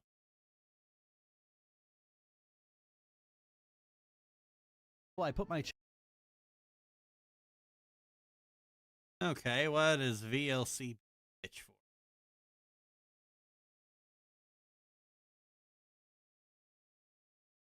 Ah, there we go. Channel on the.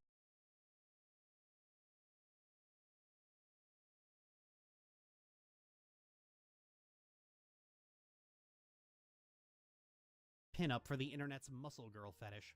I'm Lily. Thanks for watching. No TV, movies suck. I'm here with my gal. Shake your hands, kick around. Wear a suit to breakfast. Underwear that laces up. All girls have a guy's haircut. Crank your car to make it start. You will die of measles. Oh god, it was so fun getting that in there. Actually, here's a fun fact about that video. Where? Oh yeah, this. Still a team. Bolin is actually new team avatar. So let's break them down one by one. This bit here. That was like this bit I do for the companions. I was originally going to do that for just the villains.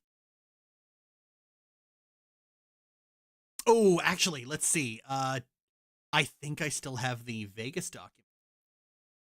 I think that's on. I think I know where that. Check.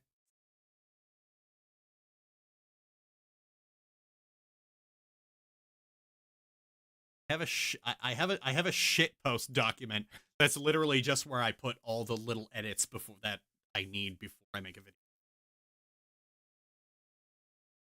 Even the getting the frame perfect tier moment. Thank you. Is this it?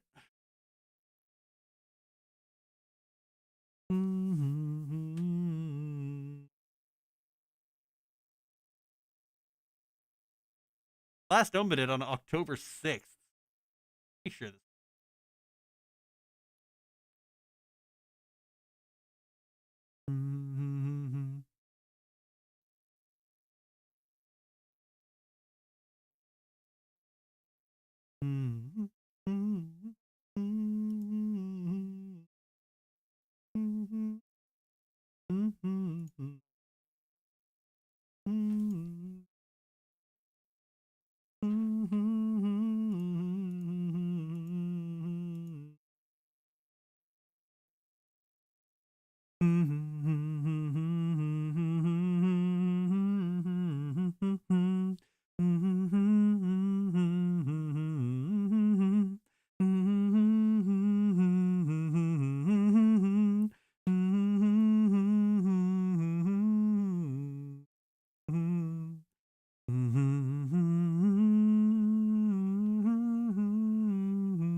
Okay, most of the pieces are here.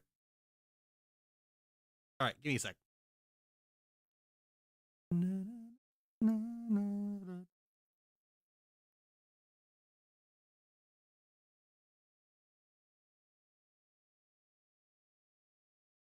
Come on.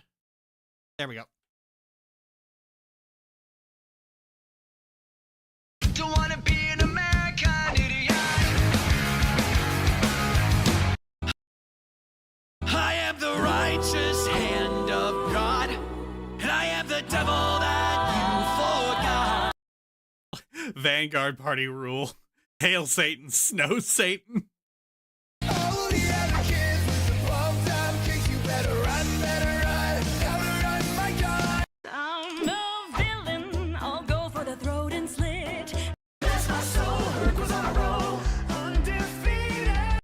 I become so numb, I can't feel you there. How bad can I be? These are the only ones who I'm got just it. building the economy. But as you can see, I actually did all of I did all of these too. Every goddamn time. I forgot about those. The only reason I didn't do this is because Su Yin ended up having very little to say, but just for this. I am very badass, ladies in line all waiting to smash. Oh, yeah, this was when I decided to not do it for the villain, so Lynn just has pumped up kicks again. Oh, the other kids with the bomb down kicks, you better run. We are the pirates, so don't do anything. We just stay at home and lie around.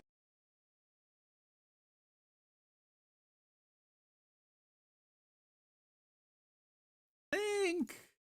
Oh, yeah. I ended up folding this into something else, but like, yeah, there was supposed to be like a whole other section that I ended up cutting.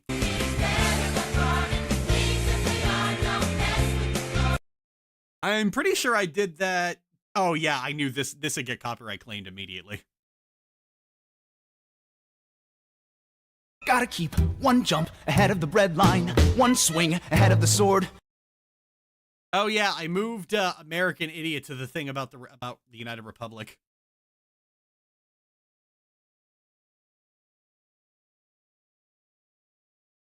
Suyans has me cackling.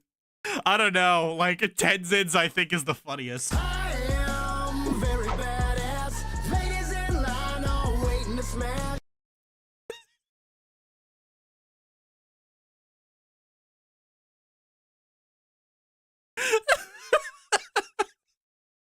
I spent like an hour cutting that. There's so much stuff that just doesn't get used. Oh yeah, fucking hell, I forgot about this. The pose is what earns it for Tenzin. Oh yeah, for those who don't have it, this plays at the end of the patron exclusive and members only video.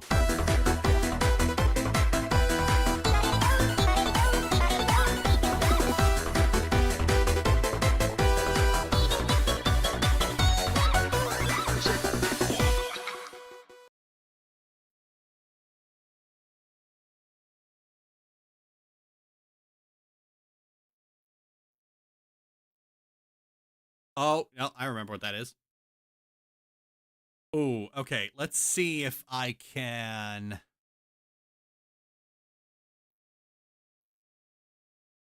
See if I can find that.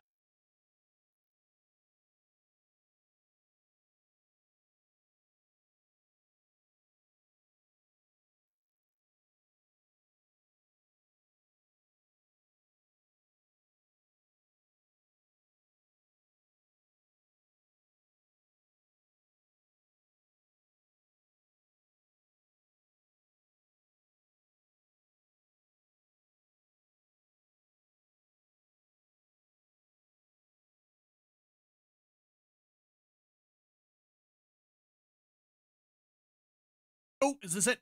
Oh, there we go.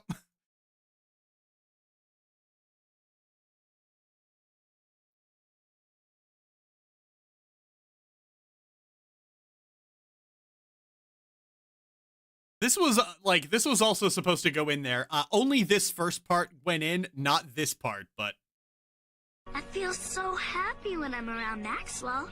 He reminds me of my older brother when I was just a handmaid. Who the fuck starts a conversation like that? I just sat down. Oh yeah, the media for this is offline because I moved it somewhere, but like, yeah, this was all the stuff for, this was all in the Spy Family video. Oh, I think I have that, actually.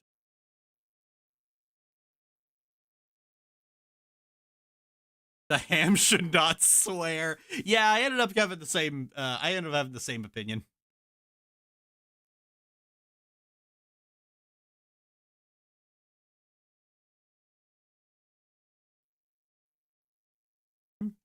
Oh, I think it got saved over. Oh yeah, you can watch the Spy Family video. Got several different things titled shitpost here. Is this it? That is not it.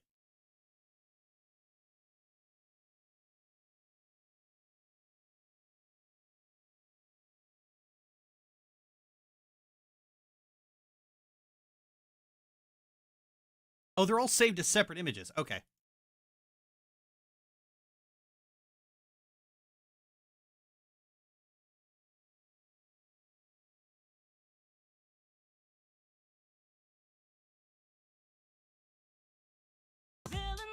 You remember this, right?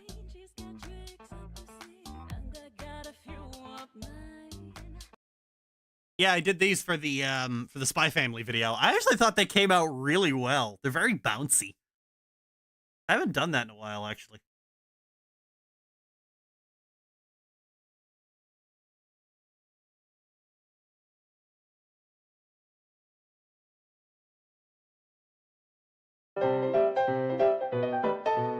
Oh yeah, I did that for the Place Further Than the Universe video.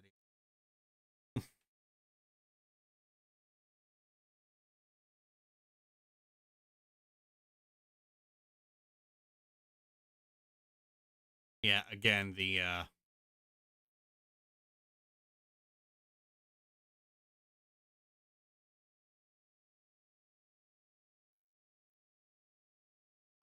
really good fan cam video, honestly. Oh, yeah, it wasn't, the intention wasn't like that. I just really like doing bouncy edits to music.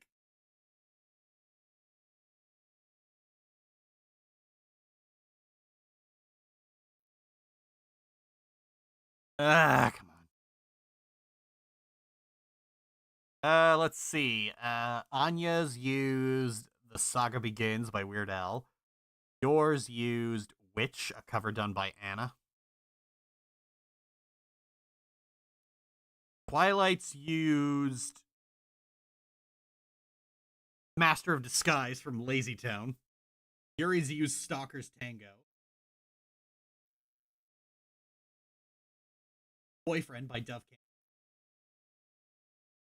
I think it was also. Oh. Yeah, by Rainary. And Becky and Damien used a Simlish cover.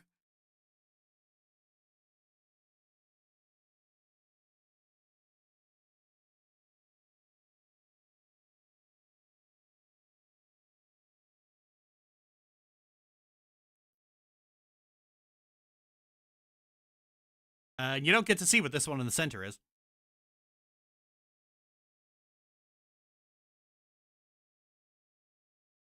Oh yeah, and this is group therapy that I did for the Utena video.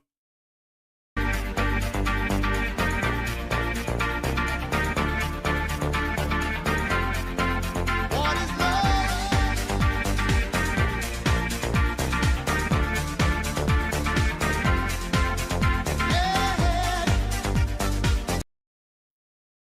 The dinos are dancing to it. Yeah. All right, back to work.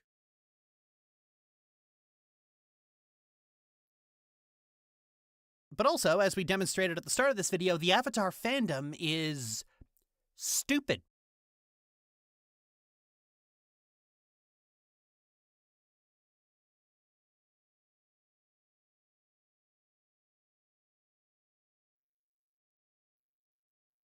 Cards. Ah, there we go. Right, I need music for this. Stupid.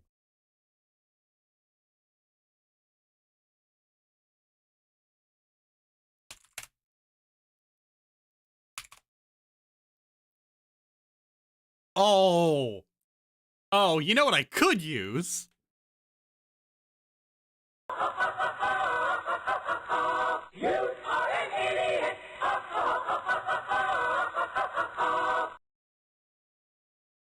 A little too on the nose, though.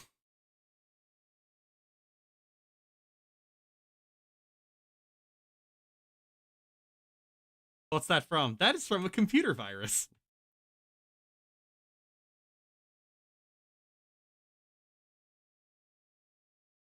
Could use this one.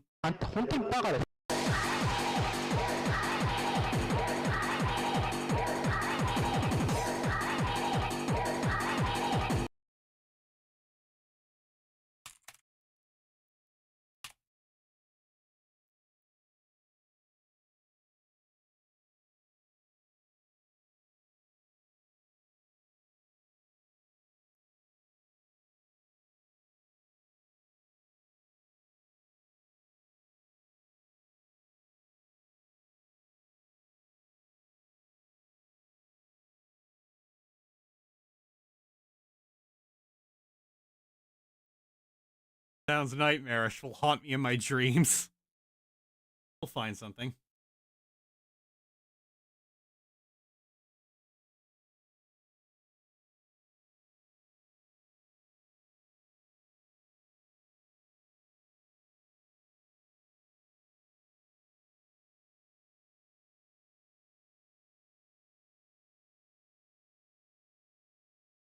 Oh.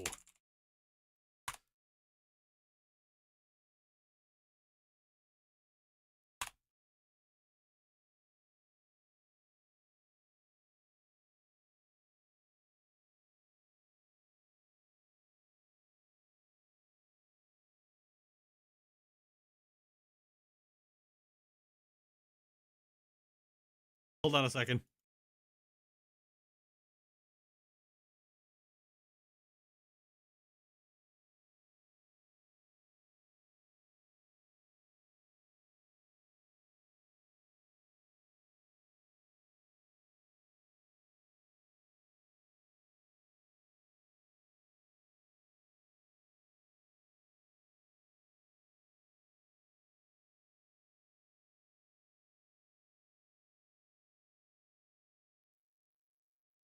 God, where was it? Is this the same guy?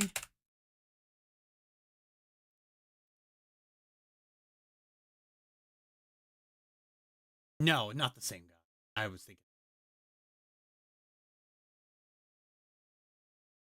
Under.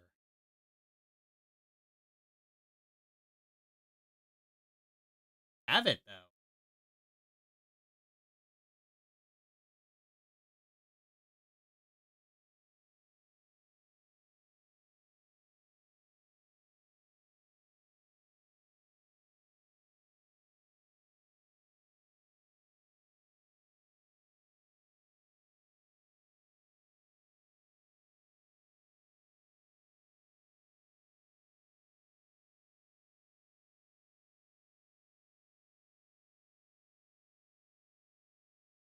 it's a little too cool for, like, idiot fanboys.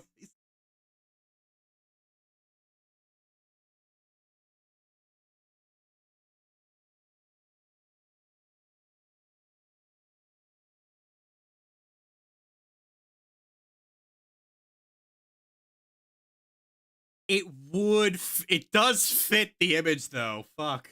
God. You guys can't hear because I turned the headphones off.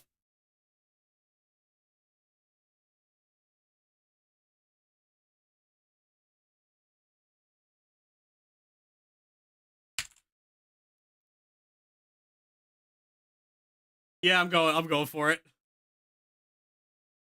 This is damn good.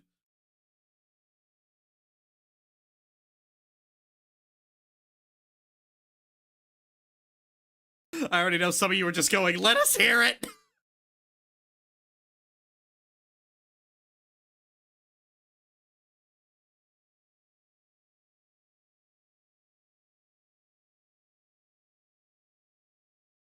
All right, here we go.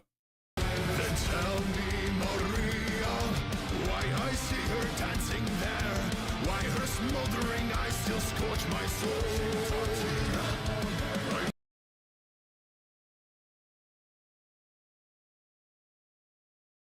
Oh, hell yeah. Oh, god damn it. All right.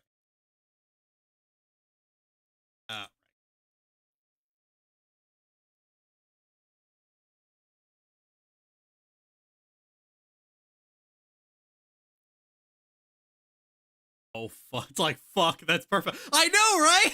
I was like, this is a little too cool.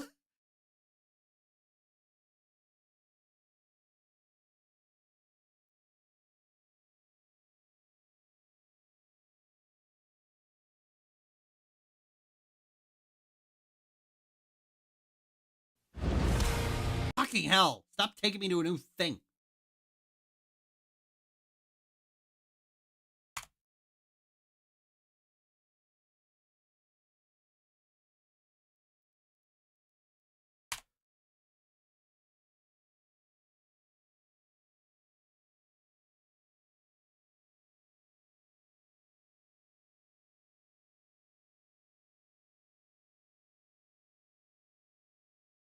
All these things take me to a video playback screen.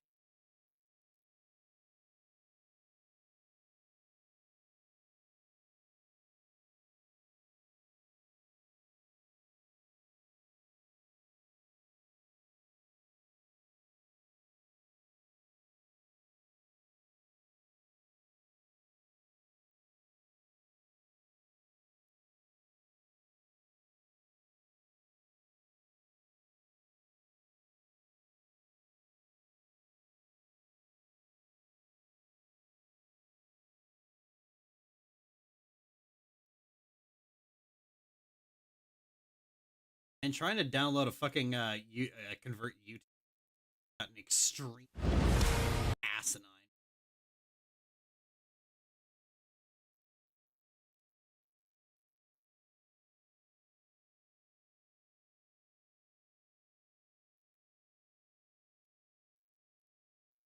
Track the audio from that.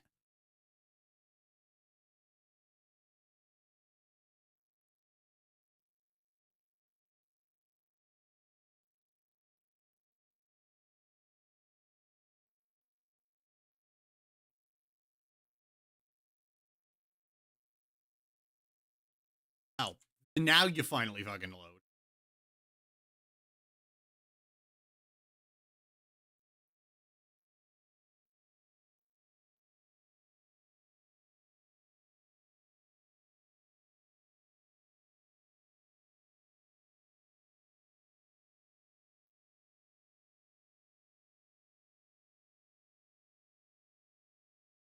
Perfect. That's epic. I know.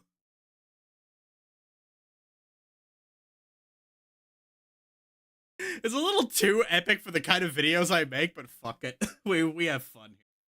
Oh my god! Fucking hell, they do not want to download, like, these things do not want to fucking work. Ah, are you fucking kidding me? How many fucking random programs do I have to fucking load? Ah, fucking hell.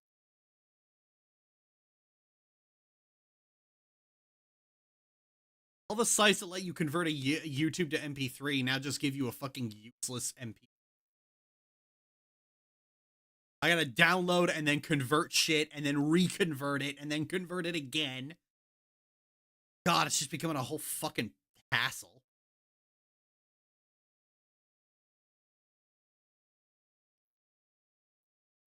Start. I just need the audio, so quality doesn't matter. Just fucking work.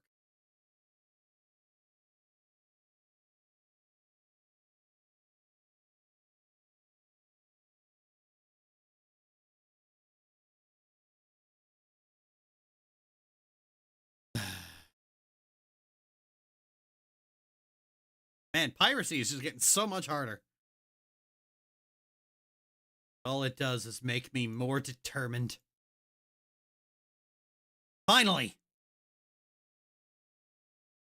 Just be proud. You're weak like anxious crowd. Then tell me.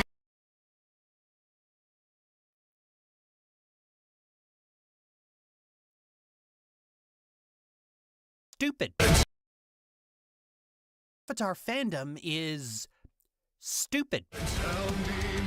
Stupid. Stupid. Why I see her dancing there. Why her smoldering eyes still scorch my soul.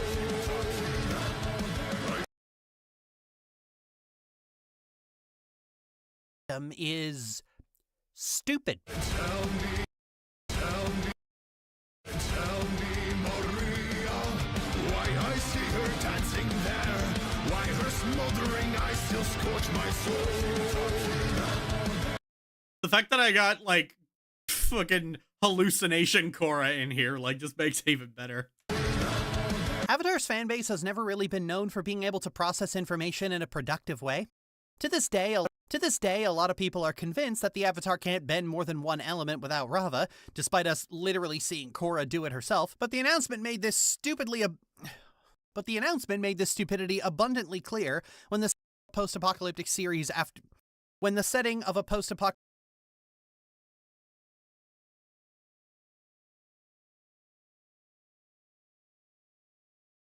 when the setting of a post-apocalyptic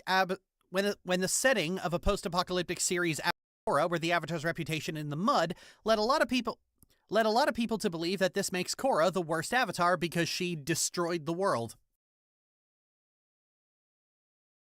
Maybe play that.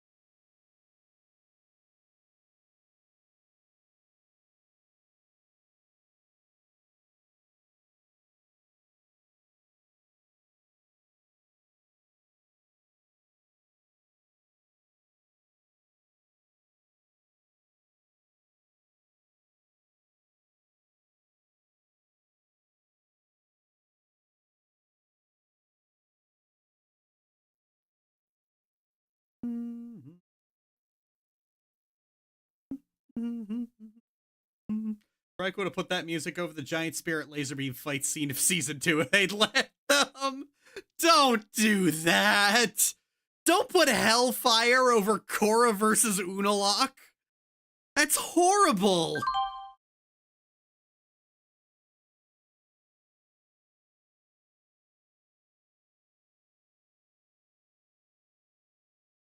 Do they have Korra be the Avatar to lose all? Y'all is saying she's responsible for the world. There's got to be a reason behind this. Now y'all is saying she's responsible for the world being destroyed, bro. There's got to be a reason behind this. And where's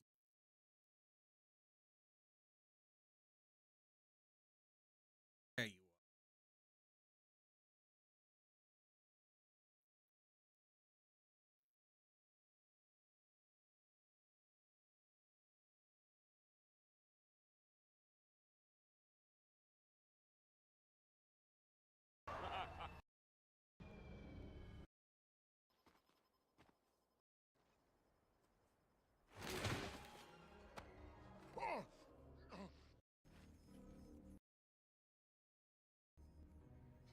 Bring it to the vehicle.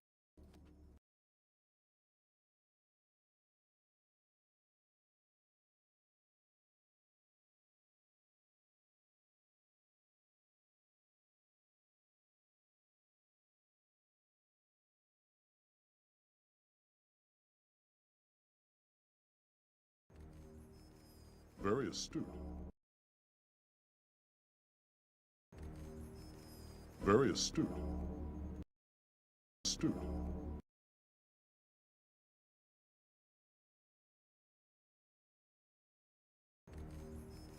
Very astute.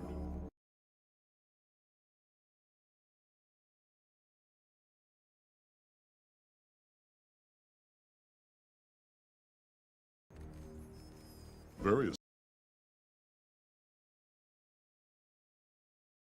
Very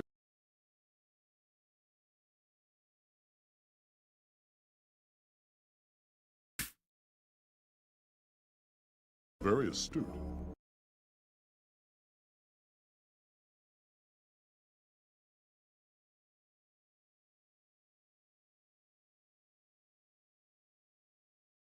Very astute.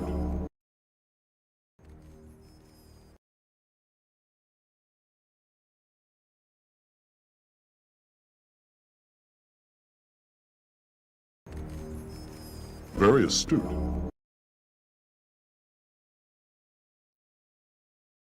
Avatar because she destroyed the world. Now y'all are saying she's responsible for the world.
Let's shit out of it.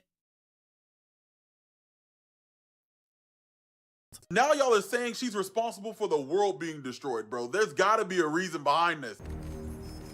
Very astute.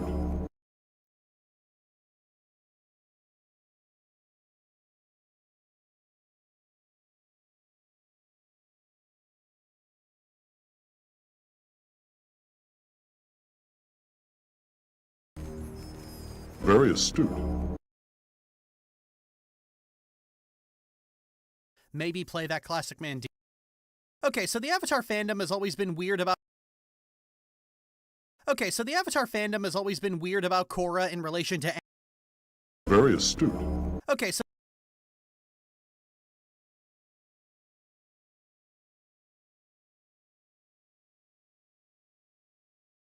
Very astute.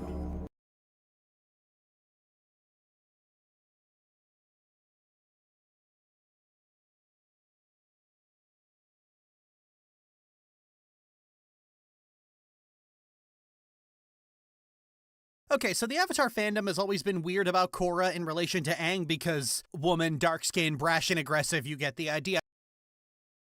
Really, what you're working on? Working on a new video. Being a little more sarcastic and mean than perhaps I ought to be. I'm probably gonna cut this. Because the fanbase ripped her to pieces every single time. Korra gets blamed for losing the connection to the previous avatars when it was Unalaq and Vatu who did that, and Korra's only crime was losing. I'm actually probably gonna try and find a montage of more people so it doesn't feel like I'm just picking on this one guy in particular. losing. There is a valid complaint in how Korra is made to take the L way more times in way more sadistic ways than necessary, but that's not a Korra problem, it's a Bryke problem. Bryke didn't write that because Korra is weak. Bryke wrote it because they wrote a brash, pompous 17-year-old girl specifically take her down a peg and make her listen to her hairy dads because they are 50. Blaming Korra as a character for this is about as nonsensical as blaming Aang for almost ending completely, or locking himself off from the Avatar state because he couldn't let go of Katara. Hell, blaming Korra for the world ending is like completely, or locking himself off from the Avatar state couldn't let go of Katara. Hell, blaming Korra for the world ending is like blaming the 100-Year War on Roku. He did stop the war, and then Sozin killed him for it. This is literally the answer to when the world needed him most, he vanished from the start of the series. There was a century-long period of no Avatar, the world went to shit, and a lot of people are angry at the Avatar for not stopping the Fire Nation. And it turned out that what happened was the previous Avatar was killed and the Air Nomads were wiped out and nobody knew. So I think it's safe to say, just by virtue of pattern recognition, that there is more to the Seven Havens than meets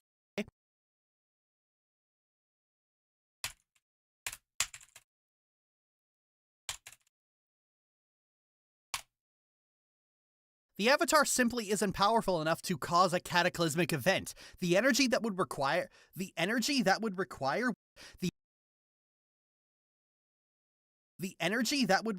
would not only take the Avatar state, it would likely rip her body apart to do so. If you want a likely culprit, I would suggest it's probably the Spirit laser cannon. I would suggest it's probably the culprit. I would suggest it's probably the Spirit laser cannon the size of several submarines that can rip through the very fabric of reality and form an entirely new spirit portal. If something's gonna cause the Avatar equivalent of rapid climate change, it was probably that, you fucking moron. If something's gonna cause the Avatar equivalent of rapid climate change, it was probably that.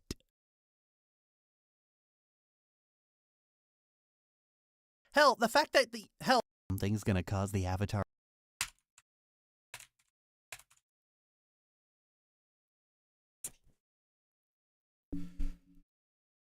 If something's gonna cause the Avatar equivalent of rapid onset climate change, it was probably that, you moron. The fact that you can harness spirit vines into energy and weaponry means someone was likely doing that. Hell, the spirits during Korra's time witnessed being enslaved by Unalaq and weaponized by Korra. When the portals open, it's not a weaponized by Korra. I misdid that. I was supposed to say Kuvira. All right, I'm cutting that bit. This was how it worked right before the Avatar. Korra's time was a period of political instability. Settler Avatar, spirits and humans. Korra's time was a period of political instability, settler colonialism, regicide, revolutionary wars, fascism, political backstabbing, massive weapons created to lay waste to the very land. Capitalism. Last time we saw the Earth Kingdom, it was trying to transition from to a democracy and failed horribly at doing so. Leadership passing to some of the dumbest motherfuckers on the planet, and capitalistic billionaires causing destruction and war to enrich themselves. Any of these things could have about a bunch of the ways the world could have ended that aren't Korra's fault. My favorite was that Varric tries to make a super collider. I would love if one of the examples is Varric. Just Varric. Any of these things could have caused a global cataclysm, and it was probably any of these things could have caused a global cataclysm, and it was probably the capitalism, because that's what's responsible for the global cataclysm in real life. Hell, maybe a meteor hit. The Seven Havens were almost certainly created by Korra. At the very least, the damage was abated and lessened by her in some way.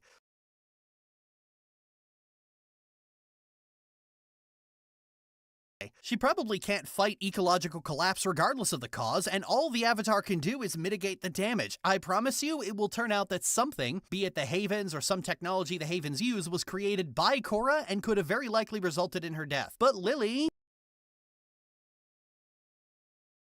it says the public view the Avatar as humanity's destroyer.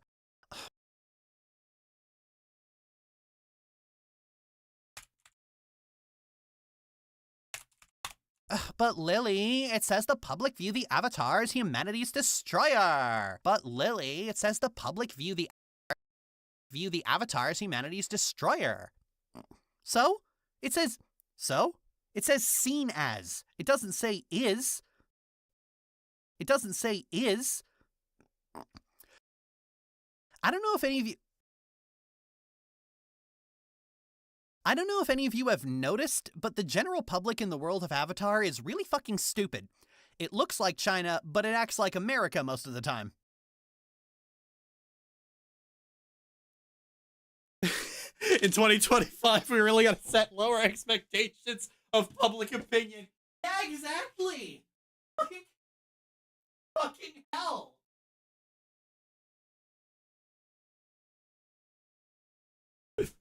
Oh, where's that footage of, like... Oh my god. Cold. It is. Outside. Holy shit.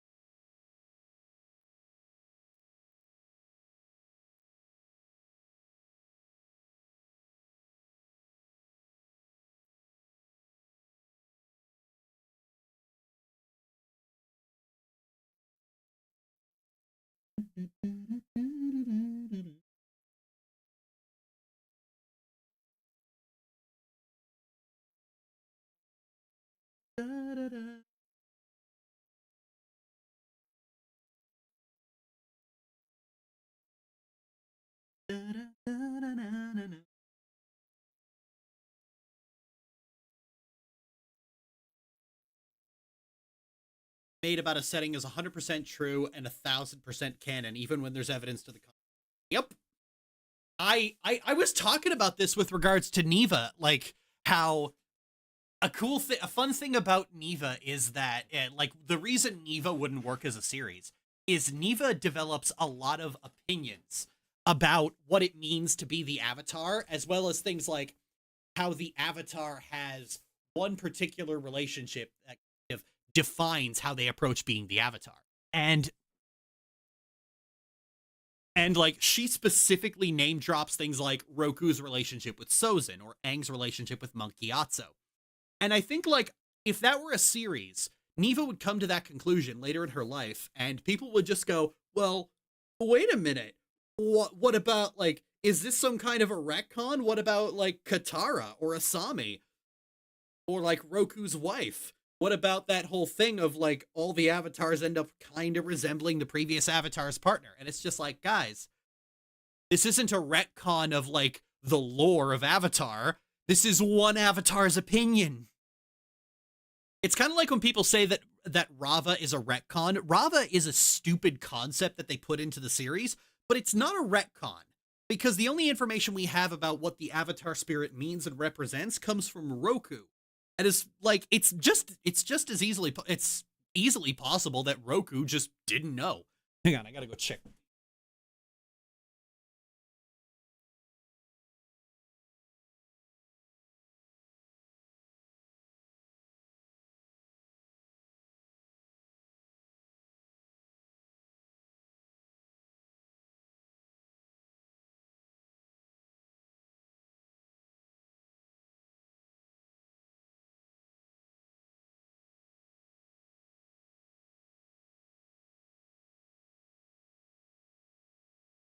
Okay, I found out what set the stove on fire.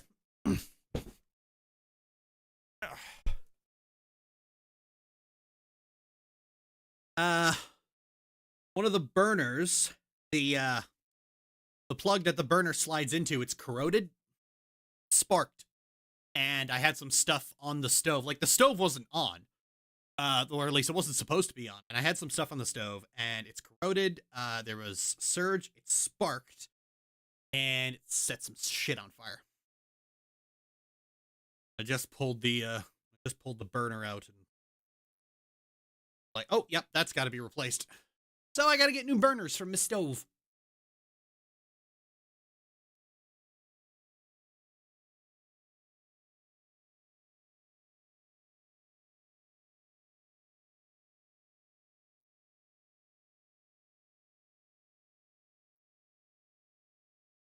That sucks. Good to know. That's all right.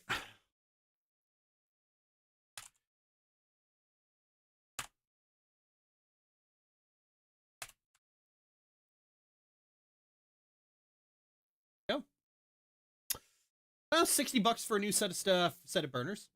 $80 if I want to get new drip trays as well. Yeah, I think I'll. Yeah, I'll spring.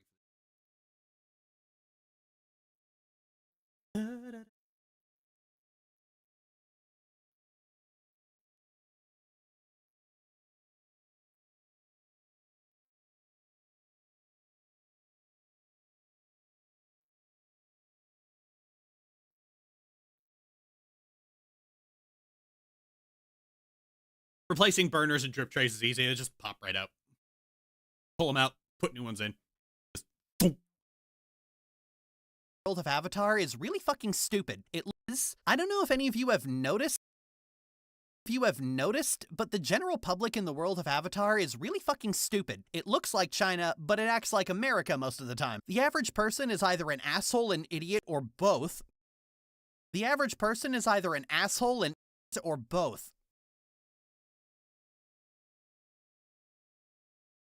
Even in Legend of Korra, Korra's biggest hurdle. Even in Legend of Korra, her biggest hurdle is the fact that she can't get anything done because brainless morons just keep getting in the way and blaming her for things she has no control over. Half the villains in both The Last Airbender and Korra have manipulated the gullible public into going along with something completely terrible. And one of the villains is just straight up, we should play. And one of the villains is just straight up, and one of the villains is just straight up,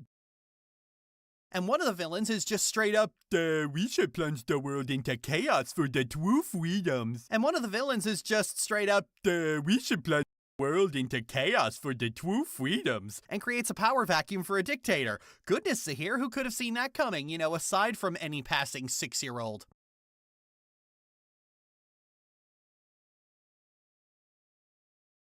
Given that it's only a decade after Korra's death, the population of the Havens probably isn't the best and brightest of the world. The 7 Havens almost line up completely with the 6 nations, so at least one of those is going to be made up of the witless wonders that populated the United Republic. Fuck, there it is right there. If anyone caused the apocalypse, it was likely the United Republic. A cacistocratic capitalist dystopia. Likely the United Republic. A cacistocratic capitalist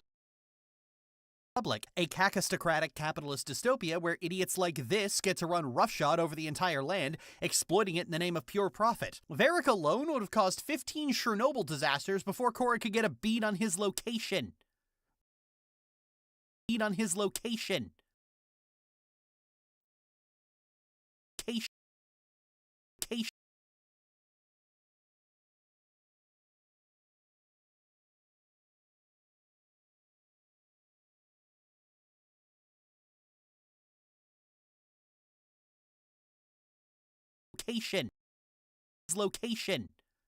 Location.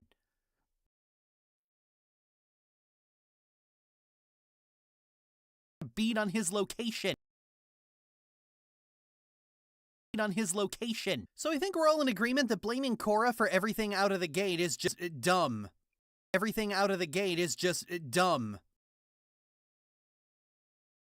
But what concerns me is that despite there being a precedent for the public are stupid,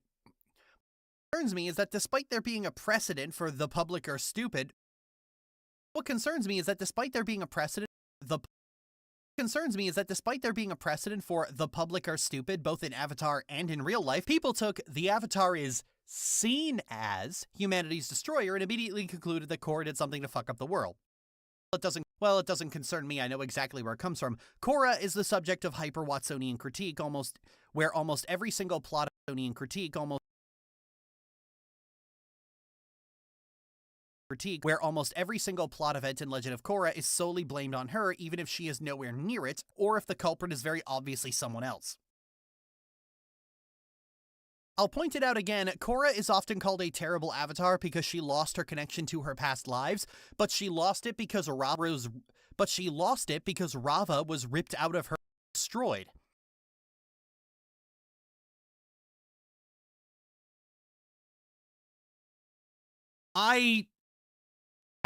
Kakistocratic. It's when a nation is ruled by its dumbest, least qualified people. Idiocracy, basically. I saw one video where someone was trying to make a lot of these points, but they were making them very badly.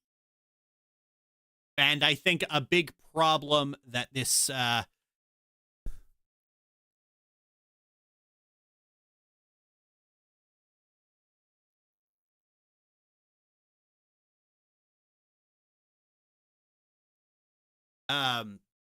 like, for example, a lot of what they were basically going is like, oh, we hate Korra now, so I guess media literacy is dead. That old chestnut. Basically blaming bigotry on the death of media literacy, which is just weird. And also, oh god, this is really stupid. But toward the end, they basically go with this one train of thought, which was like, oh, on the Korra subreddit, there were people talking about how Korra having Rava ripped out and destroyed is like a metaphor for sexual assault. And then proceeding to go, so that means you're actually victim blaming an SA survivor, sweaty. And I'm just like, for fuck's sake. I do not like the fact that any degree of violence suffered by a female character is automatically claimed to be a metaphor for sexual assault. And the only reason this guy was doing this was so that he could basically just push the scale of victim blaming as high as possible in an attempt to just try and intimidate people into shutting up. That's what it was. That's what this guy was doing. It's extremely intellectually dishonest, and like I said, I am really sick and fucking tired of watching people claim that any kind of violence, when it happens to a woman, any kind of violence is analogous to sexual assault.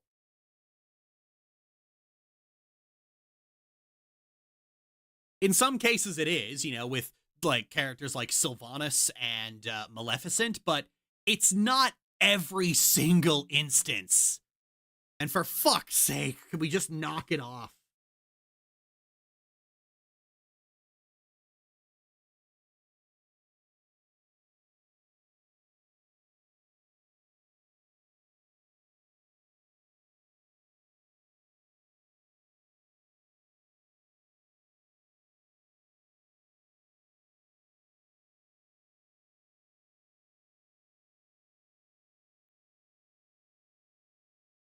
SA to win internet arguments.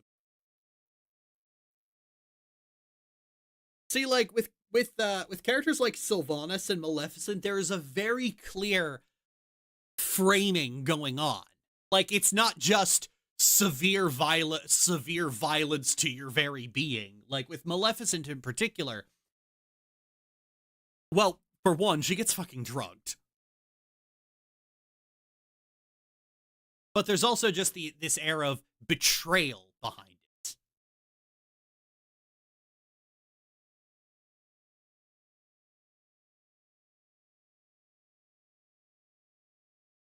With Sylvanas, it's a very prolonged form it's a very prolonged form and a very specific kind of violation done specifically to exert power over someone.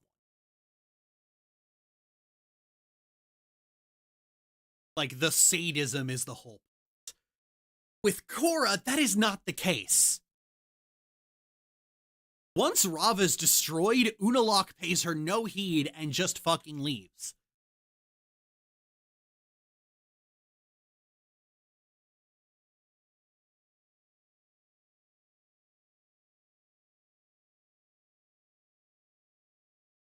It's like saying getting your like the logic people use is like, well, pulling out the Avatar spirit and destroying it and destroying what makes the Avatar is a violation of their being. Yeah, the same can be said for cutting off your arm.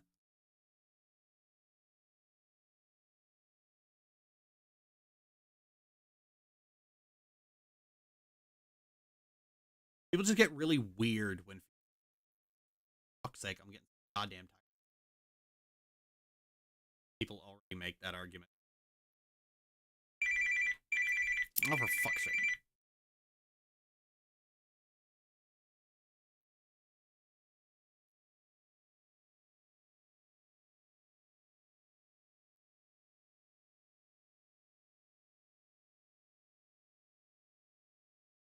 Comparing violence to claiming violence is like a metaphor for sexual assault is just, it's baby's first pretentious garbage. Like it does, like that metaphor does happen. It is not, but people rush to claim it for fucking everything. Like hell, people tried to claim it. This is the case for fucking Captain America beating the shit out of Iron Man.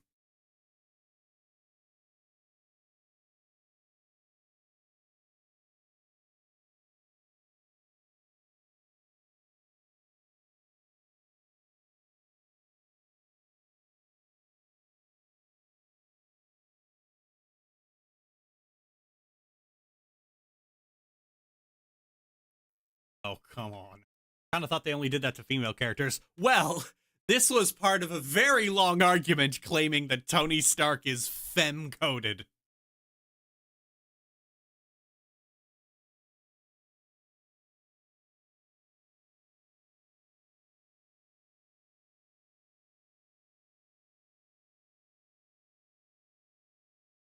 But let's see if I can.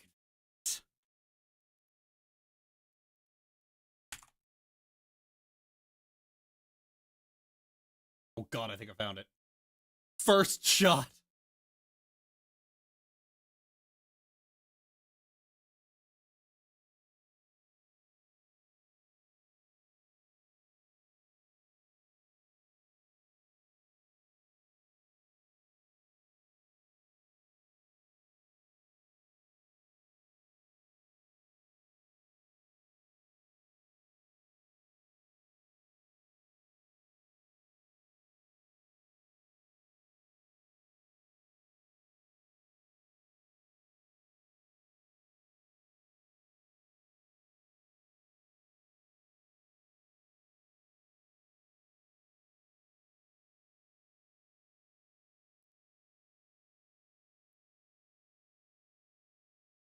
Oh god, I found it.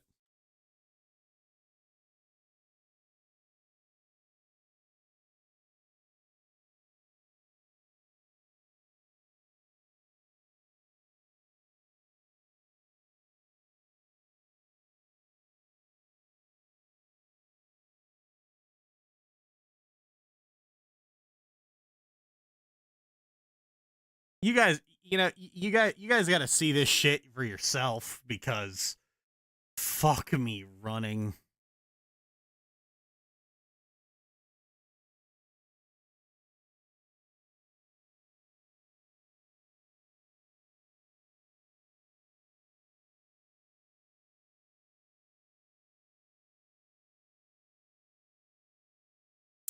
You know, with this kind of approach, I think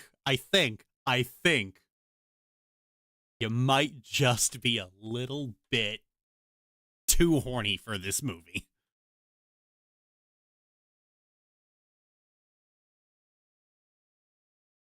Like, there's reaching, and then there's Mr. Fantastic reaching. I'll be right back.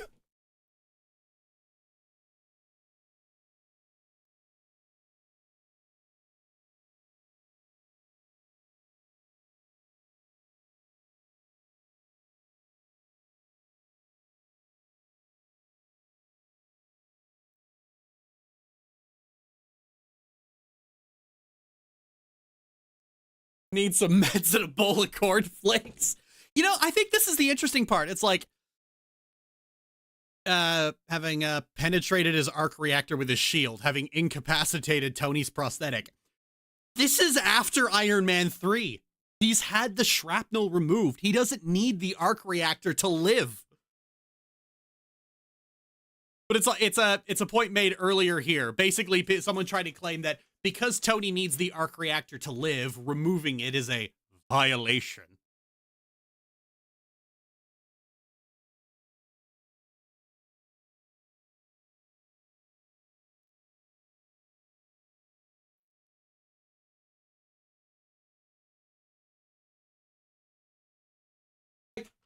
I'm glad you figured out symbolism, but like, when all you have is a hammer, yada yada yada. Girly who only watches porn, watch anything else, getting a lot of porn vibes from this. Yeah.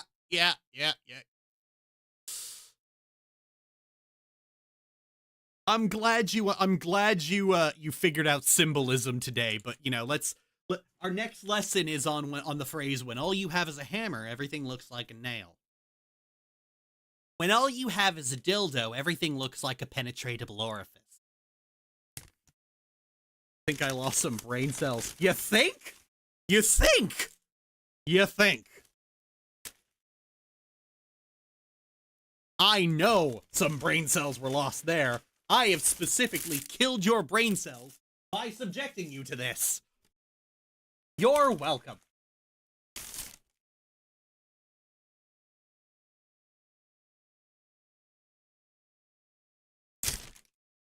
You know what? I will put on something just quick and a bit of a palate cleanser after all of that.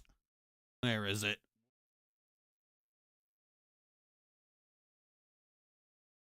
Oh, right, you're in the...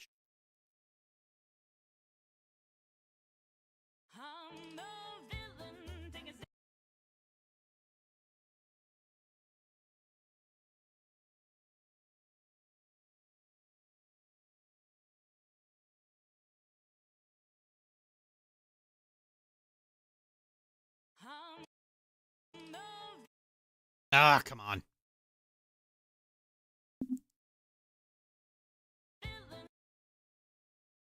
I posted this on Blue Sky. This is just a warrior through the expansions. I'm the villain, take a stab at you in the dark to notice what a wicked little devil I could be. But dear, you're a villain, take a knife to me in the heart. Hello, new friend, the dark thing that you hate to see in me. Drink up the old villains, make you beg for your every breath. What a group of wicked, wretched little beasts we are, baby. What fun, we're all villains, pluck the air right up from your chest.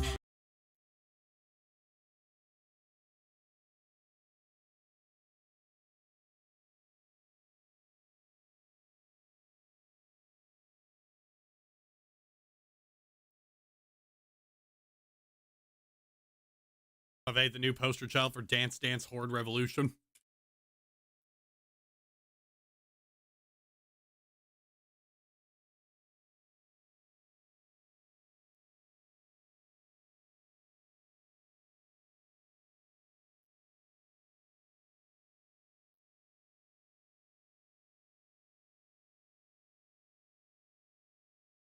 Destroyed. Ultimately, Korra is considered to be at fault for being the victim of violence, which is just really fucked up.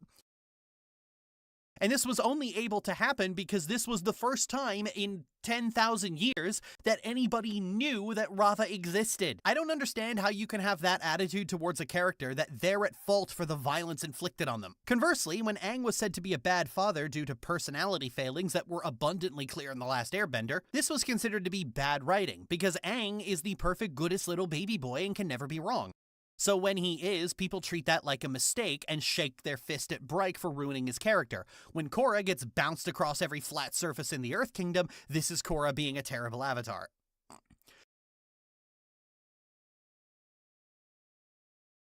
Male characters get doyless critique, female characters get Watsonian critique. This is just... Look, a lot of people have been dancing around... Look, a lot of people have been dancing around this when they talk Watsonian critique. have been dancing around this when they talk about this stuff, but I won't. This is just misogyny. I feel like a lot of people don't get this, but one of the ways in which bigotry manifests and tries to hide is in being hypercritical of someone based on what they are. Treating a woman or a person of color or an LGBT person with far more scrutiny and bad faith than they would someone who isn't one of those things. And people's vilification of Korra is just completely fucking irrational.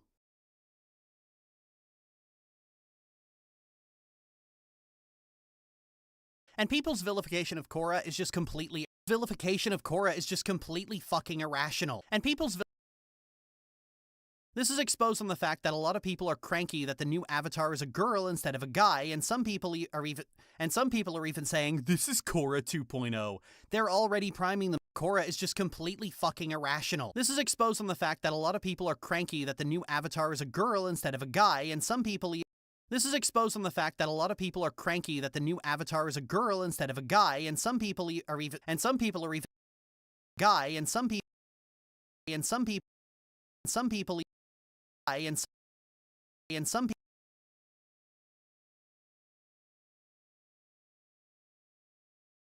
and some people are even saying this is Korra 2.0. They're already priming themselves to react extremely poorly, which means they will no matter how good it is. Why is it two girls back to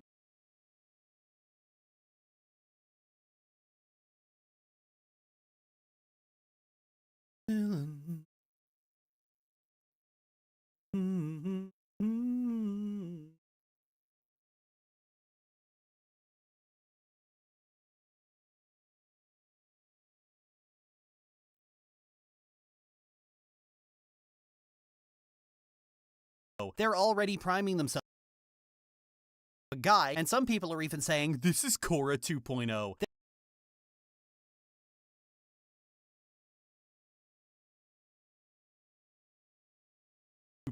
They're already priming themselves to react extremely poor.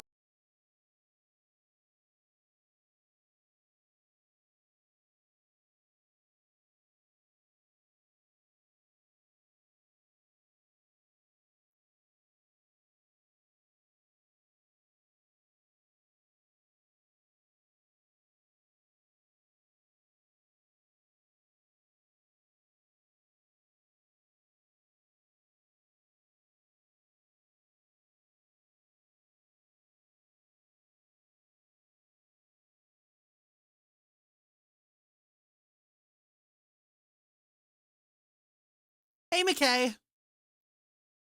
They're already priming themselves to react extremely poorly, which means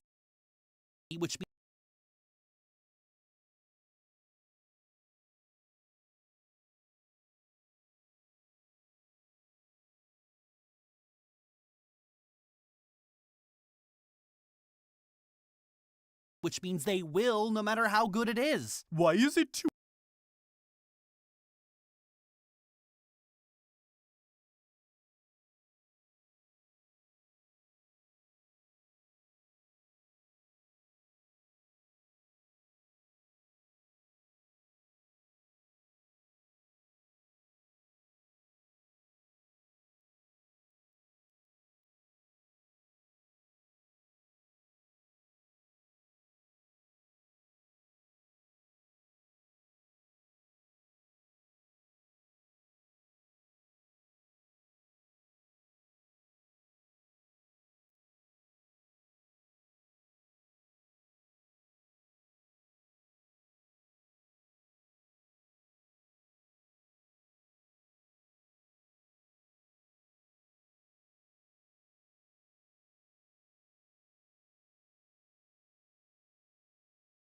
Why is it two girls back to back?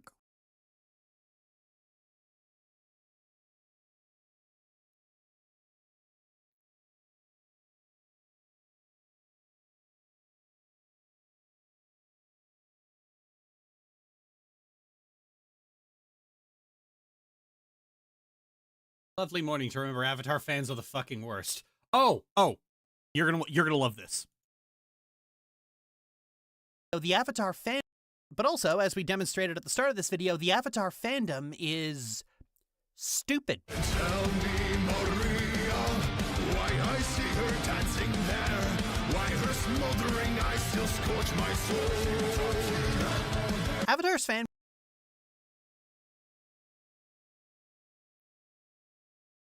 Oh, you're also gonna like this.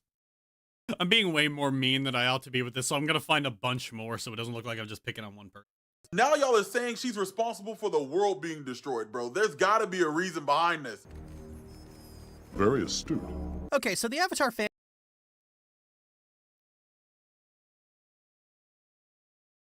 Why is it? Why is it? Probably because before then it was two boys back. That's why.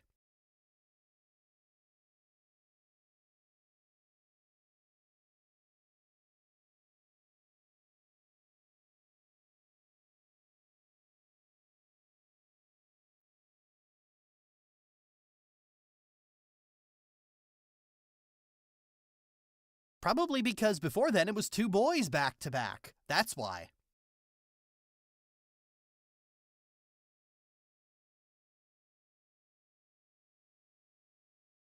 The previous cycle was male, female, male, female. This cycle is male, male, female, female. They're both patterns and they both.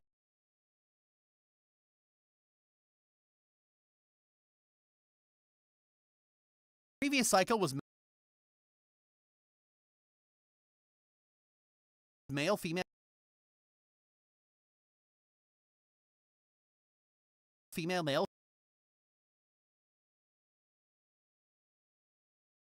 male, female.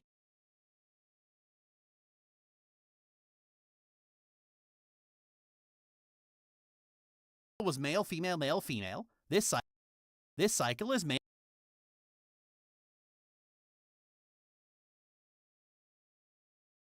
Cycle is male, male, female, male, male, female, male, male, female, female, male, male, female, male, female, female. Is male, male, female, female. They're both patterns and they both make sense. They're both patterns and they both make sense. I've actually had this theory for a while that every cycle of 4 avatars has gender parity in some way.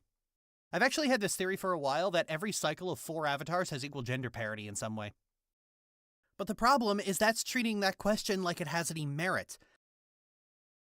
Has equal gender parity in some way. But the problem is that's treating that question like it has any merit. The new avatar is a girl because she just is. Now get the fuck over it.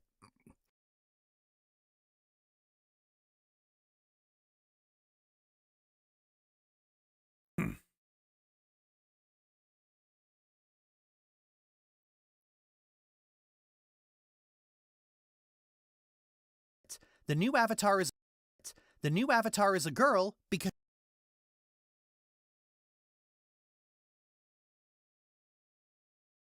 the new avatar is a girl because she just is. Now get the fuck over it. This is what reveals the bitch fit for what it is. The same misogyny. This is what reveals the bitch fit for what it is. The same misogyny that was going around last time. When the leaks first happened, the fanbase did not hesitate to show its disgust towards a dark-skinned girl being the new avatar. I think I love you, Sarah. I love you too, McKay. You're such a sweetie. So everyone who dislikes Korra is a misogynist and a racist?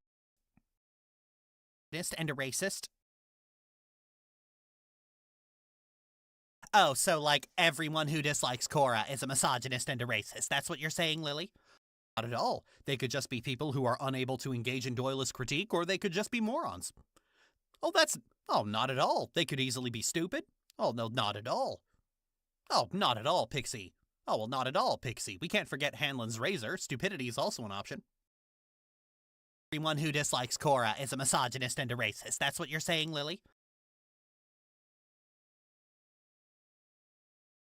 You're saying, Lily? Oh, well, not at all, Pixie. We can't forget Hanlon's razor. Stupidity is also an option. There just isn't an argument for Korra being the worst avatar that holds up to scrutiny. Or at least I haven't heard someone make one yet. Or at least I haven't heard someone make one yet. Or at least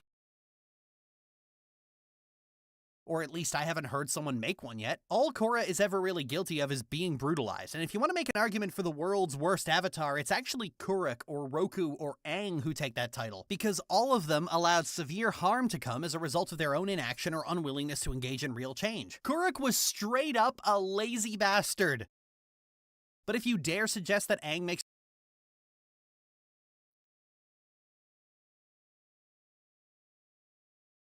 Straight easy bastard.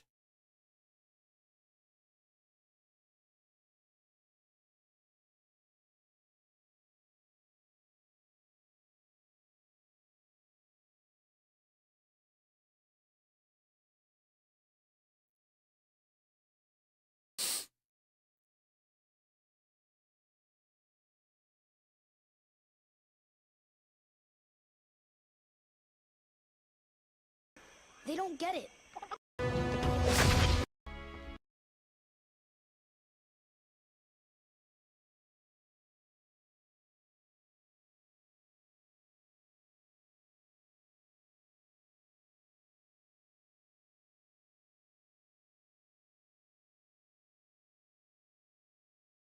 Kuruk.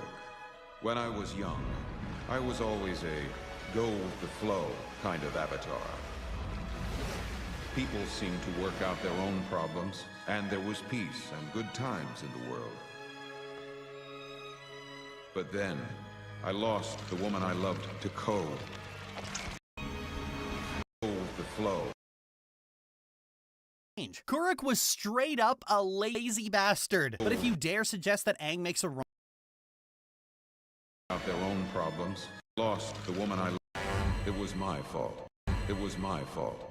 If I had been more attentive and more active, I could have saved her.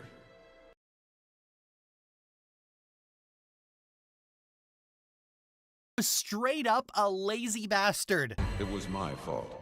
If I had been more attentive and more active, I could have saved her. But if you dare suggest that Aang makes a wrong decision, you're going to be on the end of a screaming fit from people who can't handle their precious little baby boy being in the wrong. Korra did not cause the apocalypse. The story is going to elaborate on that. Calm the fuck down. So, with all that out of the way and hypersensitive men rushing off, I am the righteous hand of God. I am the devil that you forgot. Told you one day you will see that I'll be back, I guarantee. That hell's coming, hell's coming, hell's coming with me.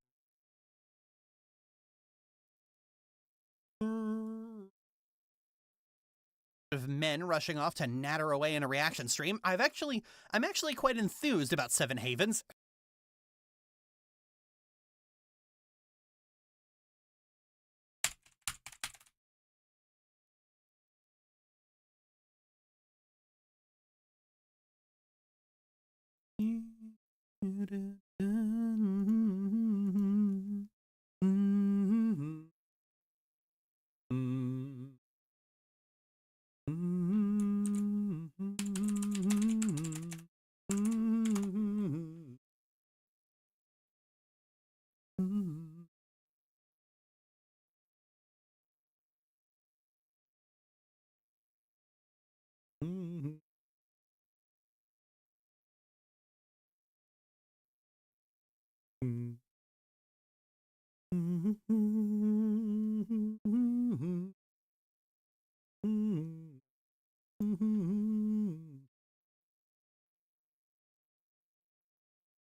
Hell's coming with me, and it is well with my soul.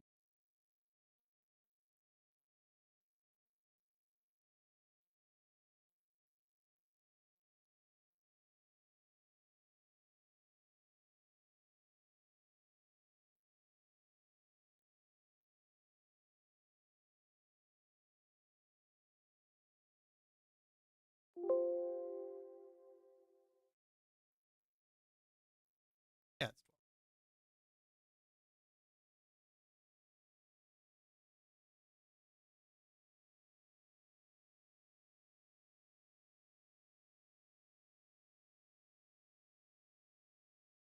Eva looks so peaceful. she.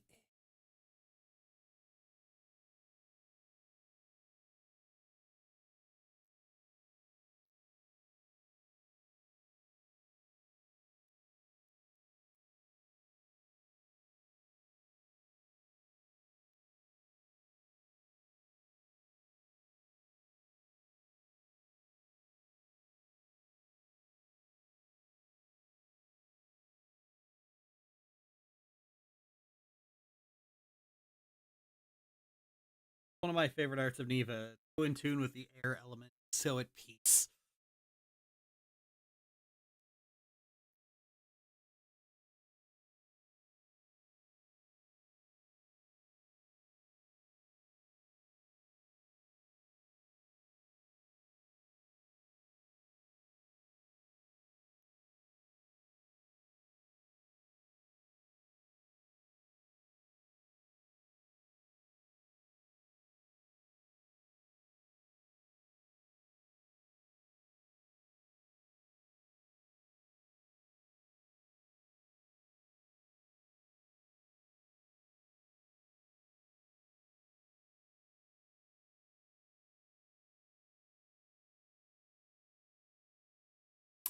Now I need music for this.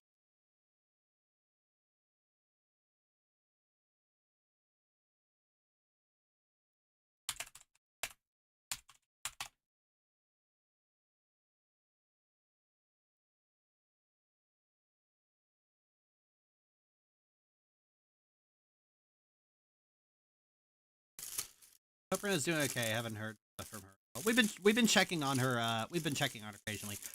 Ren.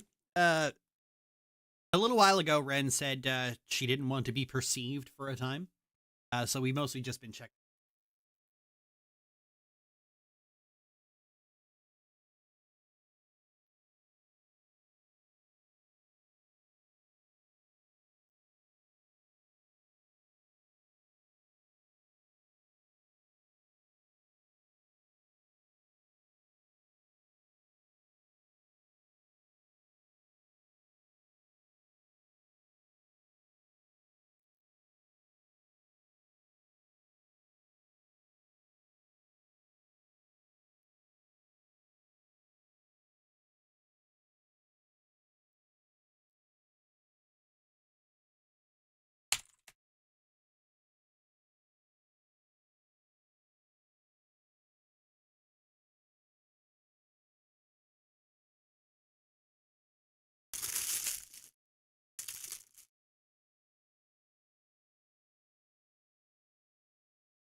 Hmm.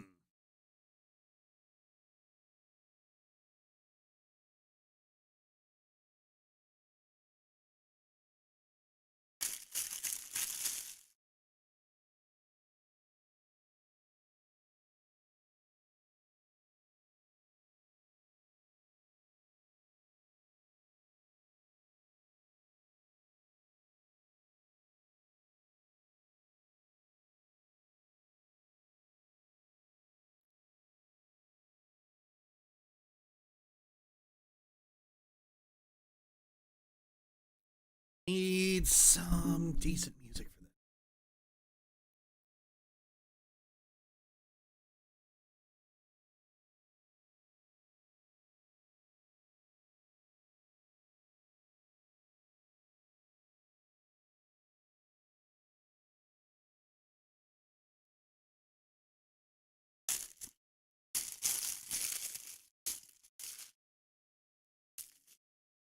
Oh!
I got it. Hang on.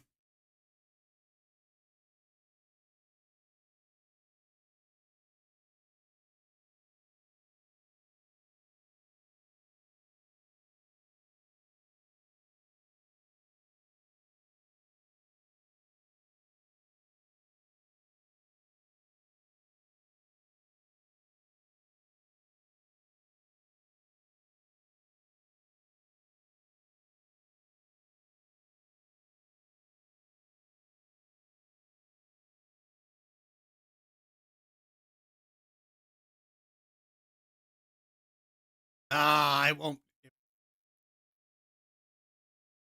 gonna have to find something else. Let's see. Would have been great though.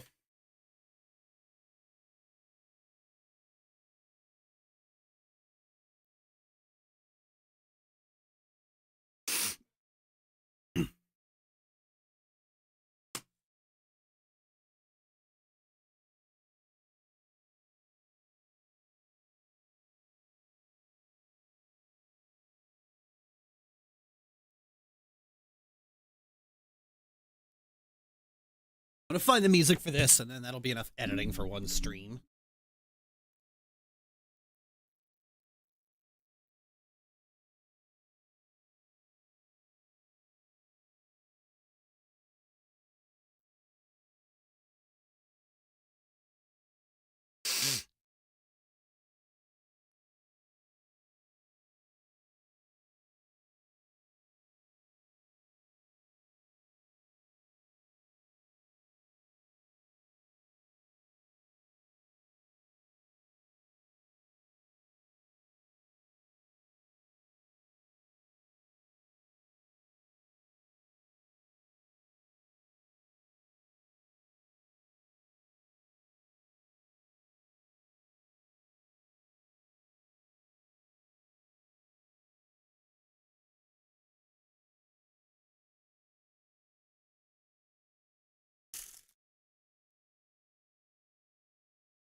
I didn't find one for this section, but I found one that is so much better for this one.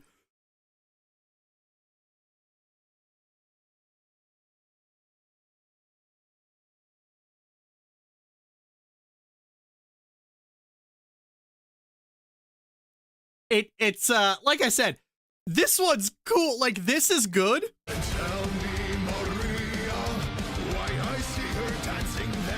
The problem is it's too good. It's too good, and it doesn't really capture how fucking awful these people are. But I gotta use this one. I gotta use this one, because, like, I'm not gonna get copyright claim for this one. Give me a second. I gotta turn the stream speakers off, and I'm gonna have to turn the window off, because I want this to be a surprise.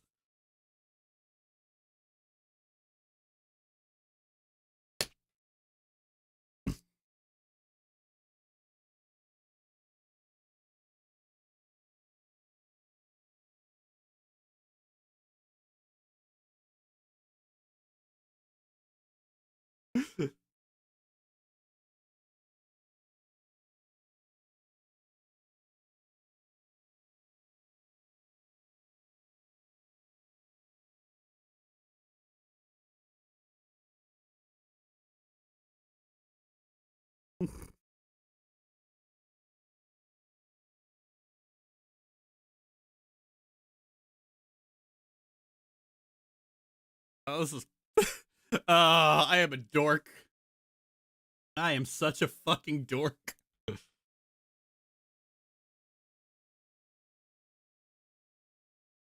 Come on, hurry up, YouTube downloader.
Ugh.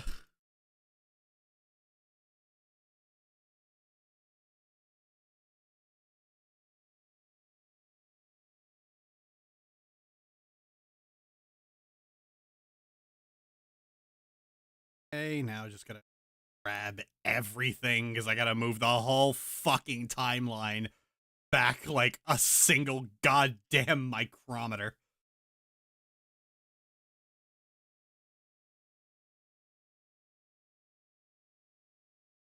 Okay.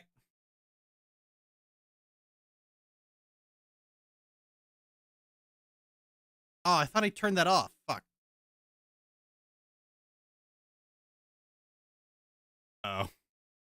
But also, as we demonstrated at the start of this video, the Avatar fandom is stupid. Turn the friggin' frogs gay. Do you understand that? Turn the friggin' frogs gay. Serious crap gay. Frogs friggin' frogs. It's not funny. Avatar's fan base has never really been known. Yes. CD, no. This is so much better. Okay, high bar to clear. Let's fuck. You were so right.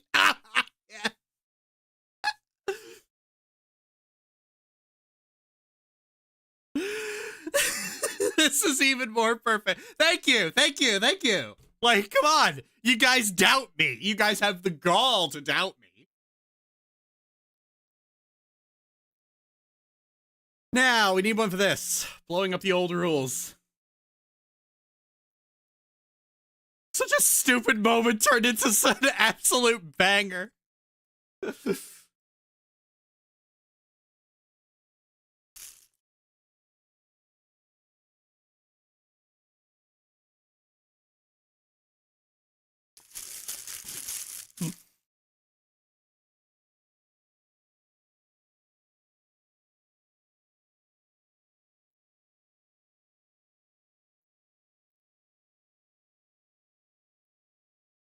Okay, I need something silly for this.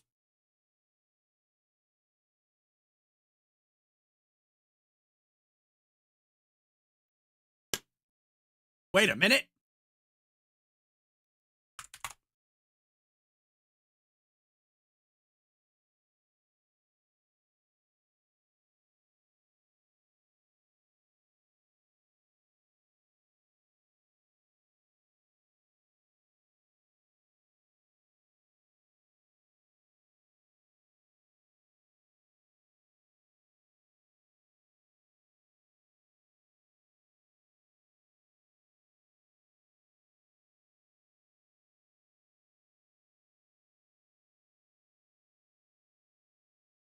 Please play it again. I missed it. Oh, okay.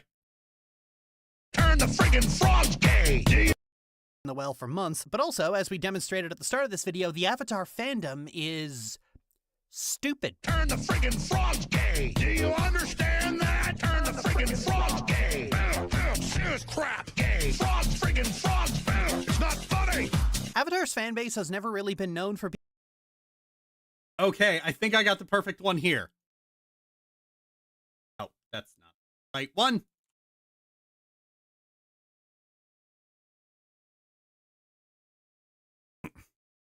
Let's see. I have a whole thing here about blowing up the old rules. I've got a picture of Neva. Explosives, insanity, weird sister shit. I've got the perfect song.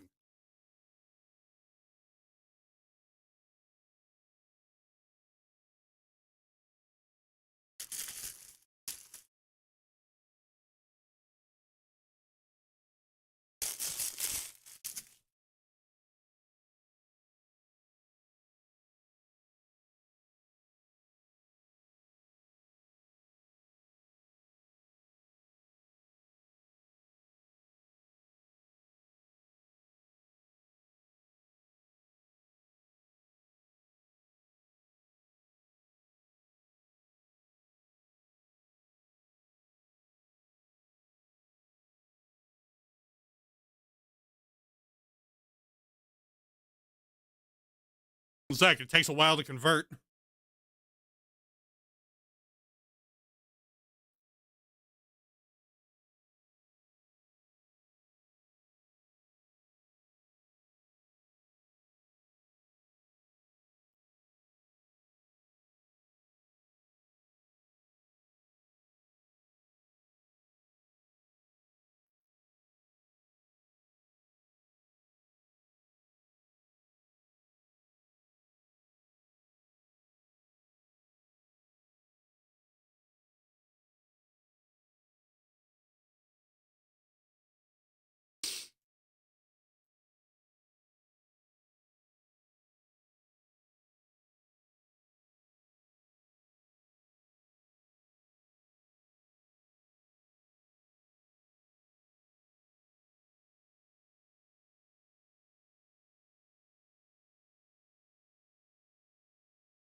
Yo.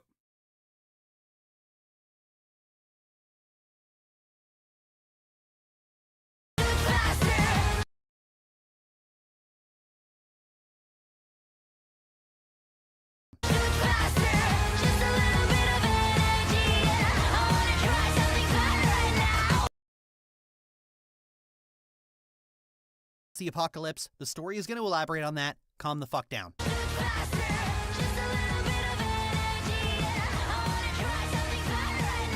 So, with all that. It's just like, blowing up the old rules. I've got a picture of Neva here. Let's see. Explosions, insanity, weird sister shit. I know exactly what to use.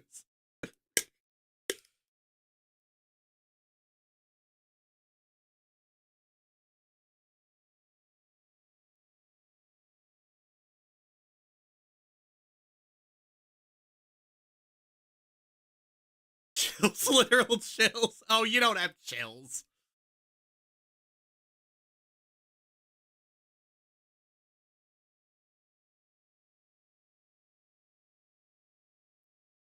Hey, Lolo. Hey, you were just in time. We just finished editing, and now we're just going to do something else for until I decide I should have gone to bed like 12 hours ago.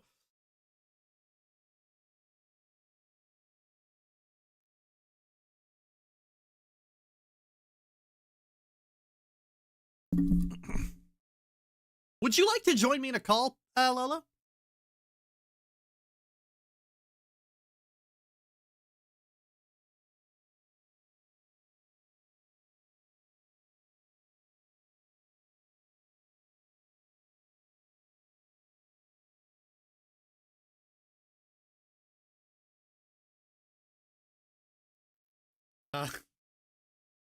Oh yeah, sure. You take your time, hun.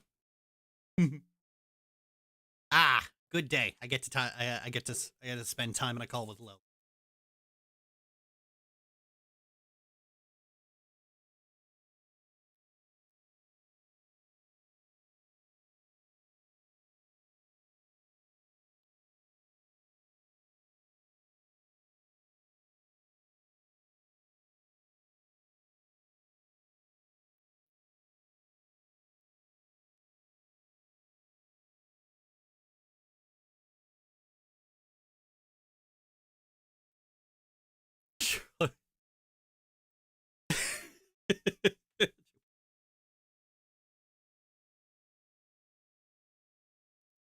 Okay. Should I play? All right, chat. Fill the chat with what you'd rather I put on the screen. Kingdom Hearts 3 or a Kingdom Hearts 3 Xion mod or a Tears of the Kingdom Zelda mod.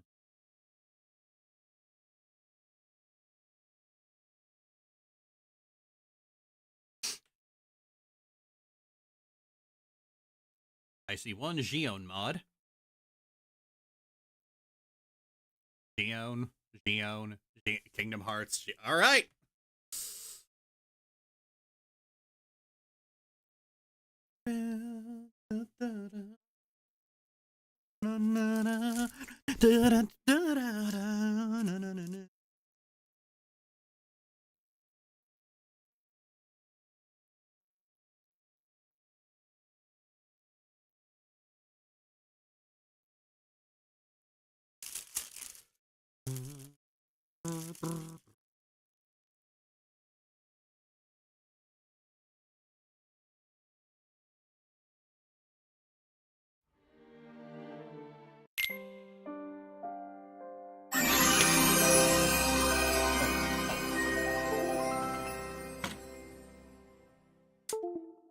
Controllers.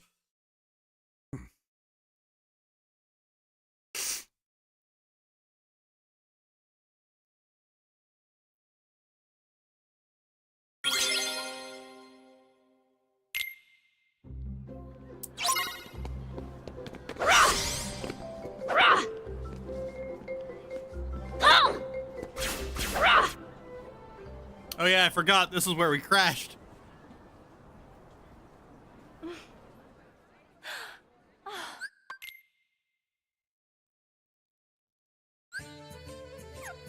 Okay, don't interact with the oh yeah, this part is bugged. Sorry. Nothing I can do about that.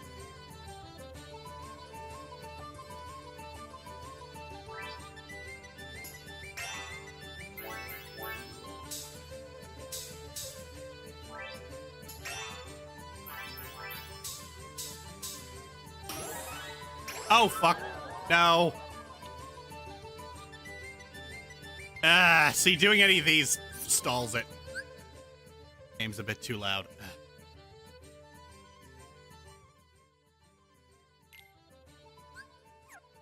Alright, one second. Gotta reload it.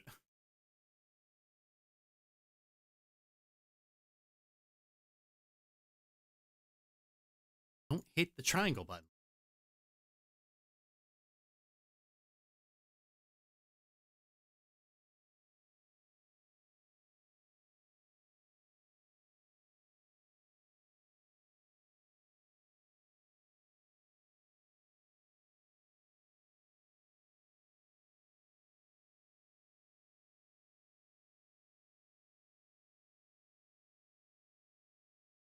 There we go.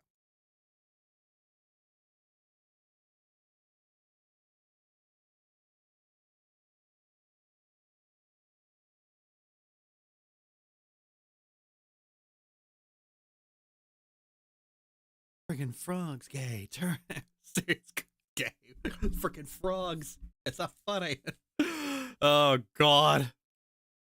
That's the only good thing that that has Alex Jones's dumb face in it.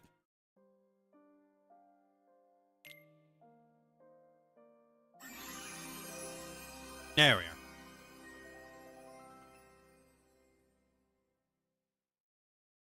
Ding, ding, ding, ding, ding, ding, ding, ding, ding.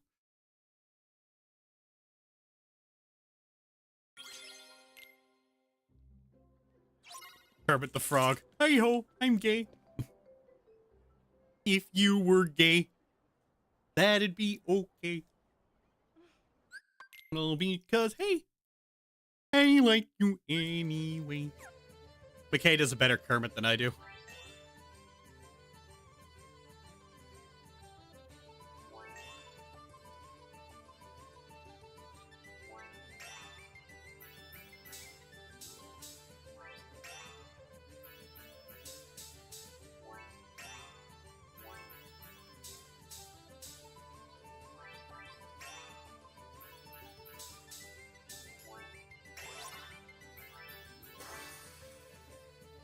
Is this a Tangle game? No, this is Kingdom Hearts. Just give me a minute.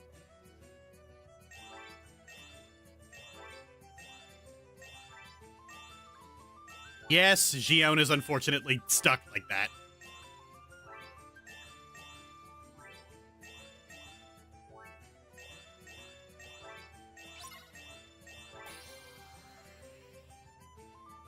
The mod creator decided Gion should have her own skeleton rather than binding to Sora's. So this happens, unfortunately.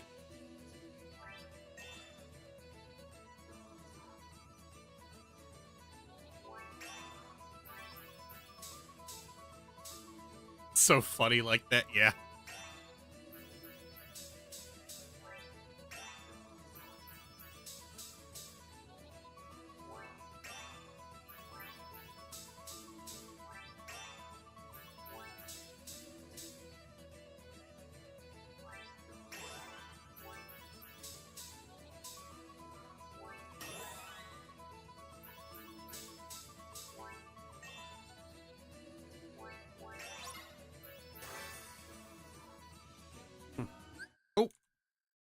Solo's here.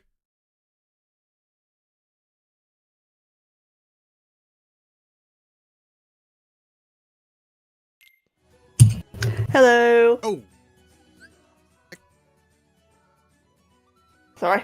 No, it's not your fault. I just have everything was volume was wonky on my end. Oh, I see.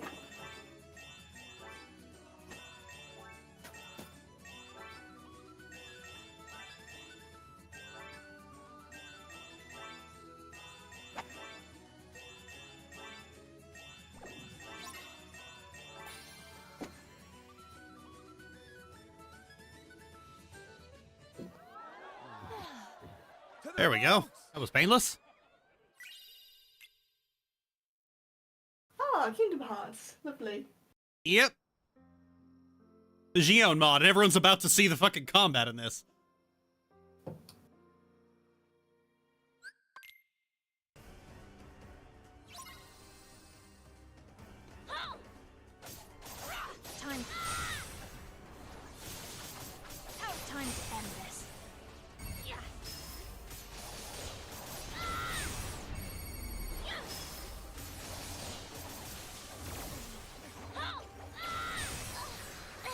Oh, fuck.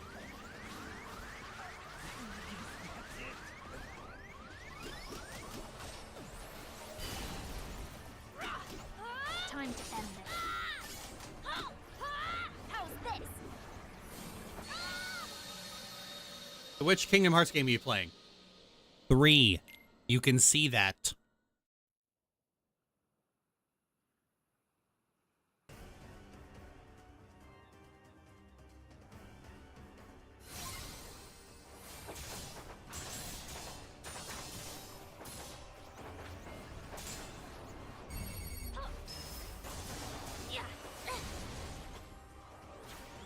Here's the text. This is amazing.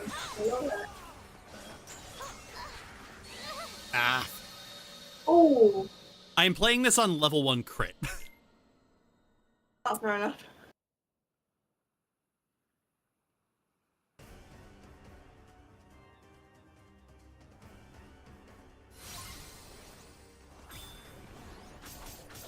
Time to end this.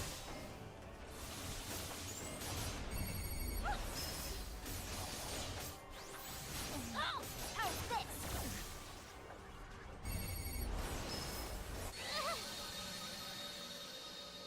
Yeah, it only takes one hit to get absolutely crushed.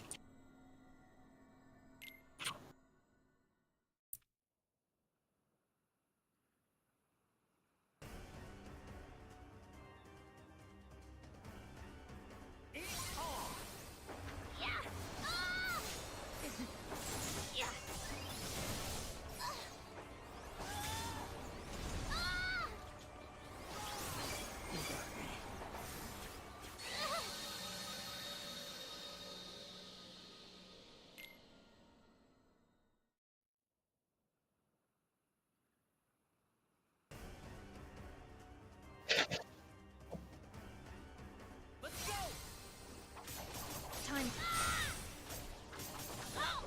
Time to end this. Time to end this. How's this? Time to end this.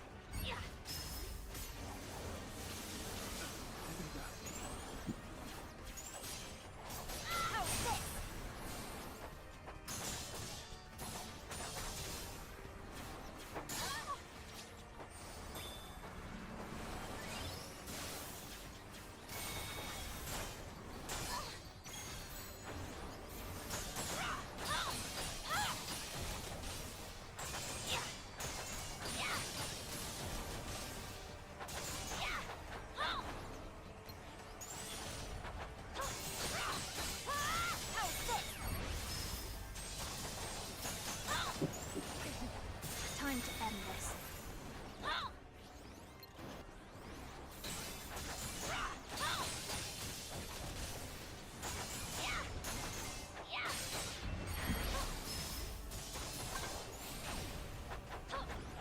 How's this?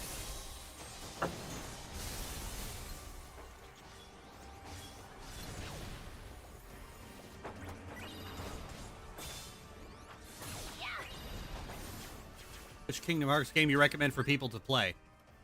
All of them. Like, play all of them.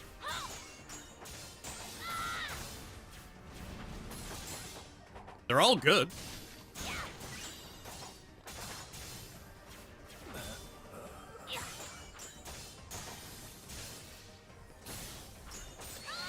Oh, come on.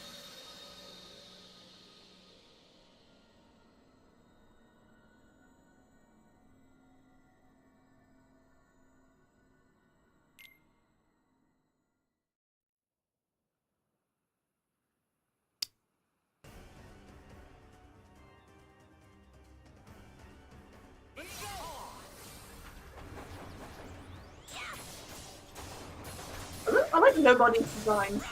What? I love the nobody's design in this.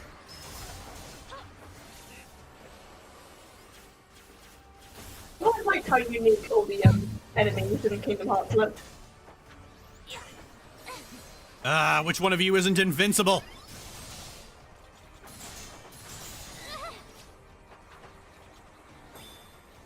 So damn, Corona looks so pretty in this game. You have a Discord server because I am your fan. Yes, it is for patrons and YouTube members and Twitch subs.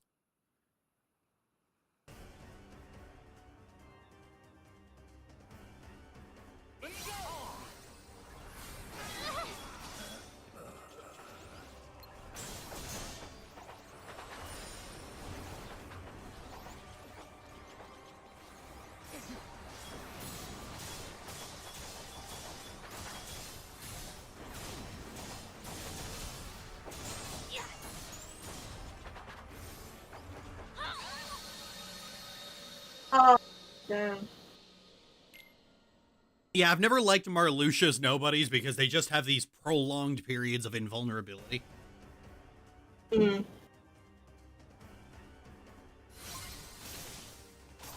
Yeah, cause they look like a bitch to defeat.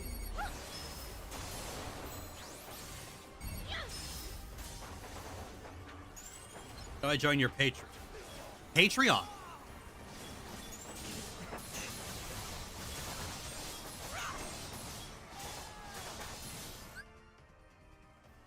In the description to. Yeah, my link tree is in the fucking.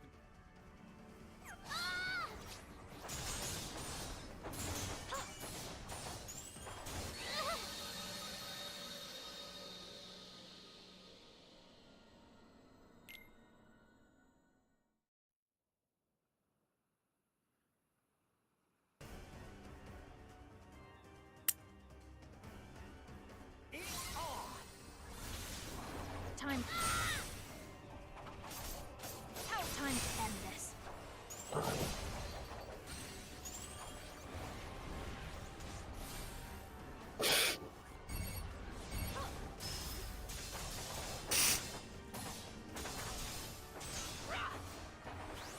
Yeah, I just yeah, I just woke up recently. I was streaming myself last night.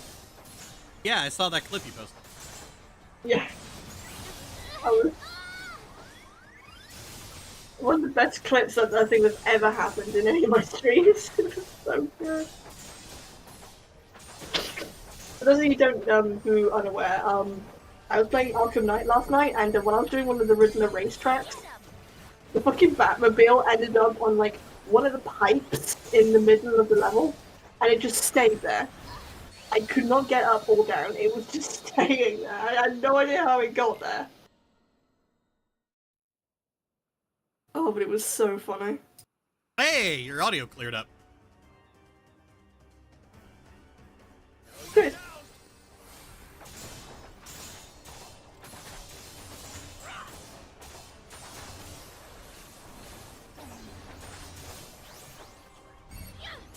Great Lilo, oh yeah, I've got some.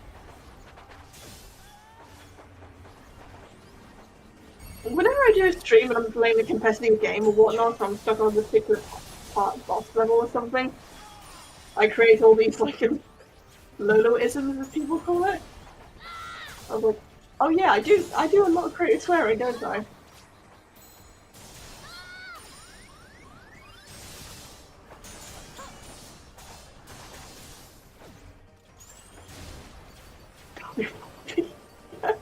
My god.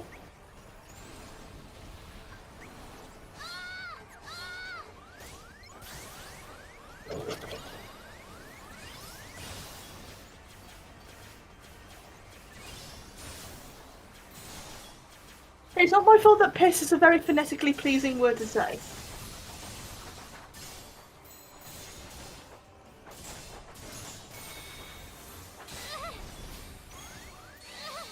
Oh, come on, I had my guard up for that one.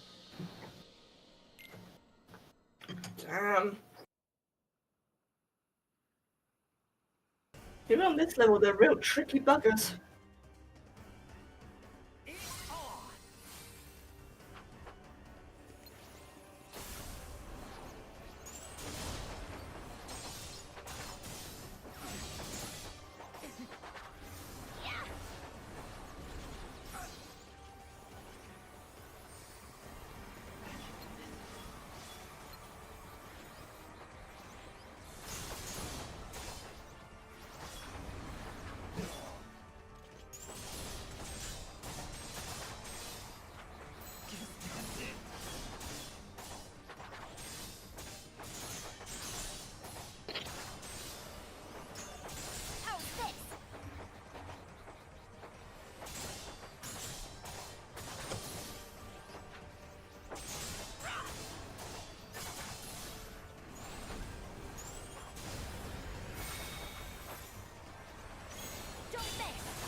realised I love the little command box and which like has all of Rapunzel's hair, like outlining everything. That is such a cute detail. Oh yeah, every world has a unique look for the. It's really good.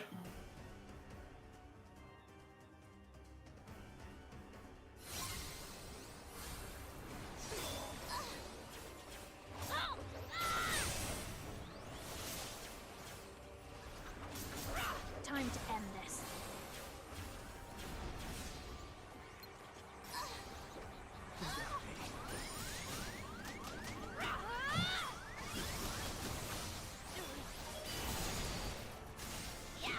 How's this? Get him!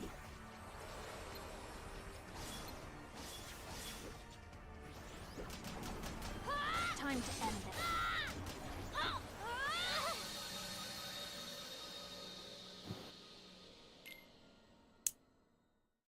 And yes, level 1 crit is always this difficult. I've never actually done this game on level 1 crit. I'm doing it with a mod that's arguably a lot harder. I think how these are one of the most like invulnerable enemies of the game. Yep.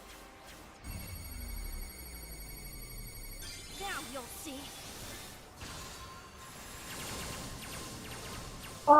So pretty. I love that. See.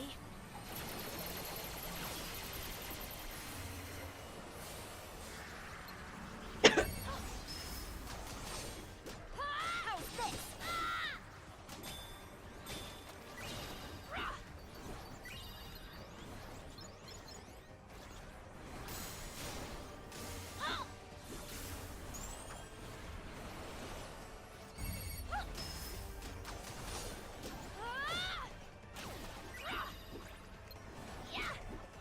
Time.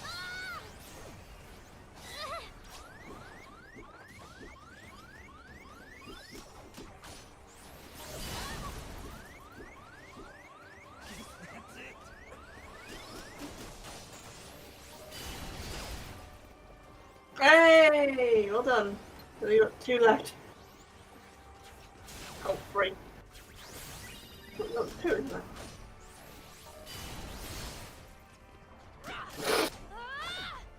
How's this? Yeah. Get him. Ah, come the fuck on! Oh, so close. You had 2 left to deal with.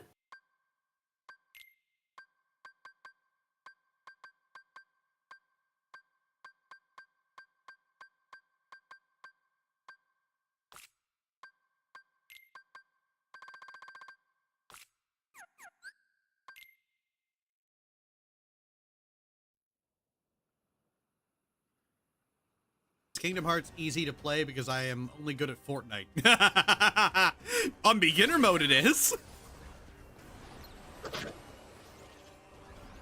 Yeah. Yeah. Get him. Get him.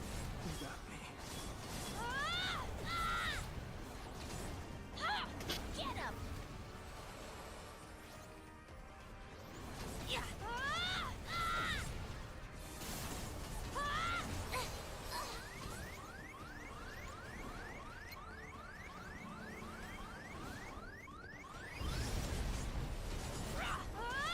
Get him.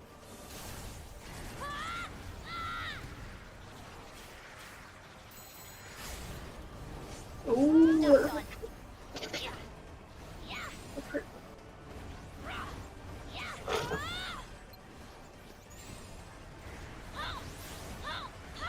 The flame attacks look so cool.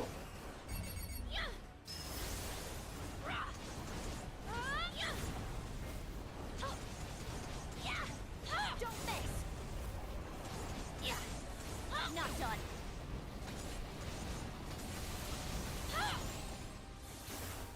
Yeah. Get him. Yeah.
on, CD. You can do it. You can do it.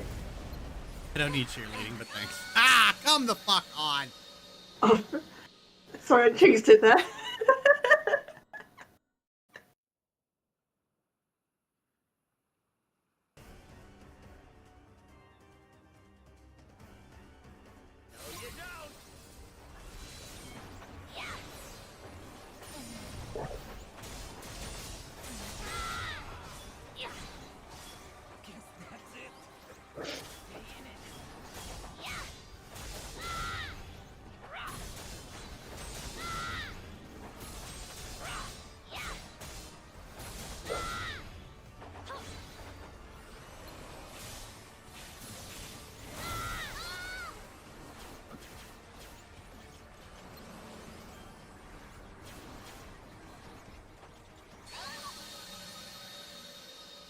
It was coming at me. I blocked. It swerves around me.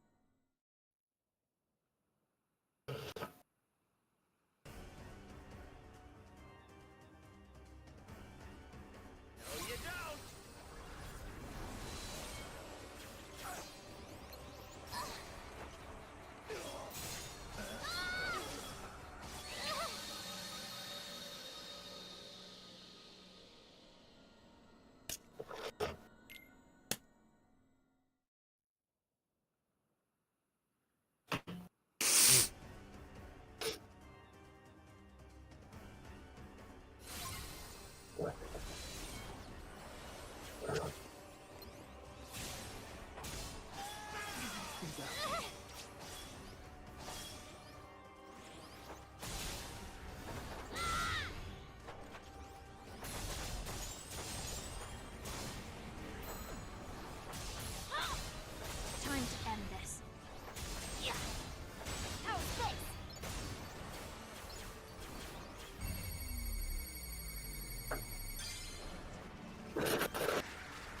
What?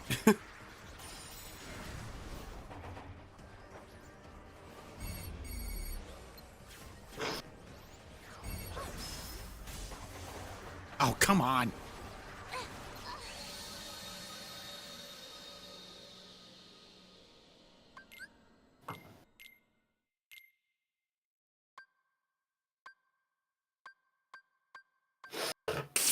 All right.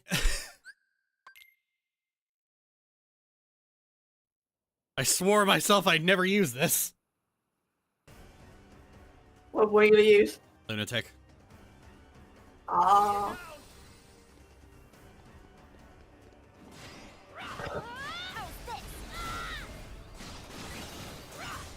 Time to end this.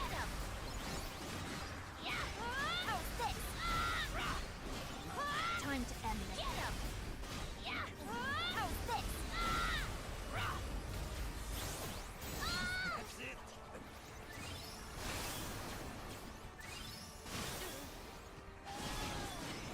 Time to end this.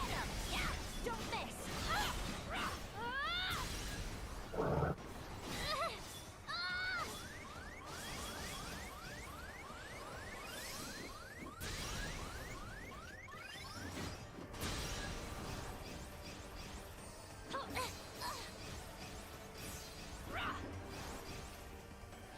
Yeah, don't miss. Yeah. Yeah. Get him.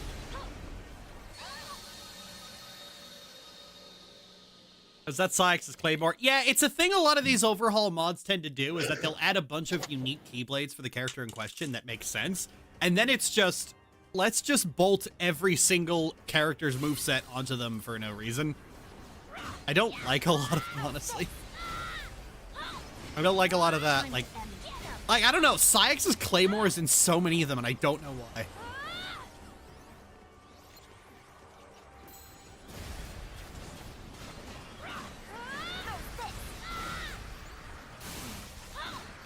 Time to end this.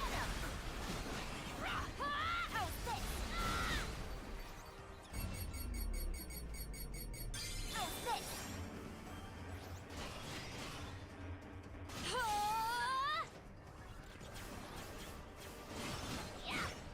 Time to end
Ah, are you fucking kidding me?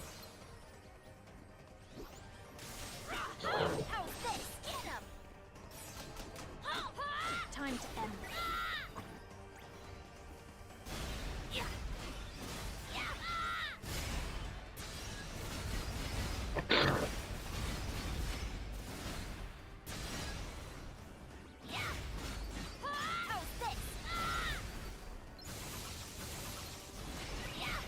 Time to end this.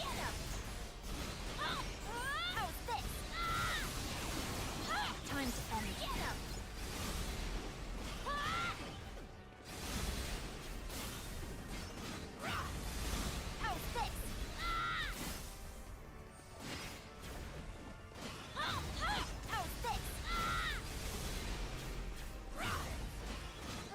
Time to end this.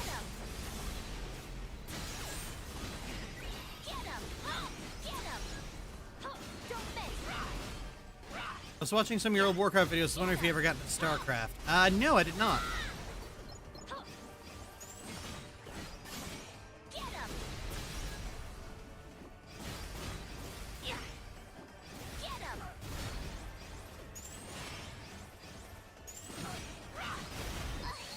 Ah! Oh, damn. Yeah, all it takes is one hit. Just one stray hit. Then you'll mince me. Yep.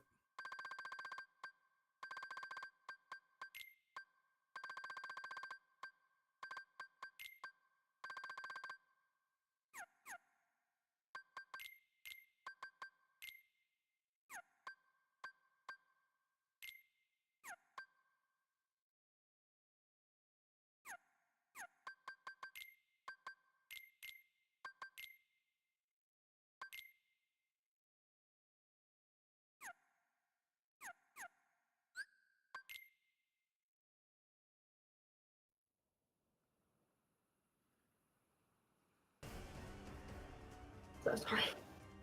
What are you apologizing for? Oh. I thought you heard it. I'm sorry. I was trying to get to them. I had a bit of a personal drip. And I was already at the mic, so I picked it up. Time to end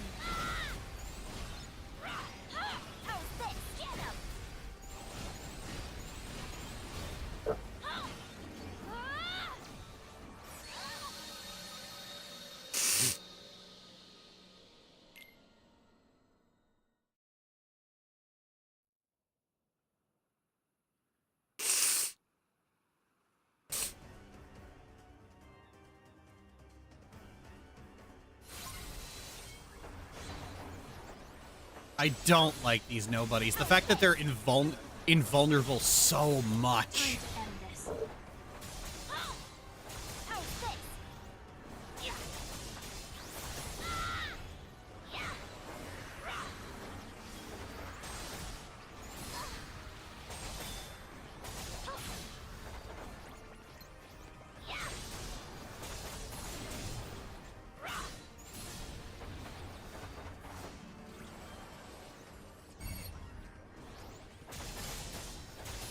Not done.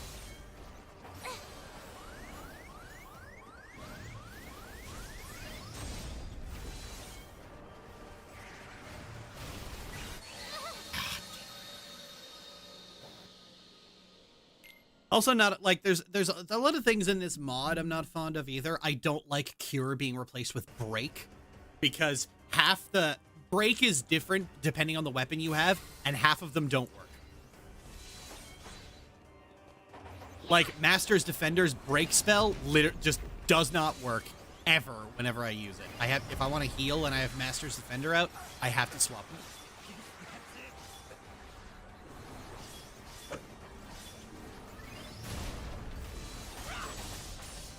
Time to end this.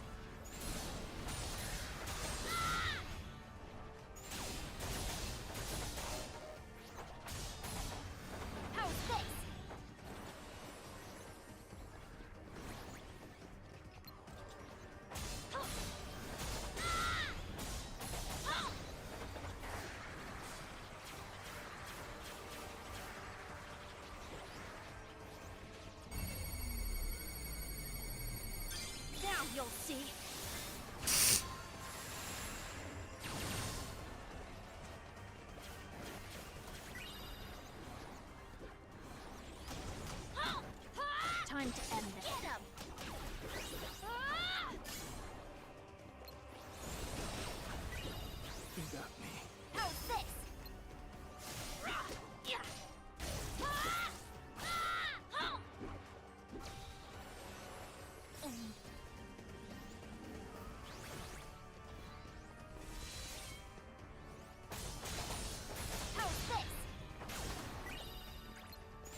A lot of the movesets are also way too particle effect heavy. It can actually be quite difficult to read enemy movements through them.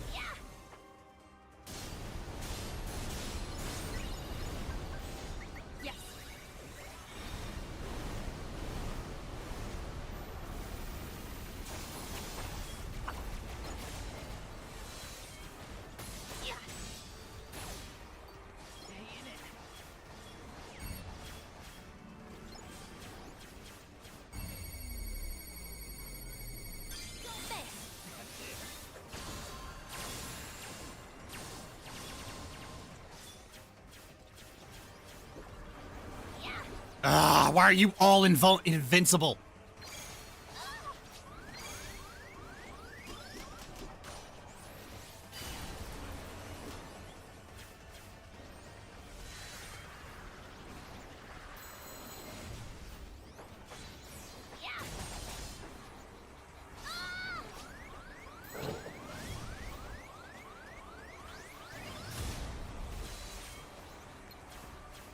Are you fucking shitting me?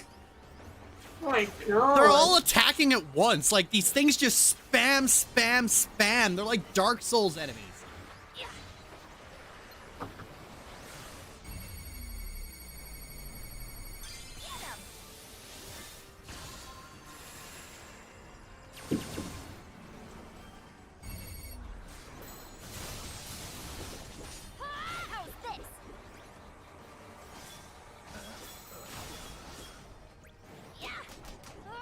Time to end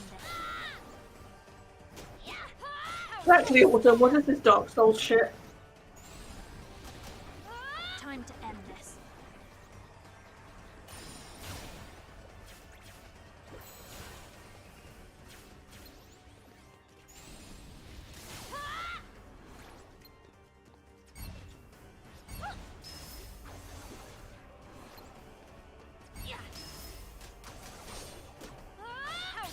Oh, thank fuck. That was exhausting. Oh, Moody did it! Oh, well done!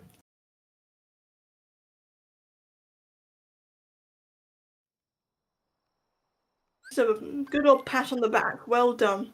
I actually find that very condescending. Right. Thank you.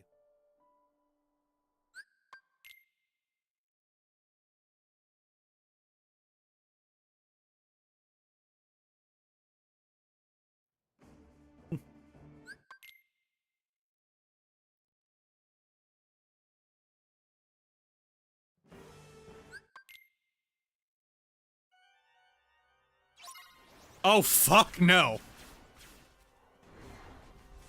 Oh my god.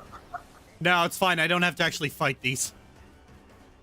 Okay, good, because like, I was half expecting like 15 more attempts of the same enemies in slightly different locations.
gas. I'm gonna step on the gas. Mob fights fighter just can't get the design focus the boss fights do, which becomes a fucking problem on higher difficulties. Well, it doesn't help that, like, this modder redesigned a lot of the spells to be a lot less useful. Like, arrow just straight up doesn't work the way it's supposed to. Like, every weapon has, like, a different approach to, like, fire, blizzard, just everything. And I'll admit, this mod is a little over-designed.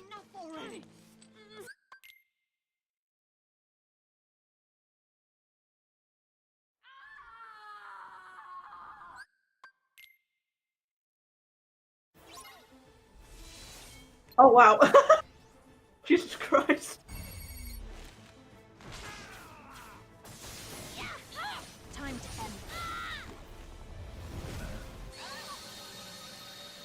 Oh my god. Oh boy, Gothel's heartless.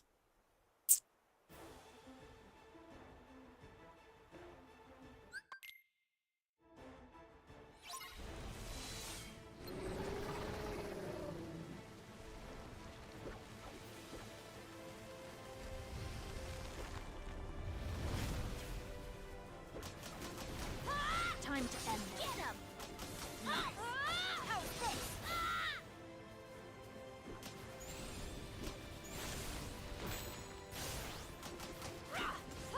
Time to end. Get him. How's this?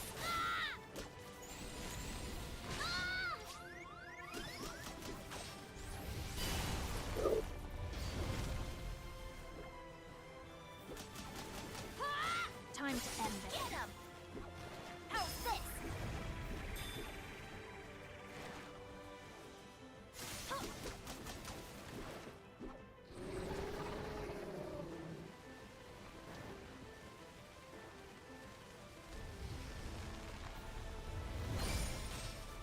Yeah. Yeah.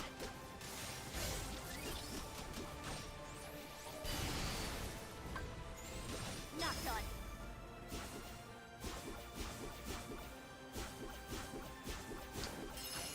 Yeah. Yeah.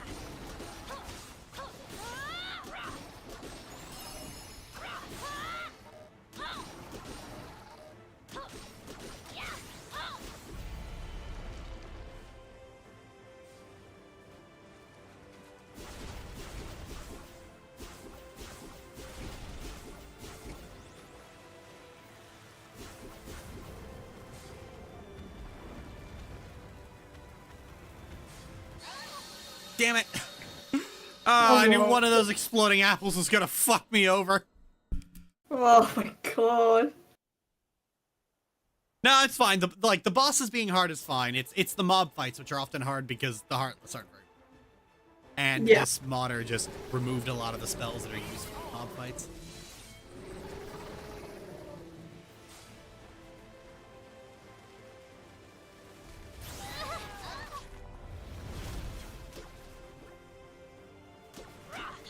How's this? Get him. That was like bullshit. Time to end. I think I spent like an hour on Angelic Amber. Wow. How's this? Get him. Time to end. How's this?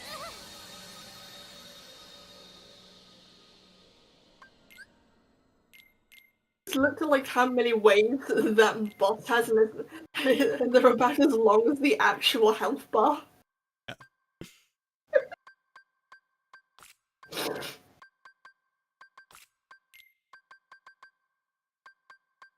When I pick up this game, What? I'm gonna have to get used to that when I pick up the Kingdom Hearts. Expect really big boss, long and hard boss battles. Yeah, yeah, that's the thing. Kingdom Hearts makes Dark Souls look like amateur hour, honestly. Oh my god. I mean, it is worth it because like in the series is already, you know, much more influential than Dark Souls, so Time. I can deal with it.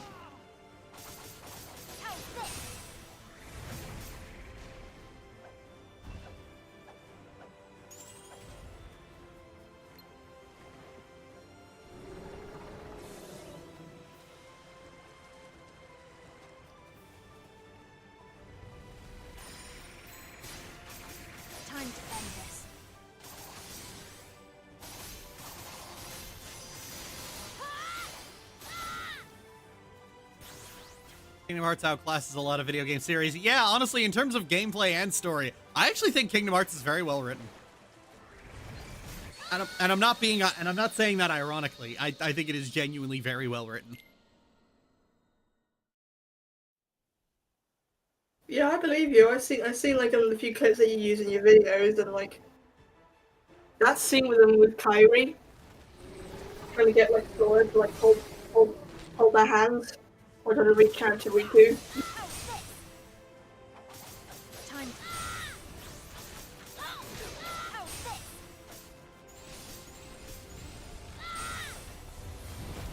It's such a shame that the only Kingdom Hearts game I played, like actually played, was 365.5 days.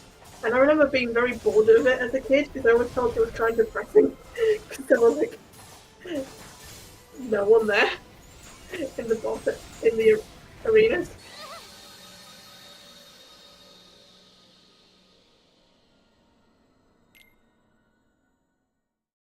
I remember going to Agrabah on the first level when I was just like, where is everyone?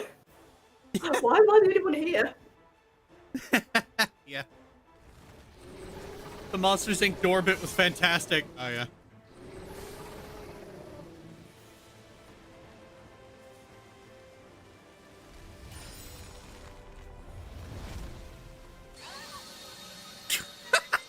I keep forgetting about the tail whip.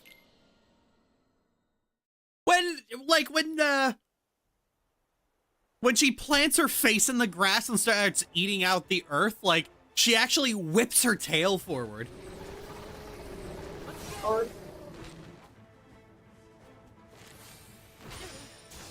Fuck you and your bamboo arms. See? Yeah, there it was.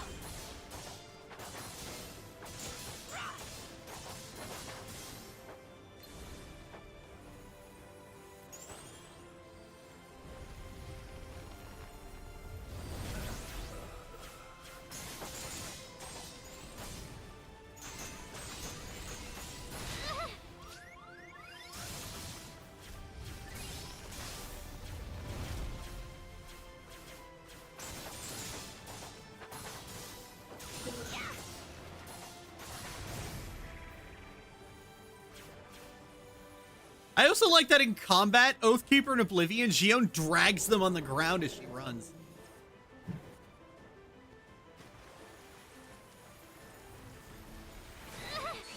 Ow. I was too busy showing off.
Oh, quit belching out the crows.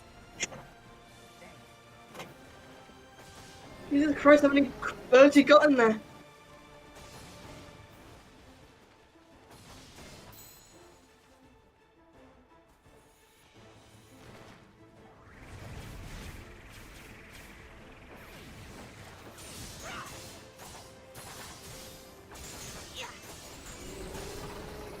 Oh, fuck. I love the swirly eyes that the Heartless has. Very Nightmare Before Christmassy.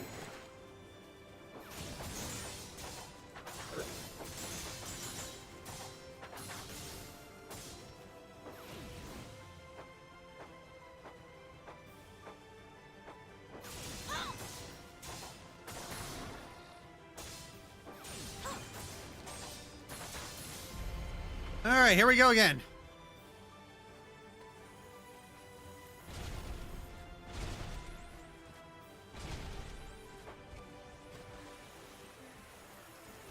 Roxas, Shion!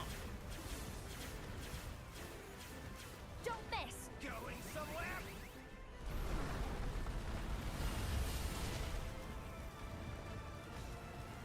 Like I suddenly know that the boys do anything. Like, Come Shion's on! been single- Oh, shit. Like I said, it's level 1 crit, so just one hit and I'm dead. Those fucking apples.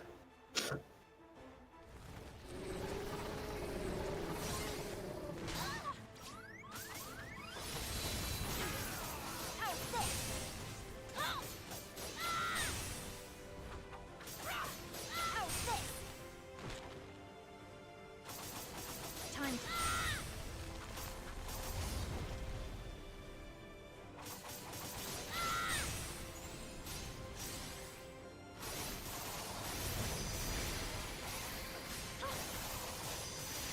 Now you'll see.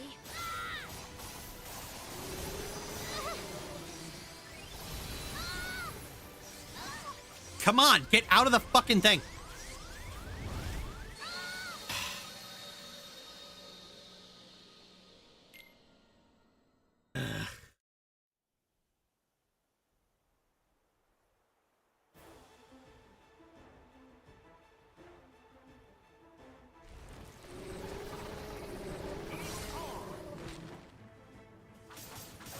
Time.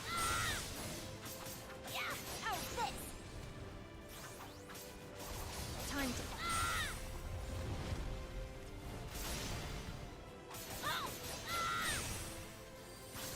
Yeah, how's this? Time to end this.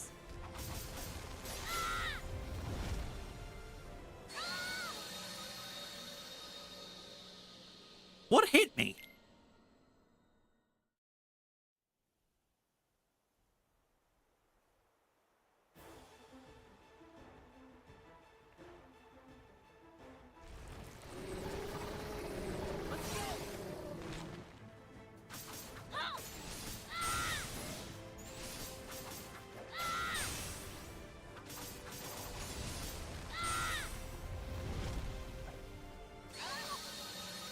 Oh! Oh, that was probably the tail whip.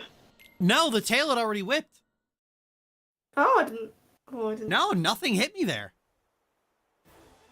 Absolutely nothing. God.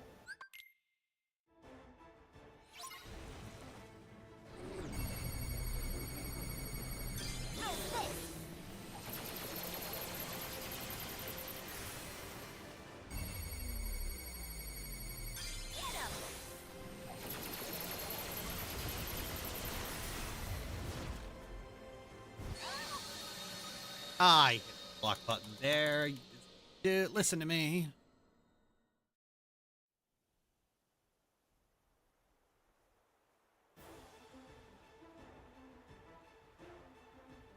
I think this mod might be a touch on the buggy side. I know that when I'm in Blade Weaver form, like, the block straight up doesn't work at all.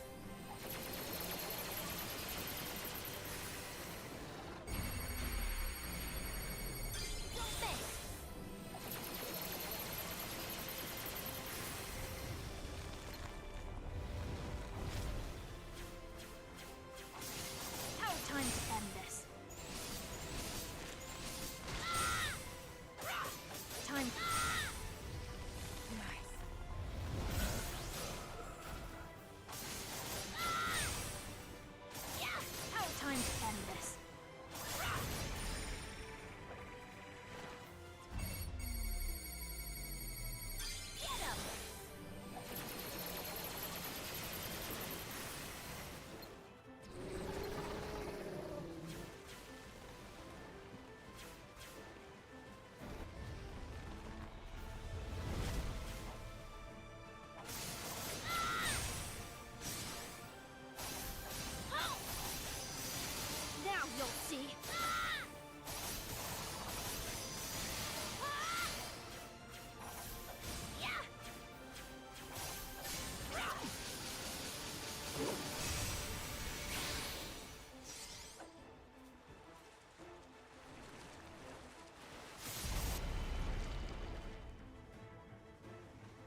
Oh, well done. Time to end this.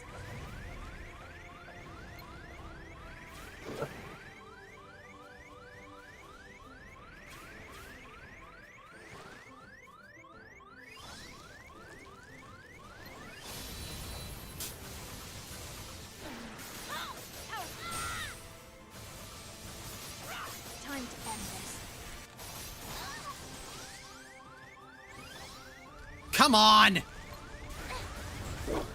Pointing the wrong fucking direction.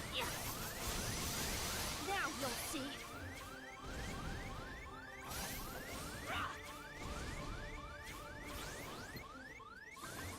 Yes.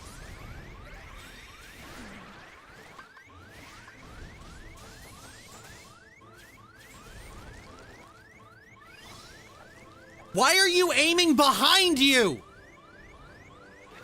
God.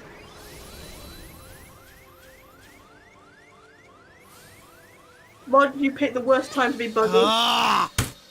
No, fuck that. Like, if my only heal is going to point in the opposite direction from the target I have locked on, that should not be happening. Oh my god.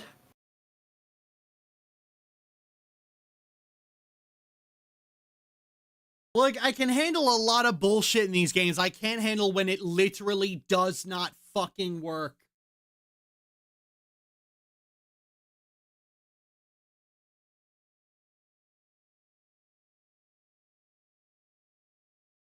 Completely went in the wrong direction.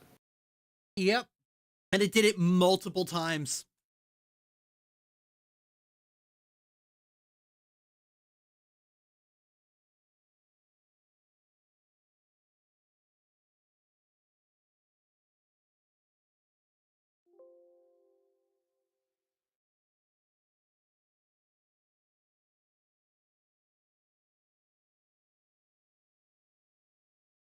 Despite all the bullshit the mod was throwing at you.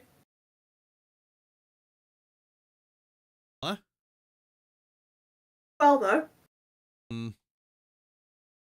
Like, it just, there's no there's no getting around that. Is replacing cure with break that has like that works completely differently depending on the depending on which using is unequivocally the worst fucking idea that this mod has. And most of the things it does are pretty cool, but a lot of them is just stuff for the sake of having stuff in it.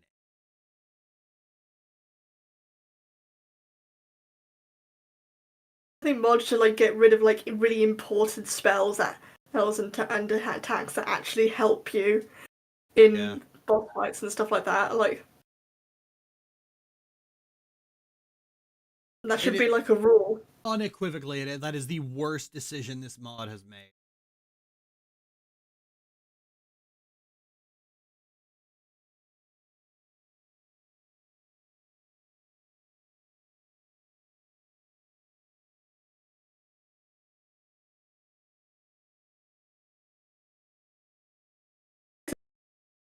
Mods don't get rid of important shit. Yeah. Honestly, like half the Keyblade stuff, not specific stuff, useful stuff, just stuff. Yeah, that's what half the Keyblades are. Like, that's the only reason Lunatic is here. Like, I think the only reason Lunatic is here is because Xion uses it in her fight with Saix. And I guess the idea is like, well, Xion's whole thing is that she copies people. She doesn't copy their movesets. She doesn't copy their... It takes a while. I think polishing Xion's movesets would have been a good idea, because as it stands, there's a lot of movesets and all of them are buggy in some way. All of them are extremely buggy. I don't think the person who made this mod had the time to really, like, you know, test them all out. Well, this mod was in development for 2 years. So. Oh, I see.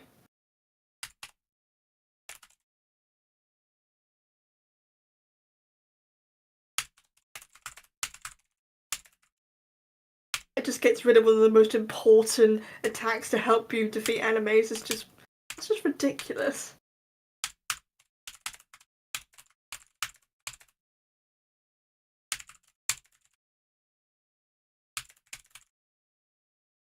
That's like having a mod that gets rid of the jump button. Like, no, that's really mandatory. Yeah.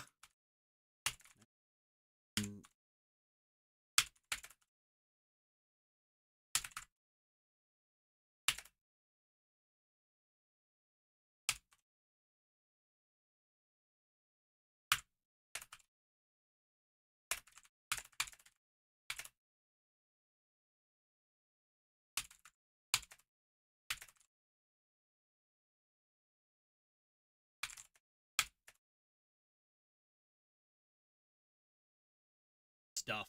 But yeah, that the whole mod just kind of suffers from feature creep.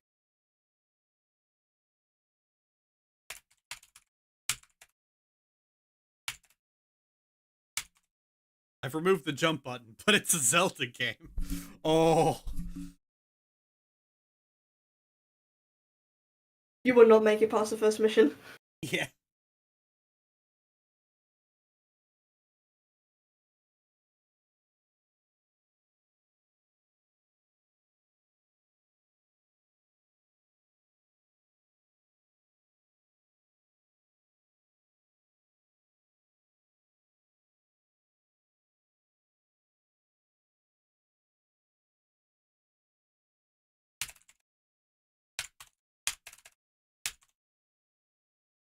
So what are you thinking of doing now? I'm writing something out first.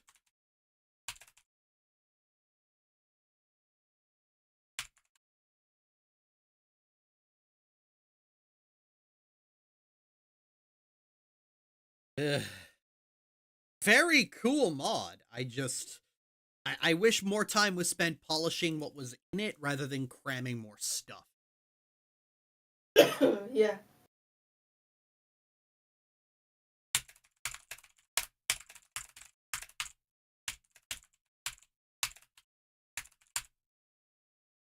Cool, you I got don't all know if I became a member of the channel. Oh, thanks.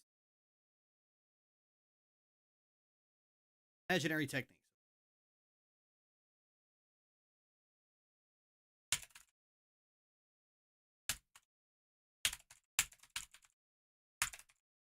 keyblades, but like barely any action.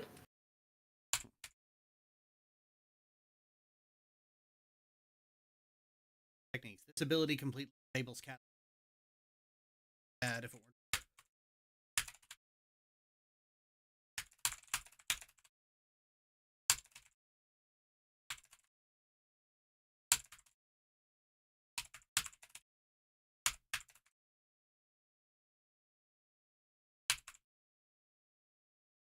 Yeah, I have a thing that's disabled by default called imaginary technique. How that works is when you hold the shortcut button and press a direction, pressing forward will do an ability. Pressing backward will like dodge back, and pressing left and right will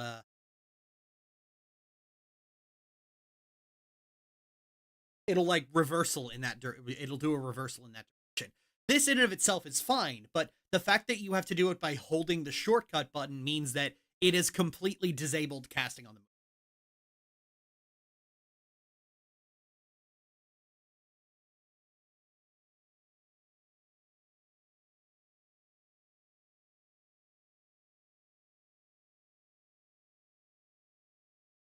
Send me a link to your Discord server. You have to connect your Discord account to your YouTube account. And then it adds you automatically.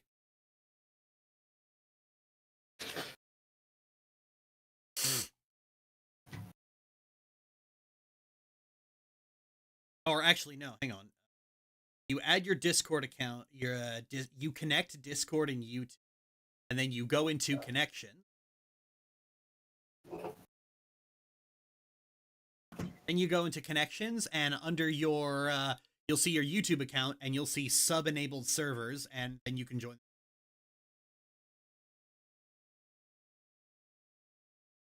That's how you do it.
being online, so these steps might be. All right.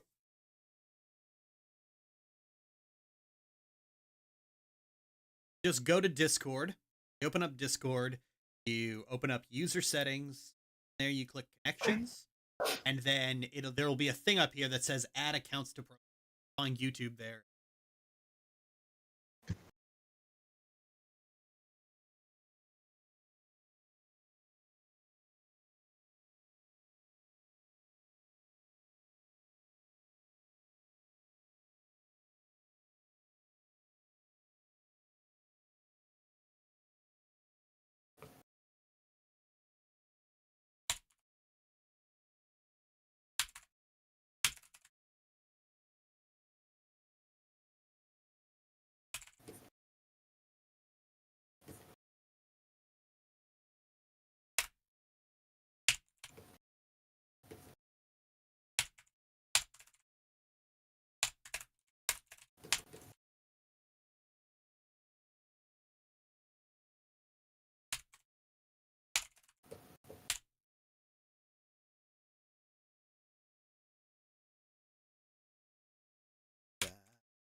So, oh yeah, you weren't here when I was doing the reading for the Neva script, were you? No, I would like to see it.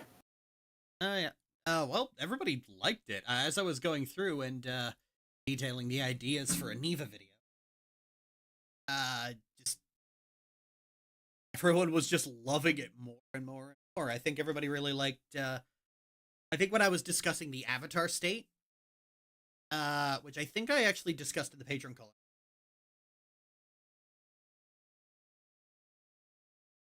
Were you in the Patreon call? When was this? Saturday. Saturday. Yeah. No, I don't think so. I think I was Well, yeah. Well, I was detailing the idea that the Avatar state is bad. Anyway, viewership is starting to tank, and I've been on for 7 hours now. Take off. See ya.